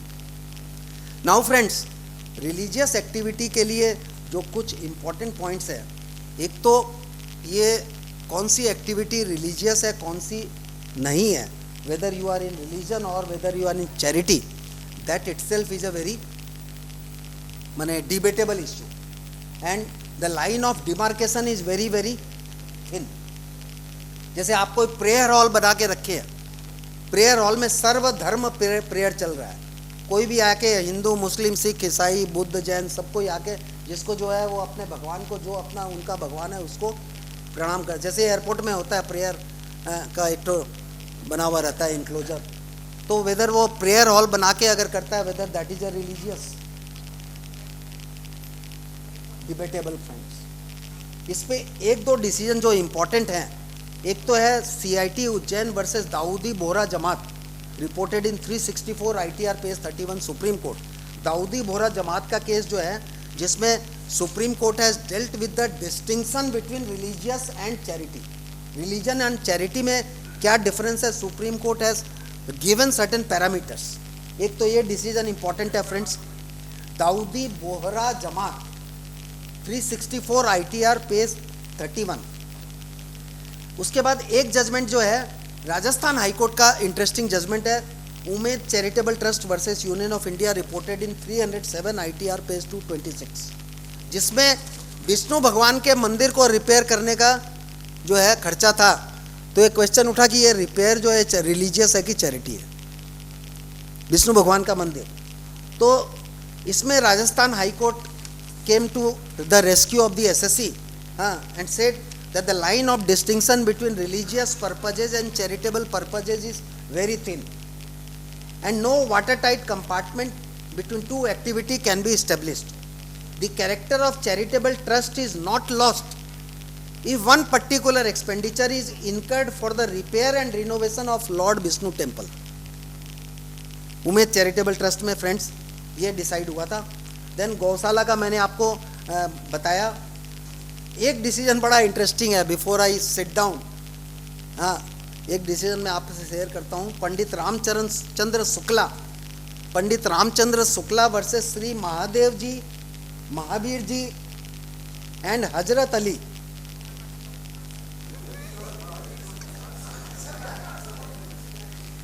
Pandit Ramchandra Shukla versus Shri Mahadev ji, Mahavir ji and Hazrat Ali. Citation है 1969 3 supreme court cases 700, 1969 3 SCC page 700। ये जो डिसीजन है फ्रेंड्स, ये डिसीजन है एक पहलवान का, दंगल। ये पहलवान जो थे, इन्होंने क्या किया, एक अखाड़ा बनाया, अखाड़ा बना के पहलवानों को पहलवानी सिखाने के लिए अखाड़ा बनाया, और अखाड़े के बाहर में क्या है, एक बड़ी सारी हनुमान जी की गदा वाली मूर्ति लगा दी। एक तरफ, और दूसरी तरफ एक है ना मस्जिद बना दी और एक शंकर जी का टेम्पल बना दिया बाहर में। तो हाँ, जो कोई भी पहलवान मुस्लिम है तो वहाँ करेगा, ये हिंदू है तो यहाँ आएगा, वो उस एंगल से। आज भाई अपने हॉस्पिटल में जाते हैं तो नीचे में जो है रहती है ना, स्कूल में जाते हैं तो सरस्वती जी की प्रतिमा तो सभी स्कूल कॉलेज में रहती है। हाँ, सभी अपने बंगाली लोग तो घर घर में सरस्वती पूजा होती है। तो उसी तरह वो अखाड़ा में बाहर में ये लग गया। अब वो मुसलमान, ये सॉरी, वो पंडित जो रामचंद्र शुक्ला जो है, उसने ये ज़मीन जो है वो अपने माने दे दी अपने फैमिली को, किसी को भी उसने विल के हिसाब से दे दी। अब वो ज़मीन जो है विल के देने के बाद एक किसी के पास आई तो उसने बोला भैया ये ज़मीन मेरी है, इसको जो है मैं बेचना चाहा। तो उस पर झमेला खड़ा हो गया, बोला नहीं ये तो रिलीजियस ट्रस्ट है, ये जो ज़मीन उसने जो दी थी अखाड़ा को वो रिलीजन के लिए दी थी, क्योंकि दो बाहर में जो है खड़े तो in that context friends the question arose whether it was for the purpose, it was a the land which was given to akhada was for the purpose of creation of a trust or not, or it still remained his individual property which he was capable of giving by way of succession. In that context friends, the Supreme Court said no, किसी भी अखाड़ा में जो है वो हनुमान जी का मूर्ति होना स्वाभाविक है। पहलवान है तो उनको हनुमान जी का पहले बजरंग बली का पूजा करेगा तभी अंदर जाएगा, तभी तो वो कुश्ती कर पाएगा। इसलिए वन कैनॉट से कि ये जो दो ठो ये लगाने से ही ये रिलीजियस ट्रस्ट हो गया, ये रिलीजियस नहीं है, ये इंडिविजुअल उसी की प्रॉपर्टी है और जिसको भी दिया देने सकता है। In that context friends, in this decision religion and charity was distinguished, which I find to be an interesting one friends. That's it friends, thank you.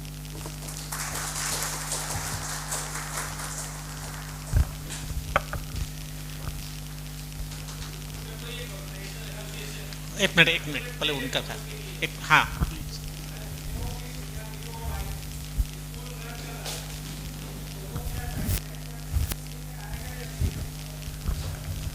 क्या please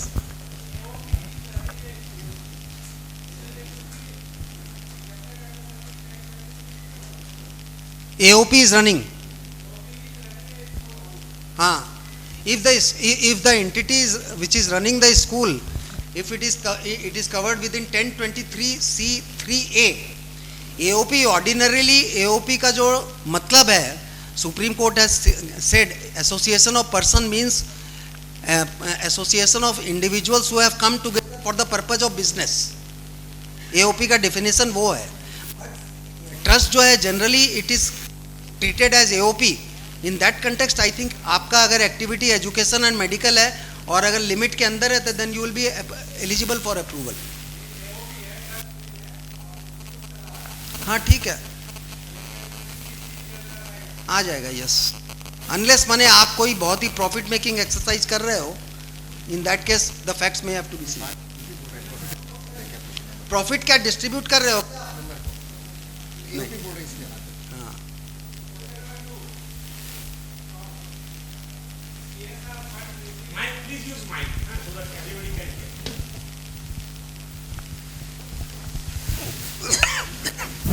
CSR fund received by a trust, whether 10 BD will be filed or not? Again, in my opinion, 10 BD will not be filed because CSR funds, as I said, is specified donation है, which is refundable. So माने it is not 10 BD में वो देंगे तो वो आपका donation है तब आप देंगे. तो ये कंपनी डिमांड तो करेगी ना रिसिप्ट की? टेम्पोररी रिसीट, आप तो पैसा लिए हैं तो रसीद दीजिए, डोनेशन का रसीद क्यों देंगे? नहीं, जनरली क्या होता है वो लोग डिमांड करते हैं. हाँ, जनरली डिमांड करते हैं कि वो 10 BD दीजिए, 10 B दीजिए. वो आपको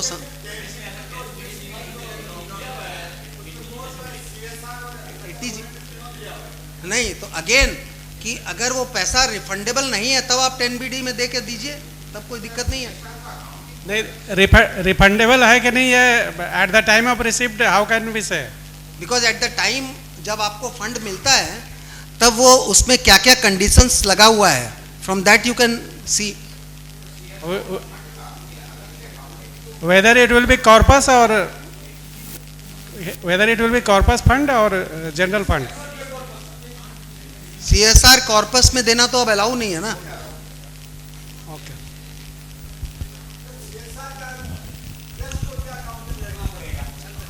That is what I said. In my opinion, trust के केस में it all depends कि वो फंड्स का नेचर क्या है, whether it is refundable or not. It is not refundable, then you can take it as your income and treat. Society.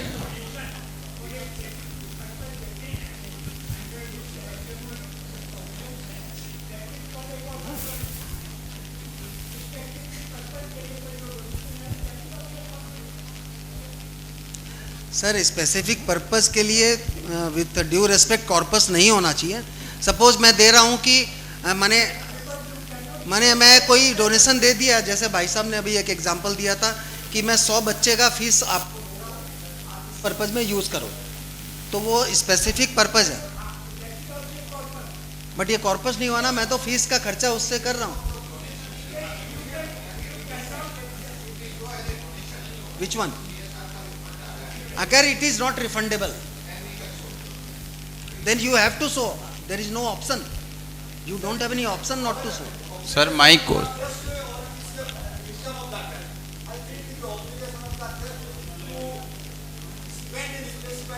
नहीं, but if the obligation of the trust is not met, then वो पैसा trust को return तो करना नहीं है. Then ultimately it is your income only. हाँ, you may have to account for. जैसे बहुत सारे ऐसे ट्रस्ट हैं, टेम्पल्स हैं, जहाँ पे मान लीजिए कि पैसा दिया जाता है विद ए स्पेसिफिक पर्पस कि इस पर्पस के लिए ये पैसा यूज कीजिएगा, गौशाला में यूज करना है आपको. नहीं, हाँ, तो वो यूटिलाइजेशन सर्टिफिकेट देना है, मगर वो आपको रिफंड नहीं कर रहा है. In that case I think it has to be accounted as income.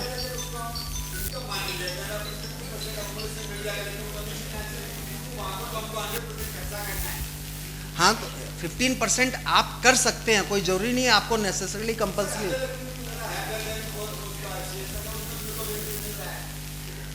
Exactly, I understand your. Sir,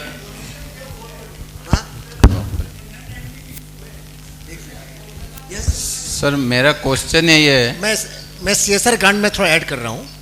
देखिए, CSR ग्रांट जो पाटोदिया जी बोल रहे हैं, लीगल कॉन्टेक्स्ट में जाएंगे तो कोई भी यदि ऑब्लिगेशन के थ्रू ग्रांट आपको मिल रहा है कि आपको उसमें खर्चा करना है तो वापस करना है, तो वो आपकी इनकम नहीं हो सकती है.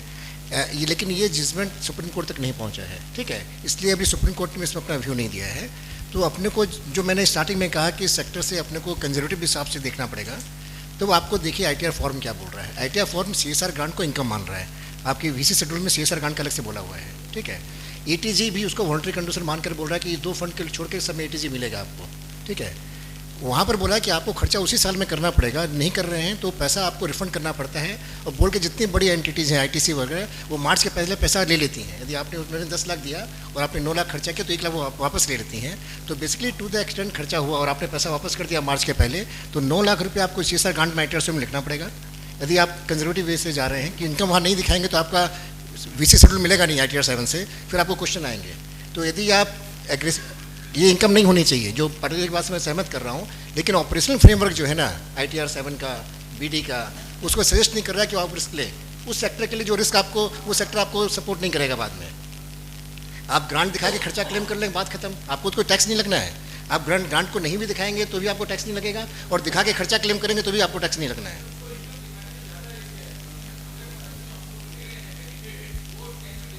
नहीं, वो डिसलाउ हो सकता है, लेकिन उसमें अभी डिपार्टमेंट अपने फॉर्म के हिसाब से गया नहीं है. और फिर 224(16) जो सब सेक्शन आए हैं, उसमें मोटा मोटी ग्रांट को भी इनकम मान रहा है वो लोग, जो 1416 से चेंज किया है उसमें, तो उसमें उसको भी इनकम मान रहा है. तो मेरे ख्याल से इसमें है, हमेशा ये डिबेट रहेगा कि स्पेसिफिक ग्रांट आपका इनकम है कि नहीं है. लेकिन यदि अपने ऑपरेशनल फ्रेमवर्क को देखते हुए उसको इनकम मान कर वो ले लीजिए 15%. दोनों चीज़. सर लास्ट क्वेश्चन सर, मेरा क्वेश्चन ये है कि सोसाइटी है, जिस टाइम हम रजिस्ट्रेशन लिए थे, जो मेंबर थे, बाद में नेक्स्ट ईयर मेंबर चेंज हो गए, फिर डिपार्टमेंट को इंटीमेट करना पड़ेगा कि नहीं सर? हर साल मेंबर चेंजेस होते हैं। मेंबर चेंज के लिए कोई इंटीमेशन का दरकार नहीं है। जो माने पोस्ट होल्डर हैं, ऑफिस बेयरर्स हैं, ऑफिस बेयरर्स का चेंज जो होता है उसको इन्फॉर्म करना पड़ता है। जैसे हर साल प्रेसिडेंट सेक्रेटरी चेंज होते हैं, वही वो आपको रिटर्न में लिखना पड़ता है, दैट्स ऑल। नहीं तो रजिस्ट्रेशन नया नहीं पड़ेगा ना। इसमें जो कन्फ्यूजन हो रहा है ना, वो क्या हुआ कि पहले जो सर्टिफिकेट मिली आपको 5 साल वाली जो कन्वर्ट हुआ था ना, तो उसमें उन्होंने बहुत से कंडीशंस लगा दी थी। उसमें वन ऑफ द कंडीशन जो वो बोल रहे हैं वो भी लिखा हुआ है कि कोई भी यदि बोर्ड में चेंज होगा तो आपको इंटीमेट करना पड़ेगा, लेकिन वो रिक्वायरमेंट थी नहीं। तो मैंने अपने उसमें कवर भी किया था कि वो जून या जुलाई 2022 को या 21 को डिपार्टमेंट ने एक सर्कुलर दिया कि हमारी जो भी कंडीशंस वहाँ बोली हुई है उसको नल एंड वॉइड माना जाए, उसको उन्होंने हटा दिया है। तो आप जो बोल रहे हैं उस कंडीशंस वहाँ लिखी हुई है आपके रेसिडेंस सर्टिफिकेट में, उसको देख क्या बोल रहे हैं, लेकिन वो कंडीशंस अभी वैलिड नहीं है, डिपार्टमेंट के सर्कुलर से ही वो हट गई हैं। Sir last question, others income में जो डालना था हम लोगों को वायलेशन ऑफ लॉ के कारण से डाल रहे थे अमाउंट, तो जो इंटरेस्ट ऑन फिक्स डिपॉजिट वगैरह है उसको कहाँ पे डालेंगे? एआई शेड्यूल में डालेंगे। एआई शेड्यूल है, एआई शेड्यूल है आईटीआर का। ओके, एआई शेड्यूल में सारी इनकम आती है ट्रस्ट प्रॉपर्टी की। ठीक है, thank you. Thank you, friends. I'm fortunate enough to give both of chance to learned speaker here. We started with Suresh Kejriwal ji, who started with the registration of the trust and what are the implications and what are the new rules. He has given complete details for that one. Thereafter, we came to filing of the ITR, and it was very well.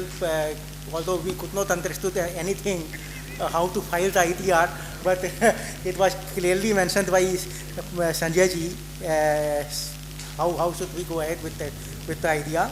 And thereafter thereafter Padudia ji, Ramesh ji, he explained very clearly the judgments which were there, and particularly for the Ahmedabad for the GPU. So we are very much delighted to have all the 3 speakers on one stage, and we are also very much delighted for the good audience who is here since 1 p.m. onwards. So with these remarks, I say thank you to each and everyone. Thanks. And we request delegates to kindly come forward for the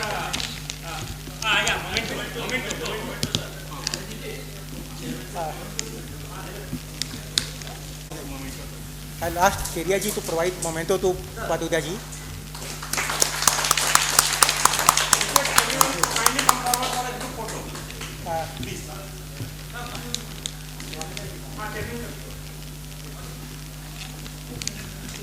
I'll ask